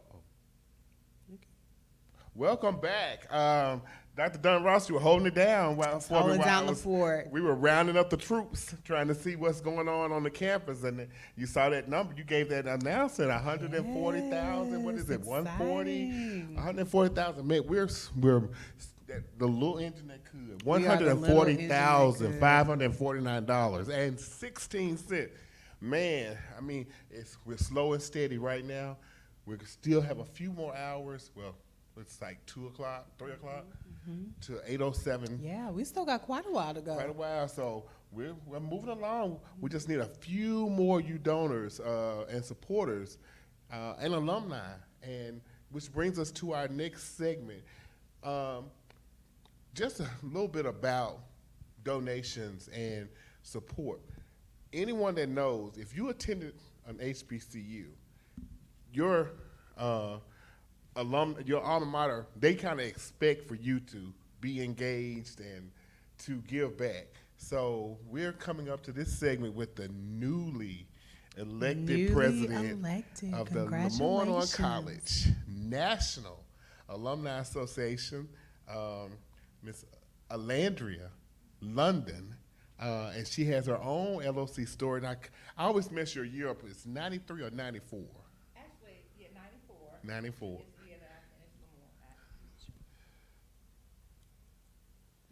So yeah, tell us again what right. year. So I entered in 1990. I finished in 1994.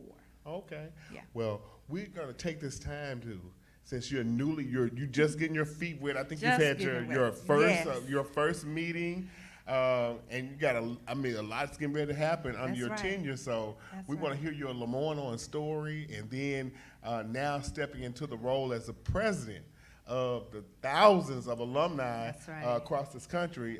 So tell us about your LOC journey, and now in your new role as the national president. Okay, so as I said, it was 1990. I was a transfer student from UT Martin, actually, and things didn't go well, honestly.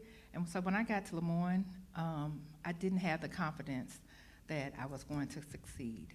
But the moment I stepped on this campus, arms came from all kinds of ways to support me, to let me know that I was in a safe space and that I could actually complete my college aspirations. And so I'm grateful for this institution because it was such a different environment from what I had come from, making sure I didn't fall through the cracks. And so I'm third generation LeMoyne-Owen. My grandmother, my mother and her siblings. I have cousins, first and second, and I think third. We all have history right here on this campus. That's awesome. We've heard, and the audience who have been with us since this morning, we've heard this trend, this tradition of legacy that has continued through. Right. I'm getting chills right now when I think about my grandmother, who, actually I guess it was LeMoyne normal, but it gives me chills to know that we share that in common, even though she's been gone for a very long time. Wow. But it's an amazing feeling, and so I encourage those who come from families that they would be first generation students. I encourage you to come and be a part of this family because there's absolutely nothing like it. Right. So in your volunteer role as the president, I'm so glad you said it like that because that's a strong volunteer. Go ahead. So it's work. So you're now leading the National Alumni Association. So tell us a little bit about some upcoming plans, or what can we expect from the Alumni Association? We had your Memphis local chapter on earlier. Let's hear what you have. I'd first like to share that this is my third term serving with the National Alumni Association. I came aboard as recording secretary. Then the second term, I was second VP, and so here I am. And so the previous administration did a wonderful job of setting the stage for us to move forward. We had a lot of things that were in place and not in place, and it is my desire to continue that effort in growing our numbers in membership and growing our numbers in in chapters across our country, and maybe even outside, because we've also had some alumni to join who are out of the country. And that's, and you don't think about that. You think about small Memphis. Right. And speaking of that, it's also my desire to help the college promote that there are more colors, school colors in the city of Memphis other than blue and gray. Blue and white. Yes. Oh, yes, right. yes, Yes. It is the purple and gold. It is purple, Yes, and, purple gold. and Purple and gold. gold. And speaking of that, we have been working to cover the city in purple and gold today. Yes. Throughout the campus, of course, you see these 807 Giving Day shirts. But for our supporters, which we want to also bless you with one, to our supporters of LOC, we are asking that you put these yard signs in your yard. Yay. And I think Dr. Henson is getting yours. They Yes. say, of course, LOC, we support LeMoyne-Owen College, the source of Black excellence, and we must have our National Alumni That's Association president to have one proudly. Proudly, serving her proudly, yard. proudly. Yes, and I live in South Memphis, and so it's going up as soon as I get in my driveway. Amen, amen. Yeah. Now, I know you just dropped your son off on this past weekend or leading into Monday. I know he's not attending Lemoyne, but he has a connection to Lemoyne on campus. He does. He finished his high school journey at Hollis F. Price this past, 2024 grad. And as he walked onto the campus of Southern University at New Orleans, he was still carrying his LeMoyne-Owen lanyard. And before I left, he had both schools attached to his keys. So he is still very connected to LeMoyne. Matter of fact, he was sharing some news with me as I was driving up of something that happened on campus on Monday, and I was like, no, I didn't know. So social media is a gift. Some people will say it's different, but he's staying connected because of his relationships that he built here. And while we always want students here at LOC, what we can appreciate is that you are still supporting an HBCU. Yes. And your son is at another HBCU. And so we're excited that he's going to continue that HBCU legacy in your family, one that you've described so eloquently. And so, again, I'm sure that pride is instilled in him. And I know that he will do the same in terms of He will. And just an extra kick, he has a LeMoyne-Owen transcript. So he's still Right, you know, exactly. with the dual enrollment, yeah. So that's important. And if you can speak to that, we probably should have our Hollis F. Price principals to come and talk a little bit about Hollis F. Price and its impact to LeMoyne-Owen College. And so you referenced it, of course, that he has a LeMoyne-Owen College transcript because he did dual enrollment through Hollis F. Price. And of course, our students who attend Hollis F. Price are able to get dual credit credentials at LOC. So we are working through this pipeline, and this pipeline of legacy for LOC, this pipeline of legacy for HBCUs, and so you are definitely a part of that. Yes. Right. Yes. And I know Monday you weren't able to be here, but the Magic Monday mixer that Dunn Ross, did some excellent work in helping with getting the alumni, because it was a reclamation for membership. And we have just heard so many wonderful things about how they thoroughly enjoyed the mixer. We had some sponsors for that. Lawrence Plummer with Lawrence Plummer Financial, Service Master was one of the sponsors. They both donated over $5,000 each to sponsor that event. The alums, just this morning, they were just talking about, we had a great time. They're looking forward to the next one. I know that last night you all were planning already planning for homecoming. That's right. And trying to have something. They want to do something similar. Yes. So tell us, do you have any updates on what you may be thinking about doing for homecoming? And I think it's October the 3rd weekend. Yes, in it's October? the last weekend in October. And just piggyback on that, I got to see video of the fun that y'all had on Monday. We And had yes, some I was fun. grinning in my room. But yes, so homecoming is coming up, and I like to say alumni homecoming so that you can differentiate between what the current students are doing. And so we will start on that Thursday, which I think is the 24th. We'll run Thursday through Sunday. Okay. That's been typical the last few years. But we're looking to add or switch up our Friday night, which was a mixer, and we want to do a concert on the lawn. And so we're hoping to achieve that and just change it up a little bit. So Okay. Thursday we will be most likely, yes, the rocking chair. On Yes. Thursday night I saw Rondi on earlier, and then Friday night here on the campus, tailgating on that Saturday, all day. Right. Look for the right. information, and then a brunch on Sunday. It's typically how it runs. And so, and let me also say this, on this Saturday, you'll get communications. If you're already signed up, you'll get communications about our upcoming alumni meeting, our quarterly meeting. Awesome. Yeah. Awesome. Well, you have definitely shown that it's important to give back to your institution. It is.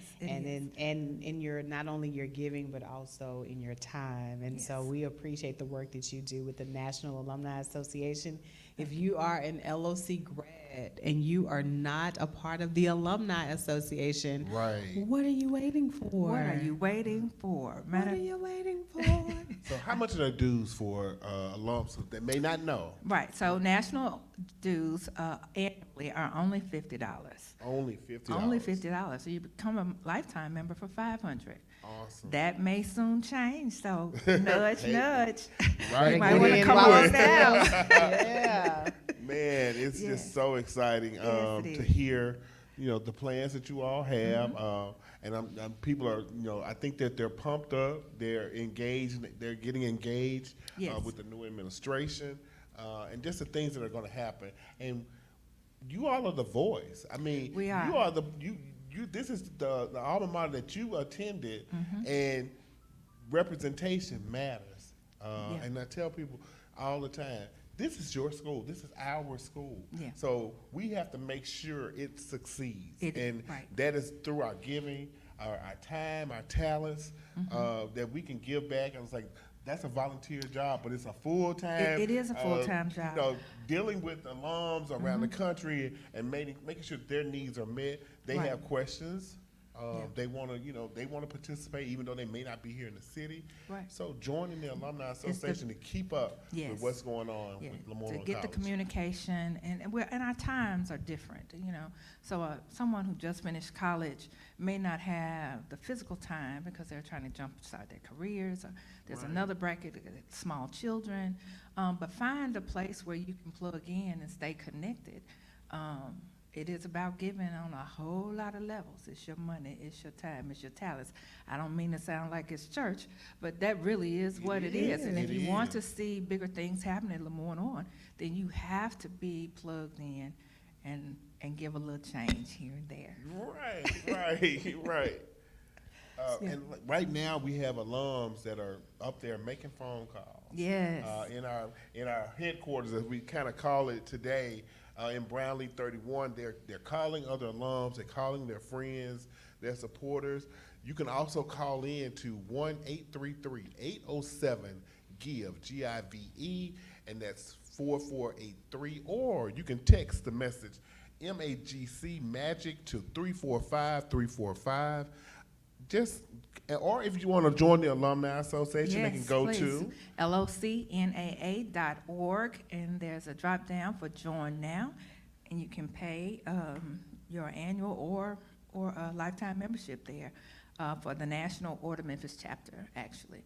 I would like to even plug and shout out to the class of 1994. Okay. My challenge for you is to not only give today, but set up a reoccurring donation in any amount of $19.94. So Okay, an we annual, a monthly donation of $19.94 or some variation of that. So we eat that. Another We eat challenge that done. for lunch. Right. We were talking about that earlier. I went to McDonald's. It was $11 Right. today. This morning. Right. Another challenge done, Ron. So. That's class of 1994. Yes. Miss London has challenged you. Yes. Right. So, hey, you gonna man up, woman up? What you gonna do? What you gonna do? It's out there. We gotta make ourselves known. Right. It's just a lot of us in '94. I promise you. I didn't realize until I went back and looked at the yearbook. But yeah, and I have my hands on several of them, so I'll be reaching out to them directly too. That is awesome, and like we're challenging. She's challenging the class of '94, but all alums give something back. Just think about your time when you walked on Walker Avenue or Neptune or Hollister Price Drive. Saxon. So, or Saxon, yeah. Think about what you needed as a student. Yeah. We still have students here that have needs. Yes. I mean, there are some are single parents. There are non-traditional students that are trying to just get their foot in the door, get their feet back wet again. Earning their degrees, and we know that can be a challenge for our students that don't have all the financial resources that they need. So it is critical. So just think back when you were, as Don Ross and I were talking with the broke college kids. Yes. And so you sitting there like, okay, I got to figure this out. Right. And so just knowing that they have support from other alums, the college, and how they can reach, and we can provide those resources. That's the whole purpose of this entire day, from to 8:07 tonight, where we'll be trying to make that mark. But the phone lines, you can continue those donations and reaching out to the school. Yes, and they are volunteers that are standing by. 807 Giving Day, 1-833-807-GIVE, or feel free to scan the QR code on your screen or text MAGIC to 345-345. Ms. London, it's been a pleasure. Thank you so much for your time. Thank you for having me. This is awesome. Awesome indeed. Yes. And I believe now we are going to hear from some of our students. Lucinda Humphrey and the American Missionary Association had the faith to begin what would become LeMoyne-Owen College over 160 years ago. It took faith and support from a community of people who believed in the dream. The magic of that hope still remains. Through the years, LOC has continued to rise. We are inspired, and together with your contributions, the next generations will rise even higher. Reimagine hope, reimagine faith, reimagine LOC. Give to LeMoyne-Owen College. 807 Day. To support the magic happening on 807 Day, visit www.givetoloc.com.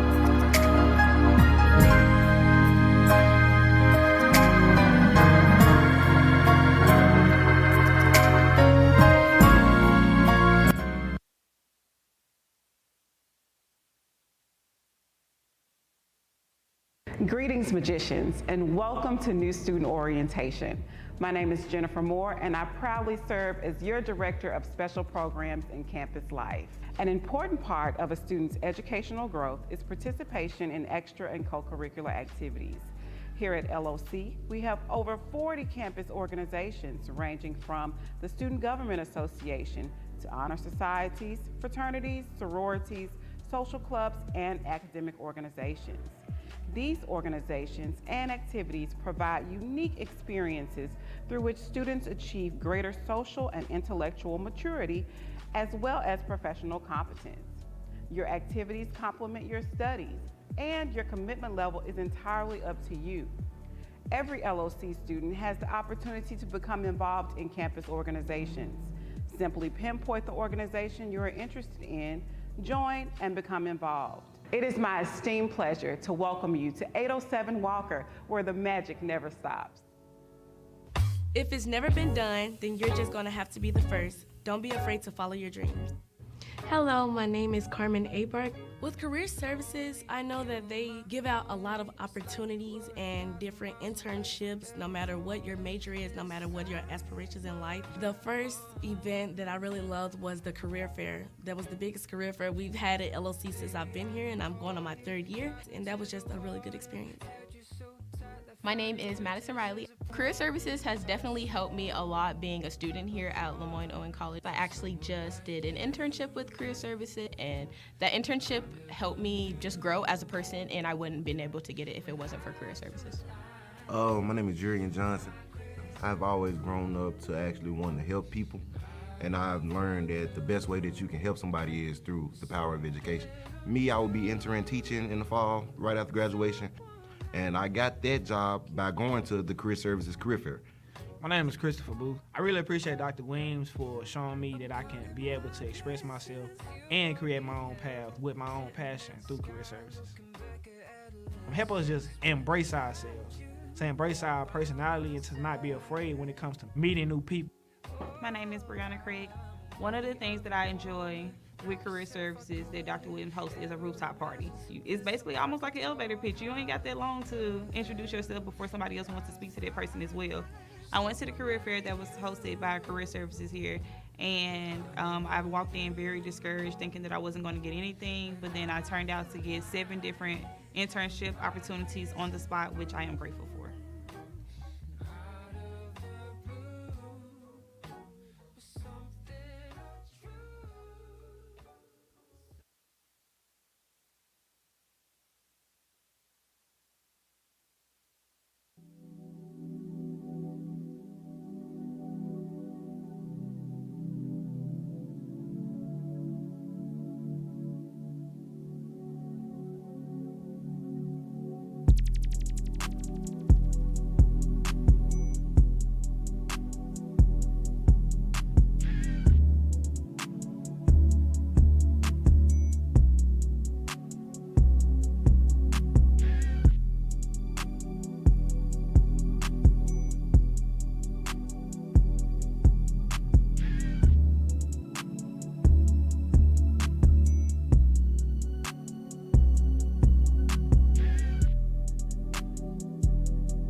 My name is Honesty Campbell, and I serve as your Miss LeMoyne-Owen College. My name is Diamond Shaw, and I serve as your Mr. LeMoyne-Owen College. Welcome to LeMoyne-Owen College New Student Orientation.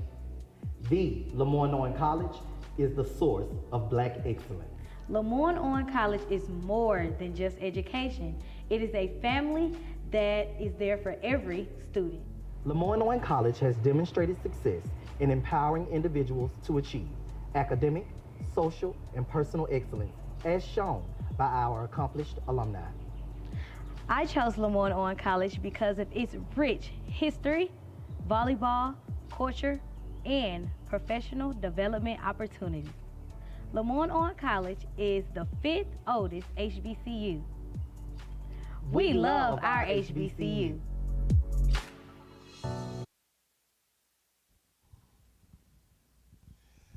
Good evening, good evening. I guess it's evening. It's what, 3 o'clock afternoon, 3 or so. We just here today. We're here on 807 Giving Day, where we're raising money for LeMoyne-Owen College, our HBCU right here in the city of Memphis, the 5th oldest HBCU in the country.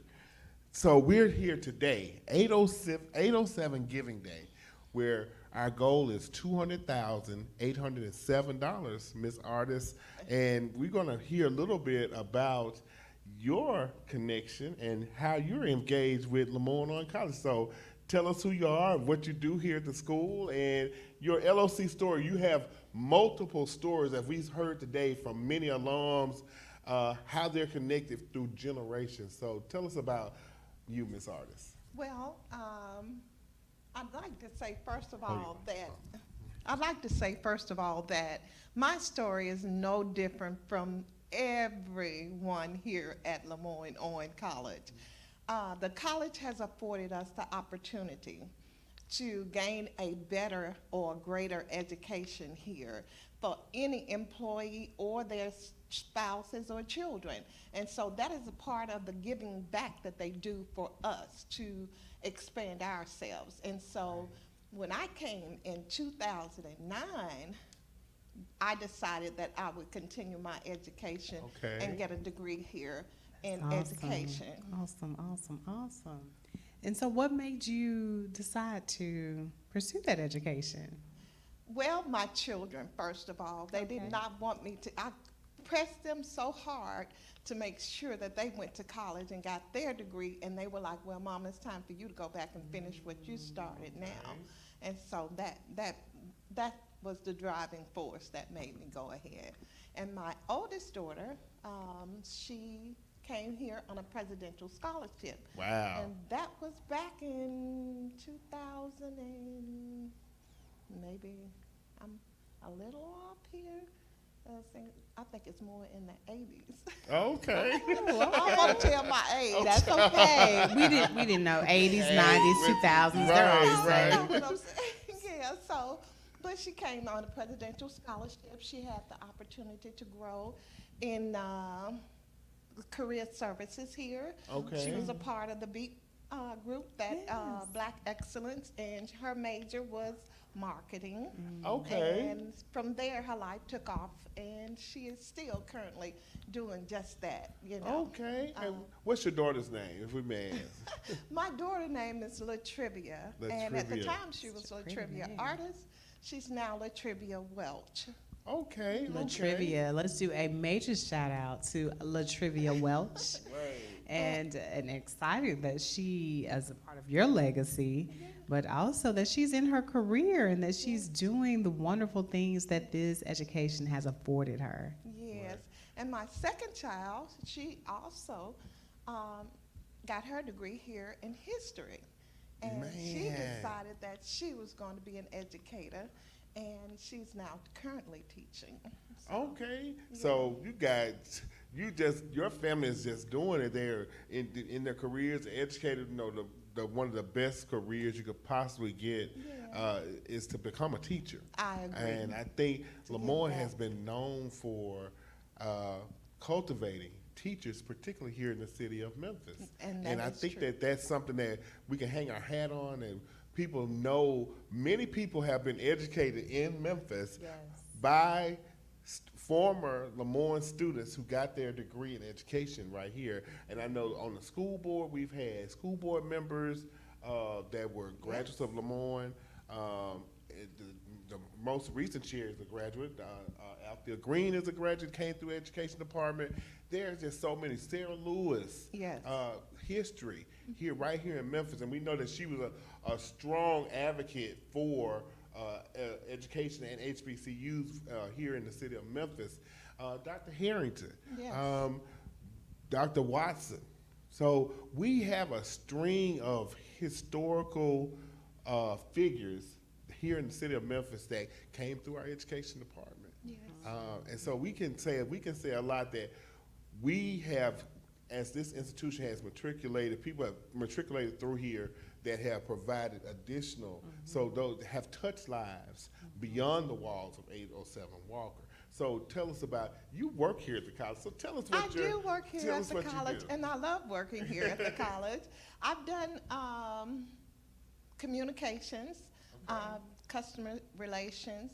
I also handle compliance issues, data input for Tibers, and I handle the mail room and the copy shop. It sounds like a lot. It sounds like a lot. It's a little bit, but it is a wonderful place to be, a wonderful job to have. I'm able to connect with the students, faculty, and staff, and I feel like my life has been enriched greatly by that, because these people here are truly a part of my own family now. I know you have helped me out of many a bind when it comes to printing some, we've had some tedious moments trying to get some things done and out, and she came to my rescue without didn't bat an eye. Just bring it on down. We'll get taken care of. So I know I appreciate you and the things that you do here at LeMoyne-Owen College. So I'm sure there are others that have their own stories about you, Miss Linda, about the work that you've done here at LeMoyne. And we love to give kudos here on this stage, because Miss Artist is always a pleasant spirit. Oh, thank you. Anytime that we come in contact, you're always pleasant. You're always smiling. And I randomly run into Miss Artist on the weekend sometime, and it's the same presence, and it's always just a blessing when I do get a chance to see her and to be in a space where she's enjoying life outside of the college, because it does give you a time to refresh yourself. And so when you come back to what could be the hustle and bustle of work, you're refreshed and you have that wonderful, pleasant smile that we all love. Thank you. Thank you. It is always a pleasure to be here, and I would like to say that for everyone, I challenge you all to please give, because it is so important for so many of our students. Not only students here currently, but incoming students are in dire need of assistance even to make it in the door. And so we're asking that everyone please contribute to help with the students and the staff here at LeMoyne-Owen College.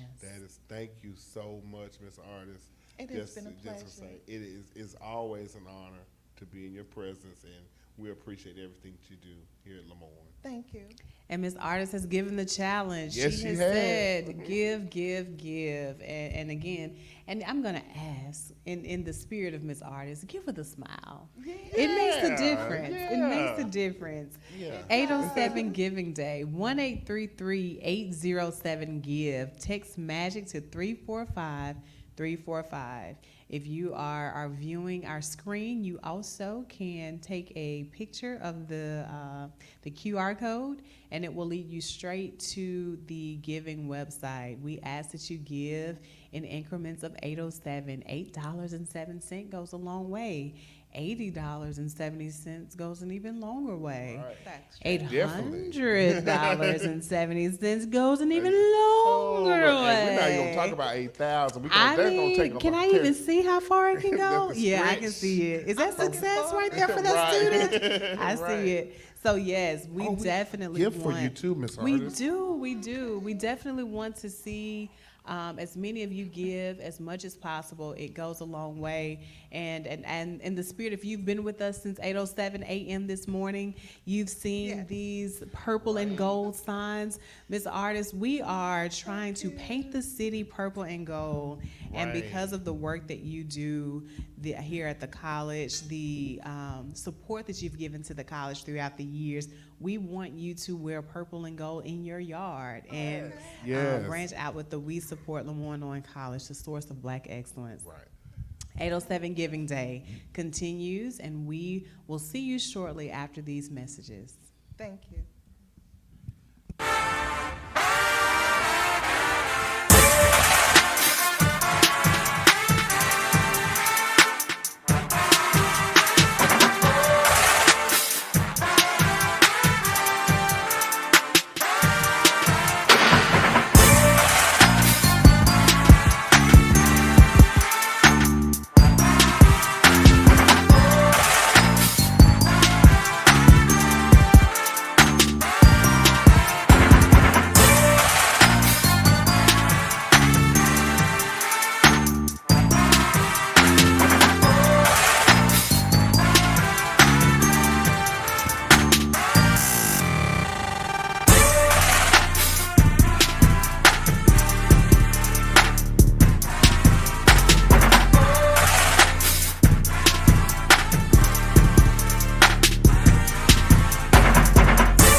Greetings, future magicians. My name is Ladarius Wallace. I'm an admissions recruiter here at LeMoyne-Owen College and also an alum. LeMoyne-Owen College was founded in 1862 and was named after Dr. Julius Francis LeMoyne. We are the 5th oldest HBCU in the country, the first HBCU in the state, and the only HBCU in Memphis, Tennessee.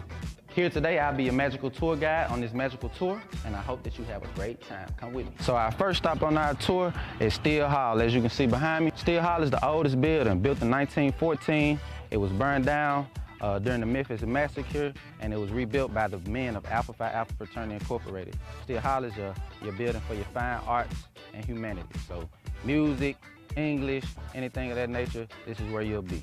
The next stop on our tour is the Hollis F. Price Library. Named after Dr. Hollis F. Price, who served us from 1943 to 1970. He was the first African-American president on LeMoyne-Owen College's campus. The library was built in 1963, and it houses our alumni room and our Sweeney collection, which is African-American books by us. It also has a lot of first edition, rare, out-of-print books and articles. Next stop on the tour, we have Brownlee Hall. Brownlee Hall is the business central of the college. It houses the president's office, the admissions team's office, financial aid, and the records office. Any business that needs to be handled will be handled in Brownlee. Next, we have GOH. GOH is where your biology, criminal justice, and IT majors will take most of their classes. It also houses the Dr. Cheryl Golden Retention Center, and the Retention Center is right next to the Office of Student Affairs. So next we have the building of institutional advancement, where we develop relationships with the community, the alumni and the pre-alumni, and also United Negro College Fund. Next stop on the tour, we have the Bruce Johnson Gymnasium. houses all of our athletics, and was named and dedicated to Jerry Johnson, Nike's 2004 Best Coach of the Year.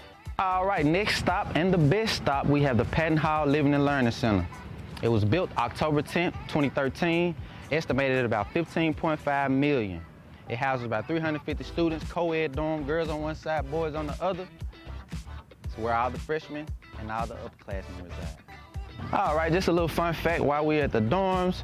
Behind me is the St. Jude Alsat Call Center. These houses used to be the original dorms.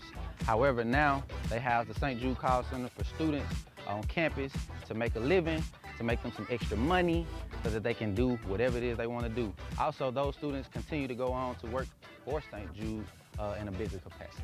All right, next stop on the tour is Greek Row. LeMoyne-Owen College houses the entire Divine Nine. We have a lot of mother chapters here at LeMoyne-Owen College. That means these chapters were started in Memphis here at LeMoyne-Owen College. Last and final stop on our magical tour, we have the Alma C. Hansen Memorial Student Center. It houses the Campus Life and Student Activities Office. It houses the Robert C. Lipscomb Dining Hall. It houses the Little Theater and the Magician Bookstore.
I made the right decision when I came to LeMoyne-Owen College, when it felt like family. Most of these people I didn't know. I only knew 2 other girls, which were from Rockford with me, but everybody felt like family. I felt like I grew up in Memphis. I felt like it was family. So I'm like, yeah, this is right for me, because I'm a person that I feed off other people's energy. So coming here and realizing like, oh, these are all my cousins, it just felt right. I originally started out at a PWI, and I did 1 year there. It just was not the fit for me. I ended up at LOC, and my main goal was to just do 4 years, get out, get my degree. But once I got on this campus, I didn't know school could feel like home, and LOC feels like home, and that's how I ended up here. To support the magic happening on 807 Day, visit www.giveToLOC.com.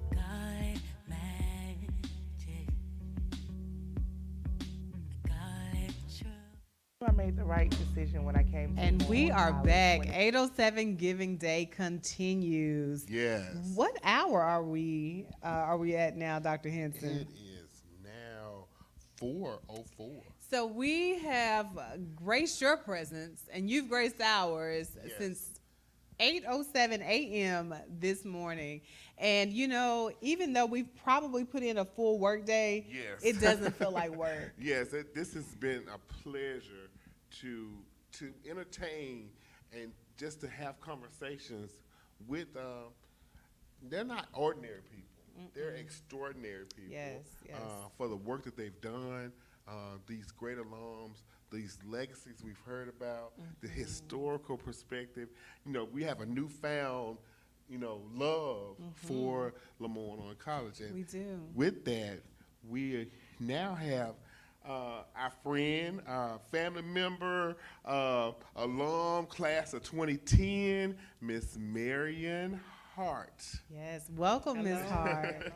So, Ms. Hart, throughout the day, we have had the opportunity to speak to countless alum, many alum who have given back to the institution through their service, but also some who've given back through their talent.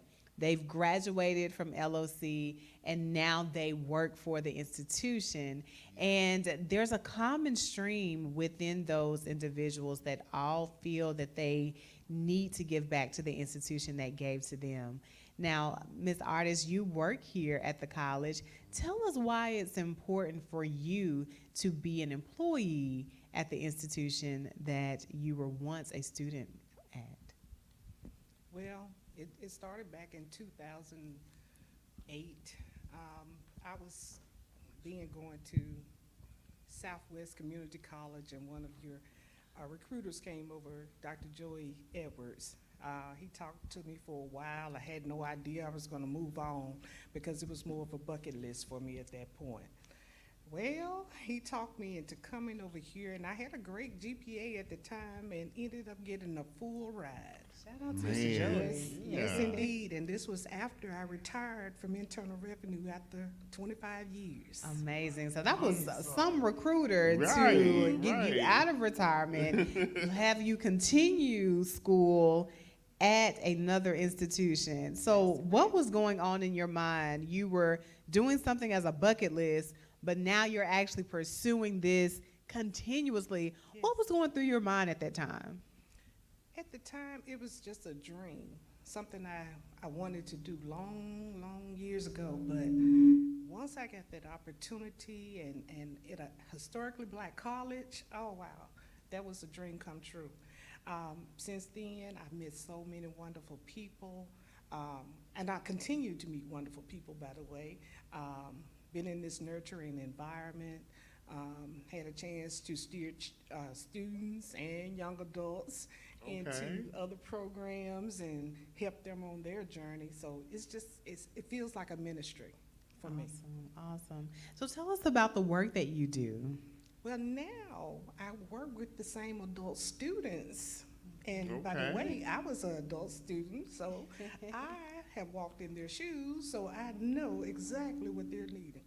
So now I get a chance to help them start their journeys, talk them out of, jumping off the cliff, you might say, because, a lot of them come in with a lot of fear, thinking brains don't work anymore and all those kind of things. But, you know, after I explained my journey, 3 degrees later, and I was probably one of the oldest valedictorians for LeMoyne-Owen. By the way. Oh, I did not know that, Miss Hart. Yes, yes. In 2010, I was the valedictorian. Awesome. That's amazing. So I tell them my journey, and they're excited. They're ready to jump on board. I'm learning so much See, more I about our had alum. no idea. And I think for us, even though we didn't attend LOC, we feel engraved in the culture here. Yes. And so to hear some of the highlights of our colleagues and what their experiences were, it definitely just gives an excitement, right? It's just. I'm in awe. Yeah. I'll continue to say that throughout the day. You know, some of the people I knew, but I didn't know their story, Right. their Right. LLC story. I knew they were graduates, and just to hear some of the backstory, the historicalness, and you know, just ingrained. I tell people now, I'll say this again. I don't think Memphis would be Memphis without LeMoyne. That's true. And because so many great people, even the people behind the scenes that we didn't know, you know, that have done things that have catapulted the school to just different heights. I mean, people don't know, and I tell people, I know Monday night we were having this conversation, people like to say that this is a hidden gem, but LeMoyne is so much more than a hidden gem in South Memphis. It is. I mean, if you start like we said, start peeling back these layers, Yes. we'll know that Don't make me what. cry. I'm gonna say this. My mom always told me, "You're never too old to learn." She went back to school when she was 50. Wow. So, and we at one point, all of her kids were in school at the same time. And one of my mentors said, "You never stop learning, even on the day that you die. You're gonna learn something that we don't know." So I'm at that kind of a point where I'm continuously learning, particularly about LeMoyne. So I'm in awe of you. Like I said, didn't know, and to hear that one of our colleagues and how you came to be an LeMoyne alum. Oh yeah. So. Oh yeah. And I was inspired by an aunt who came back at about 55 into Wow. LeMoyne. Yeah, and she told me it's never too late, and I was inspired by that. So we've had an opportunity to speak to students who are in our accelerated program for our working adults, our ASAP program, and Ms. Hart, of course, is an advocate of the program. She works in that area, and as she mentioned, she is the one who makes sure you don't fall off the cliff when things may get tough. And so, what advice would you give to individuals who are thinking about coming back? I would say education is something no one can take away from you. Yeah. So if it's something that you want to do, keep in mind that you are making a major investment in the rest of your life. So.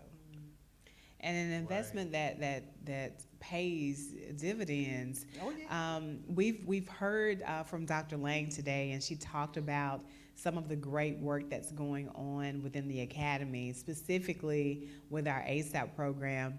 Can you tell the audience what programs are offered in the ASAP program? Oh yeah, we've expanded. Business now offers not only the Bachelor's of Business Administration in Management, we have Supply Chain Management, Accounting, and Finance.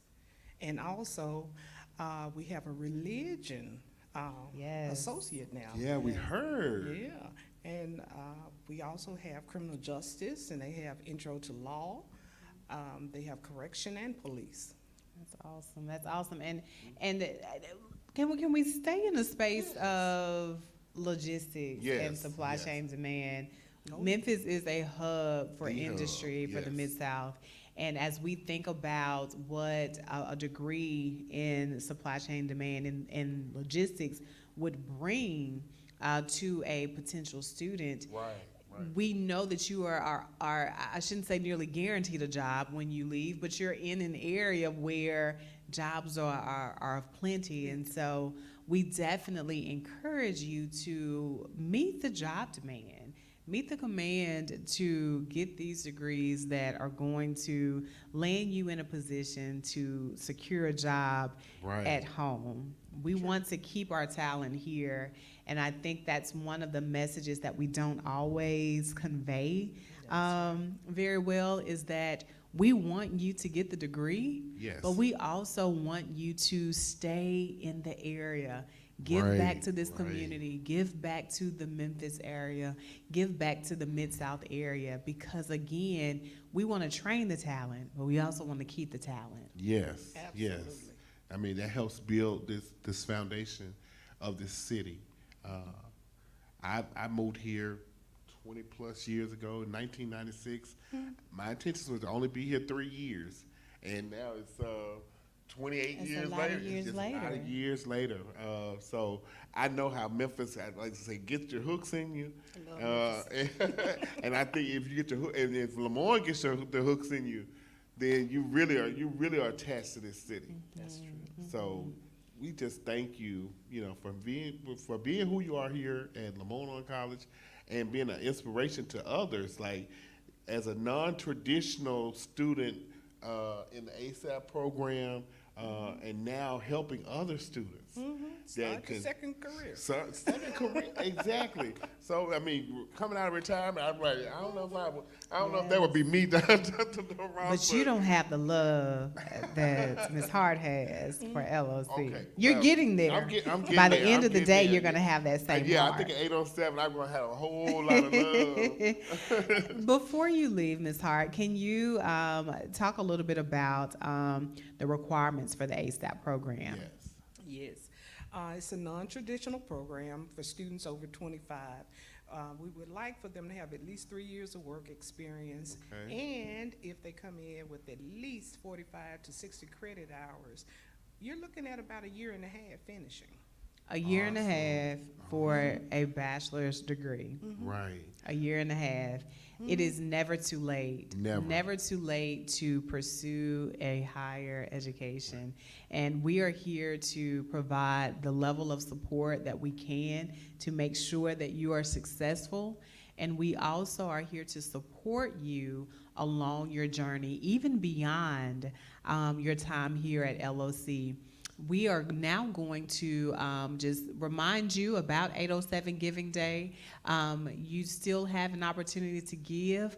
Feel free to call us at 1-833-807-GIVE. Our volunteers are on standby waiting to hear from you. Right. Text MAGIC. To 345-345. You can text MAGIC to 345-345. It'll take you directly. It'll be an easy process to make your donation today. Again, the phone lines will be open until 8:07 tonight. And then after then, we will, you can still text, or you can still go to the website at www.loc.edu/807day. Yes. And in the spirit of job placement, of career placement, of logistics, Mid-South area, let's hear a message from our Career Services Department, who ensures that our students are prepared for the workforce upon graduation. All right. Thank you, Ms. Hart. Thank you. Greetings, I'm Dr. Robert Williams, and I proudly serve as the Director of Career Services here at LeMoyne-Owen College. Magicians, welcome to New Student Orientation. While you are here, Career Services is going to develop your skills and competencies to ensure that you are capable of obtaining an enriching career upon graduation. Once again, welcome to New Student Orientation here at LeMoyne-Owen College, the source of Black excellence. Greetings. I made the right decision when I came to LeMoyne-Owen College, when it felt like family. Most of these people I didn't know. I only knew 2 other girls, which were from Rockford with me, but everybody felt like family. I felt like I grew up in Memphis. I felt like it was family. So I'm like, yeah, this is right for me, because I'm a person that loves, I feed off other people's energy. So coming here and realizing like, oh, these are all my cousins. It just felt right. I originally started out at a PWI, and I did 1 year there. It just was not fit for me. I ended up at LOC, and my main goal was to just do 4 years, get out, get my degree. But once I got on this campus, I didn't know school could feel like home, and LOC feels like home, and that's how I ended up here. To support the magic happening on 807 Day, visit www.giveToLOC.com. Hi, my name is Kimberly Thunderbird, and I'm the Dean of Enrollment at the LeMoyne-Owen College, and welcome to New Student Orientation. If you've made it this far, that means you've already submitted your application, you've submitted your official transcript, and your shot records. So welcome, future magicians. We are the source of Black excellence. So now let me introduce you to the amazing admissions team. Greetings, magicians. Welcome to New Student Orientation. My name is Ladarius Wallace, an admissions recruiter here at LeMoyne-Owen College. We want to welcome you to the source of Black excellence. Greetings, magicians. Welcome to New Student Orientation. My name is Jeffrey Dunnigan. I'm a senior recruiter here at LeMoyne-Owen College. We want to welcome you to the source of Black excellence. Greetings, magicians, and welcome to New Student Orientation. My name is Kanae Roberson, and I am an admissions recruiter here at the LeMoyne-Owen College, and I want to welcome you to the source of Black excellence. Amen, say man. Welcome to New Student Orientation. My name is Dabrion Leach, a senior recruiter here at the LeMoyne-Owen College, and welcome to the source of Black excellence. We are the source of Black excellence, and we've got you covered. Miss Lucinda Humphrey and the American Missionary Association had the faith to begin what would become LeMoyne-Owen College over 160 years ago. It took faith and support from a community of people who believed in the dream. The magic of that hope still remains. Through the years, LOC has continued to rise. We are inspired, and together with your contributions, the next generations will rise even higher. Reimagine hope, reimagine faith, reimagine LOC. Give to LeMoyne-Owen College. 807 Day. To support the magic happening on 807 Day, visit www.givetoloc.com.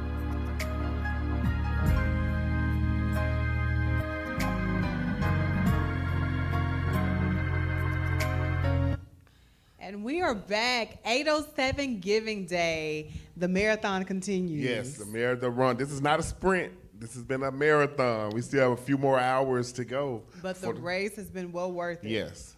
So again, 1-833-807-GIVE is the number to call if you would like to make a donation. We're asking. You can text MAGIC to 345-345. Again, that's MAGIC, M-A-G-I-C, to 345-345. Talk about the increments. How are we asking you to give today? So, hey, if you want to give us a donation, the amount of $8.07, $80.70, or $800.07, or if you feeling jazzy, $8,000. And if you want to jump on out there, we got some that's gonna jump on out there about $80,000. I just believe that somebody they're gonna make that $80,000 mark, and we just gonna be able to go home. They're gonna tip us over the edge. Tip us over the edge. We have the faith that will happen. And today we have spoken with so many great employees, great alumni, great students, all who have the same love for LOC. And this next guest is no different. He is, I think we've given the name Mr. LOC out a couple of times. But that point, the last person said that he was. So I think we're not the last person yet, but no, we're not. Maybe the third time is the charm. Yes. Mr. LOC. Yes. Mr. Jesse Chapman has, of course, always been one of the biggest supporters of LOC. Right. Not only does he give his talent to the institution as our director of facilities, but he also gives his time, his energy, his support to the Alumni Association and to all of the needs that are related to the institution. I've even heard Mr. Chapman talk about how he even recruits. I've heard him talk about other students who have come as a result to Mr. Chapman's love that those students have seen and witness in their everyday lives. And Mr. Chapman, of course, is Mr. Everything. He's a recruiter. He is the facilities lead. He is a supporter of the institution. Right. Mm-hmm. He's a philanthropist. He's all of the above, and we are excited that you are gracing our presence today at 807 Giving Day, Mr. Chapman. Right. Dr. John Ross, thank you for those kind words. Dr. Henson. My name is Jesse Chapman. I'm a proud 1971 graduate of LeMoyne-Owen College.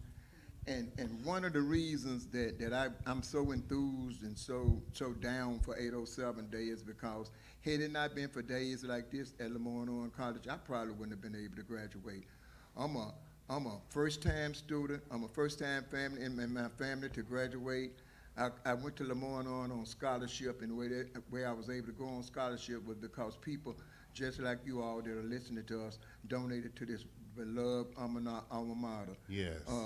And that's one of the reasons I wanted to come on today, not because I'm so proud of what I did at LeMoyne. I'm so proud of how people embrace LeMoyne. Like Dr. Dunross said, I'm also the Director of Administrative Services and Facilities, and a lot of our vendors and supporters, they always contact me and ask me, say, what can we do to help?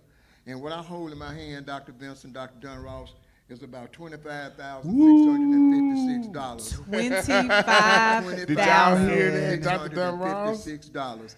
And how it came about this in increments of all kind of denominations, but we got donations from people like New Prep, Glory and Learning Center. We got donations from Worldwide Professional Services, Hicks Event Services, Self Tucker Architects, Fred Jones, famous for the Southern Heritage. Yes, sir. Affordable Electrical Services, Tillman Keaton, Cap Incorporated, Tri-State Community, Willie Gregory. The list goes on and on. And on. I promise you, and I'm not exaggerating this, everybody that I normally call and ask to support LeMoyne-Owen College, they say how much and where you want me to bring you. Amazing. That's the beacon of light that LeMoyne has shined on this community, and people don't mind paying it forward by bringing checks over here to help the young people that's coming now that need scholarship money. We raising it for them. Yes. So if there's a parent out there or an aunt or an uncle out there that's thinking about sending your child to LeMoyne, you got the right idea. Send them. We're going to take care of them. We're going to nourish them. We're going to make sure they have everything they need to succeed. I know I'm a living testimony because they took care of me and nourished me and made sure I succeeded. Shout out magicians. All right, magicians. Mr. Jess, I know you got to run, but we want to say thank you. My pleasure. I know from the Office of Institutional Advancement, a lot of those people you call, we have used their services. Monday night, I know we used several of those people that you called to do the Magic Monday Mixer. Some of the people that have helped with us with the Sunday worship on Walker. And just anytime graduation was a testament. I know that a lot of those people, we have invested in them. Now they have definitely given back to LeMoyne, and we really, truly. So will you make sure? I know that you will make sure that you will give them a heartfelt thank you from Dr. Davis, I will. From the Office of Institutional Advancement, and from the LOC family. We are greatly appreciative. Okay, I forgot one thing. Go ahead. When you said Dr. Davis, I thought about it. There was one donor in particular that told me Beasley Paving and Miss Walterine Bishop of the class of 68, they asked me to make sure that I let Dr. Christian Davis know that they made their donation. And I want to make sure I personally, Painter Man Painting Services, Marlon Foster, the name goes on and on, but in particular New Glory Learning Center, they were very big donors. Okay. I really want to shout out to them. That's the daycare. Is that the daycare center that we see in the community? That is, and I can't leave the stage without shouting out Morning View Missionary Baptist Church. Very this good. happens to be my church. Okay. Shout out to Morning View. Shout out to Morning View. Magicians, come on in. We'll be here till 8:07 tonight. What you're doing is helping a young person get a step ahead by helping us with scholarship funds. I have to do this because I never would have made it had not somebody helped me. Come in and help us. Thank you. Thank you, you, Mr. Chapman. Just a little bit of a token of our appreciation, and everybody that's on that list, we want to make sure that they get this. We support LeMoyne-Owen College yard sign, the source of Black excellence. Yes, and we're going to make sure that they get these signs to take and distribute it amongst their the vendors. Yes, we are looking to paint. Job that you all are doing. Right. Thank you. Make sure you get Okay. the envelope. Thank you, sir. Wonderful, wonderful, wonderful insight, Mr. Chapman. Okay. Thank you so much. While he's exiting stage, we do have another vendor who they resources for us, Aladdin Foods. Aladdin Food Services. That does our cafeteria services and catering services for the school. Mr. Jesse just told me that was another person on his list, and they're here every day, Yes. but they give back to the school. They give back to the school. If you have ever come to a LeMoyne-Owen College event and you had the world famous strawberry punch, yes, that is we won't say courtesy. that. we call it something a little different, Right. but just know that it's very addictive. It's very addictive. And we absolutely love it. But again, that is courtesy of Aladdin Food Services and the work that Ms. Jewel and her team does here at LOC. Aladdin is just one of our many vendors that we have here on campus that help to make the magic happen on a daily basis. Yes, yes, indeed. And like I said, we're still here. A few more hours. We're still standing. We've been sitting and talking. And 8:07 day, we have to 8 o'clock. 8:07 tonight is when the phone lines will close. However, they will still be able to give Dr. Dunross. They can text MAGIC, MAGIC, to 345-345, as well as they can call the 800 number. Yes. Well, we say 800 number, go ahead. 1-833-807-GIVE, and that's 1-833-807-4483. Or you can go to the website, www.loc.edu/807 day. So as we prepare for our next guest, let's just do a quick recap. Right. Today has been so eventful, so enlightening. Tell me what has been your favorite discussion or favorite moment of the day. Well, I would have to say I am truly a history buff.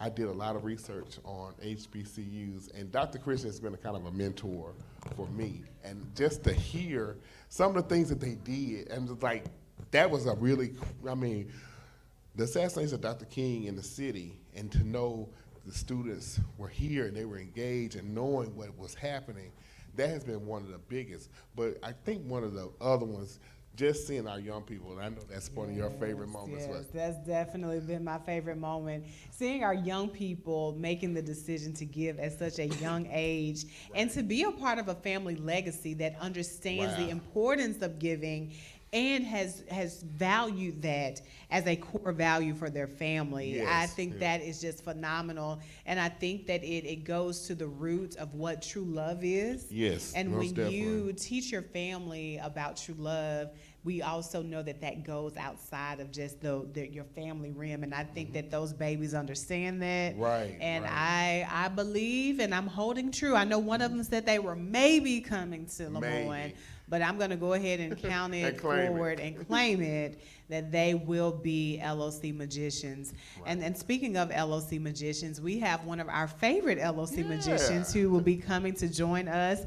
One of our best and brightest, one of our students, Rising Star, Mr. Robert Briggs will join us very shortly as he talks about his time here at LOC, some of the work that he has been engaged in since he's been here. It's a graduation year. We're going to hear about his upcoming plans, and I think that he is yet another one of the good brothers. He's one of the good brothers. Yes, so I've seen you all grace the presence. We've had a little sprinkle of purple and gold just here a and tad, there. but not much, you know. Yeah, but this black and gold has been shining bright, right? We the first. Y'all are the first. Lead You the are way. the first, the finest. Yes. Little first family love right here. Right. But again, we can't wait to talk to Robert shortly. But before then, we will hear a brief message from our team. Right. right decision when I came to LeMoyne-Owen College, when it felt like family. Most of these people I didn't know. I only knew 2 other girls which were from Rockford with me, but everybody felt like family. I felt like I grew up in Memphis. I felt like it was family. So I'm like, yeah, this is right for me, because I'm a person that I feed off other people's energy. So coming here and realizing like, oh, these are all my cousins, it just felt right. I originally started out at a PWI, and I did 1 year there. It just was not the fit for me. I ended up at LOC, and my main goal was to just do 4 years, get out, get my degree. But once I got on this campus, I didn't know school could feel like home, and LOC feels like home, and that's how I ended up here. To support the magic happening on 807 Day, visit www.giveyooloc.com.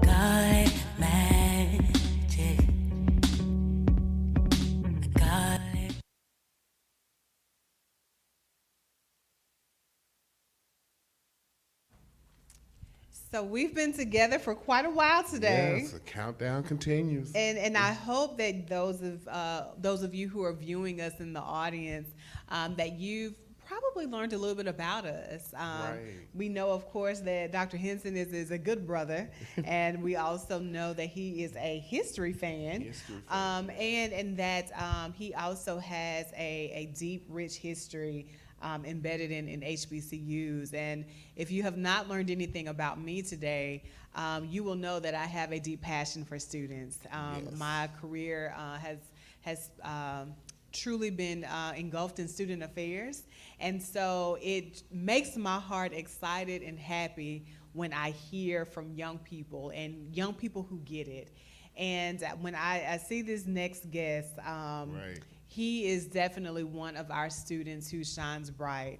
He is one that always has a smile on his face, who is always willing to help, who is always willing to go the extra mile. And when we think about what we consider to be the epitome of a student, the epitome of a magician, he is one of the names that comes to mind. And I'd like to introduce you to him. This is Robert Briggs, a senior. Yes, ma'am. Let's give it up for being a senior. Yes, ma'am. Yes, ma'am. Class of 2025. Yes, sir. Class Yes, of 2025. Welcome to the stage, and welcome to 807 Giving Day. So all throughout the day, we've had the opportunity to speak with alum, with partners, with vendors.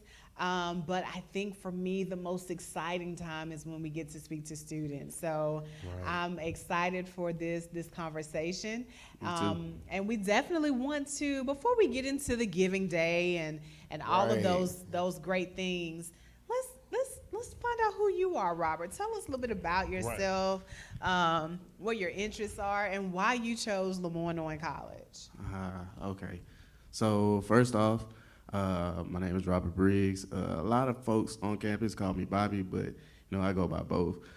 I'm a business management major with a minor in marketing, but I have a very big interest for film and music, and I got a lot of opportunities to work with that over the summer due to one of my profiles. Shout out to Jeff Garrison for helping me out with that. I was able to work on sets with people like Princeton James and whatnot. So, yeah. I've done a lot of things on campus. I've been on the Royal Corps. I've been Mr. Freshman, Mr. Sophomore, and Mr. Junior, and soon Mr. Senior. Go ahead. What else? I've done community health work. The list just goes on. And LeMoyne-Owen, I didn't find LeMoyne-Owen. LeMoyne-Owen found me. So before I got here, I was going through a lot of things in high school. Stuff with my mom. She was very sick, so I wasn't able to stay with her. I was always staying around. Sometimes I didn't have a place to stay. So my high school, they told me about LeMoyne-Owen, and me and my mentor, we came up here one day, and they helped me. The advisors really helped me get scholarships, and so ever since I've been here, I haven't really had to come out of pocket for anything. So that's awesome. That's awesome. You have not had to come out of pocket for anything, and you are a senior. Yes. That speaks volumes. Let me just stay in that space for 2 seconds. not only is that beneficial for you currently, Yes. but that's beneficial for you later on. Do Yes, you ma'am. know how important it is to graduate and how rare it is Right. to graduate with no debt? Yes. Yes, and I'm extremely grateful and blessed, and I thank God for it every day because I really had no plans of coming to college. Like, I was smart in high school, but I also had, like I said, I had a lot of stuff going on outside of just school. So with the stuff that was going on in like my real life situations, I just had no idea, no plans on how I would even afford it. So like I said, I thank God every day that I was even blessed to even get these scholarships. So. And that's just a testament. You had no plans, but here you are with all the accolades that you have. You have been a leader, a campus leader, since you've been here. And just being able to say that you made that step, and LeMoyne has afforded you the opportunity not to have a debt. It's one of the things, the good things about coming to this institution. One of the things about today, 807 Giving Day, that we were able to have the resources to be able to provide those services that you needed. And we'll hopefully in May 2025, we'll get a chance to see him walk across the stage. Of course. So tell us, what are you doing? Because you're actually working now. So tell us a little bit about that. Okay, so I actually just got a job over at Peer Power. For those of you who don't know, Peer Power is it's a foundation and a company that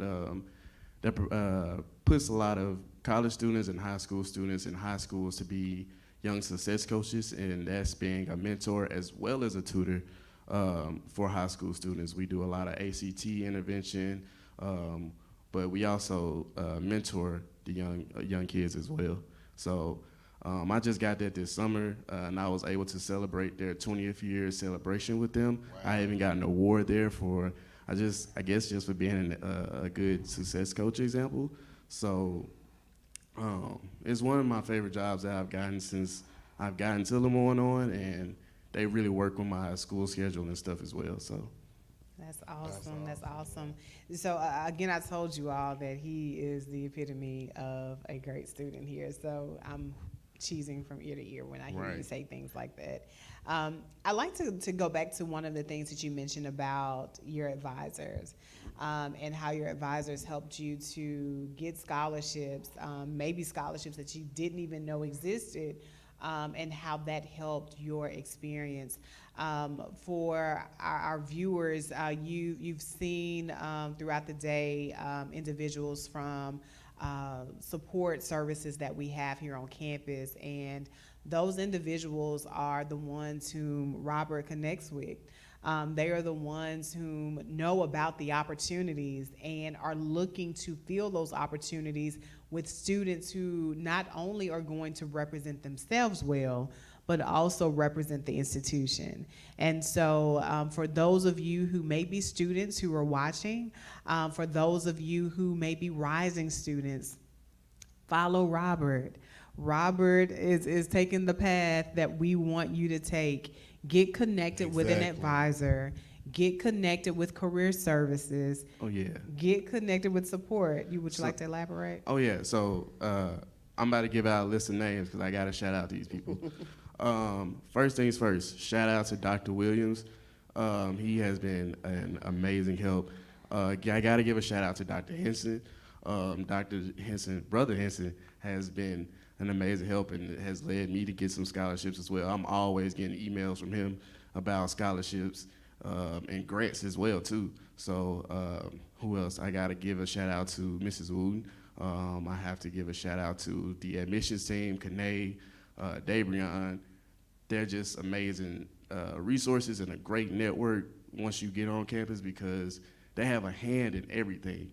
So they know everything, and if you have a good relationship and a good bond with them, they're gonna suggest you for any type of opportunities that come up, and so.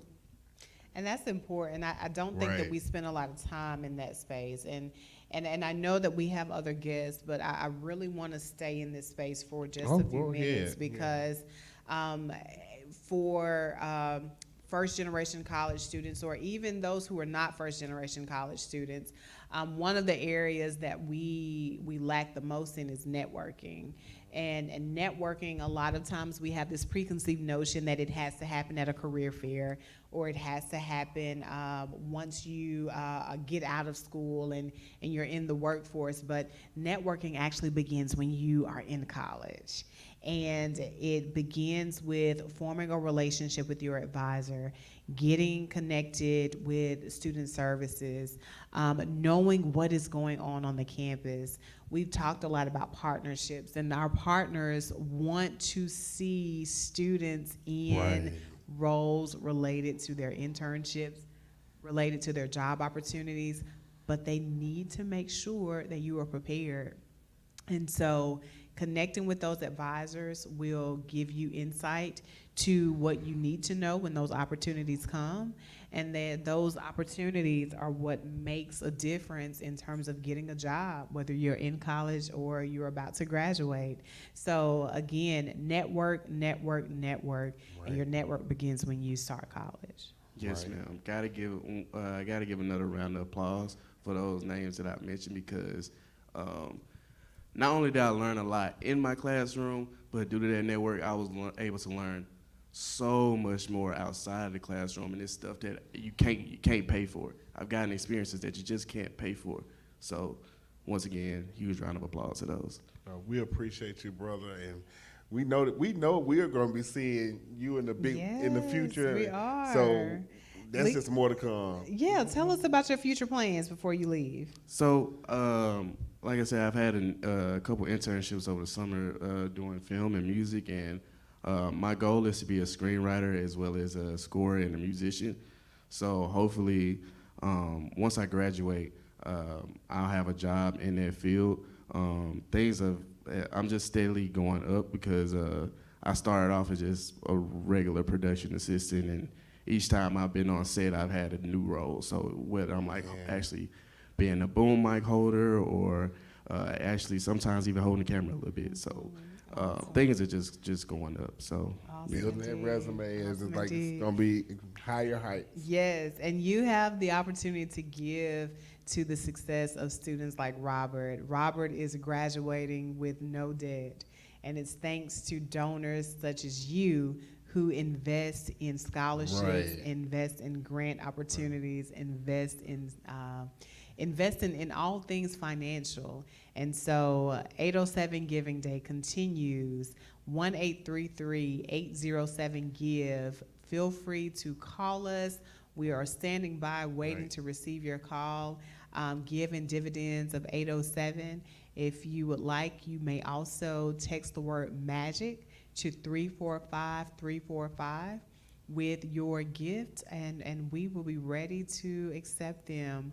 And as we prepare for our next guest, let's just get a glimpse into what student life looks like at LOC. I think we have a nice musical video that shows a little glimpse of student engagement here at the college.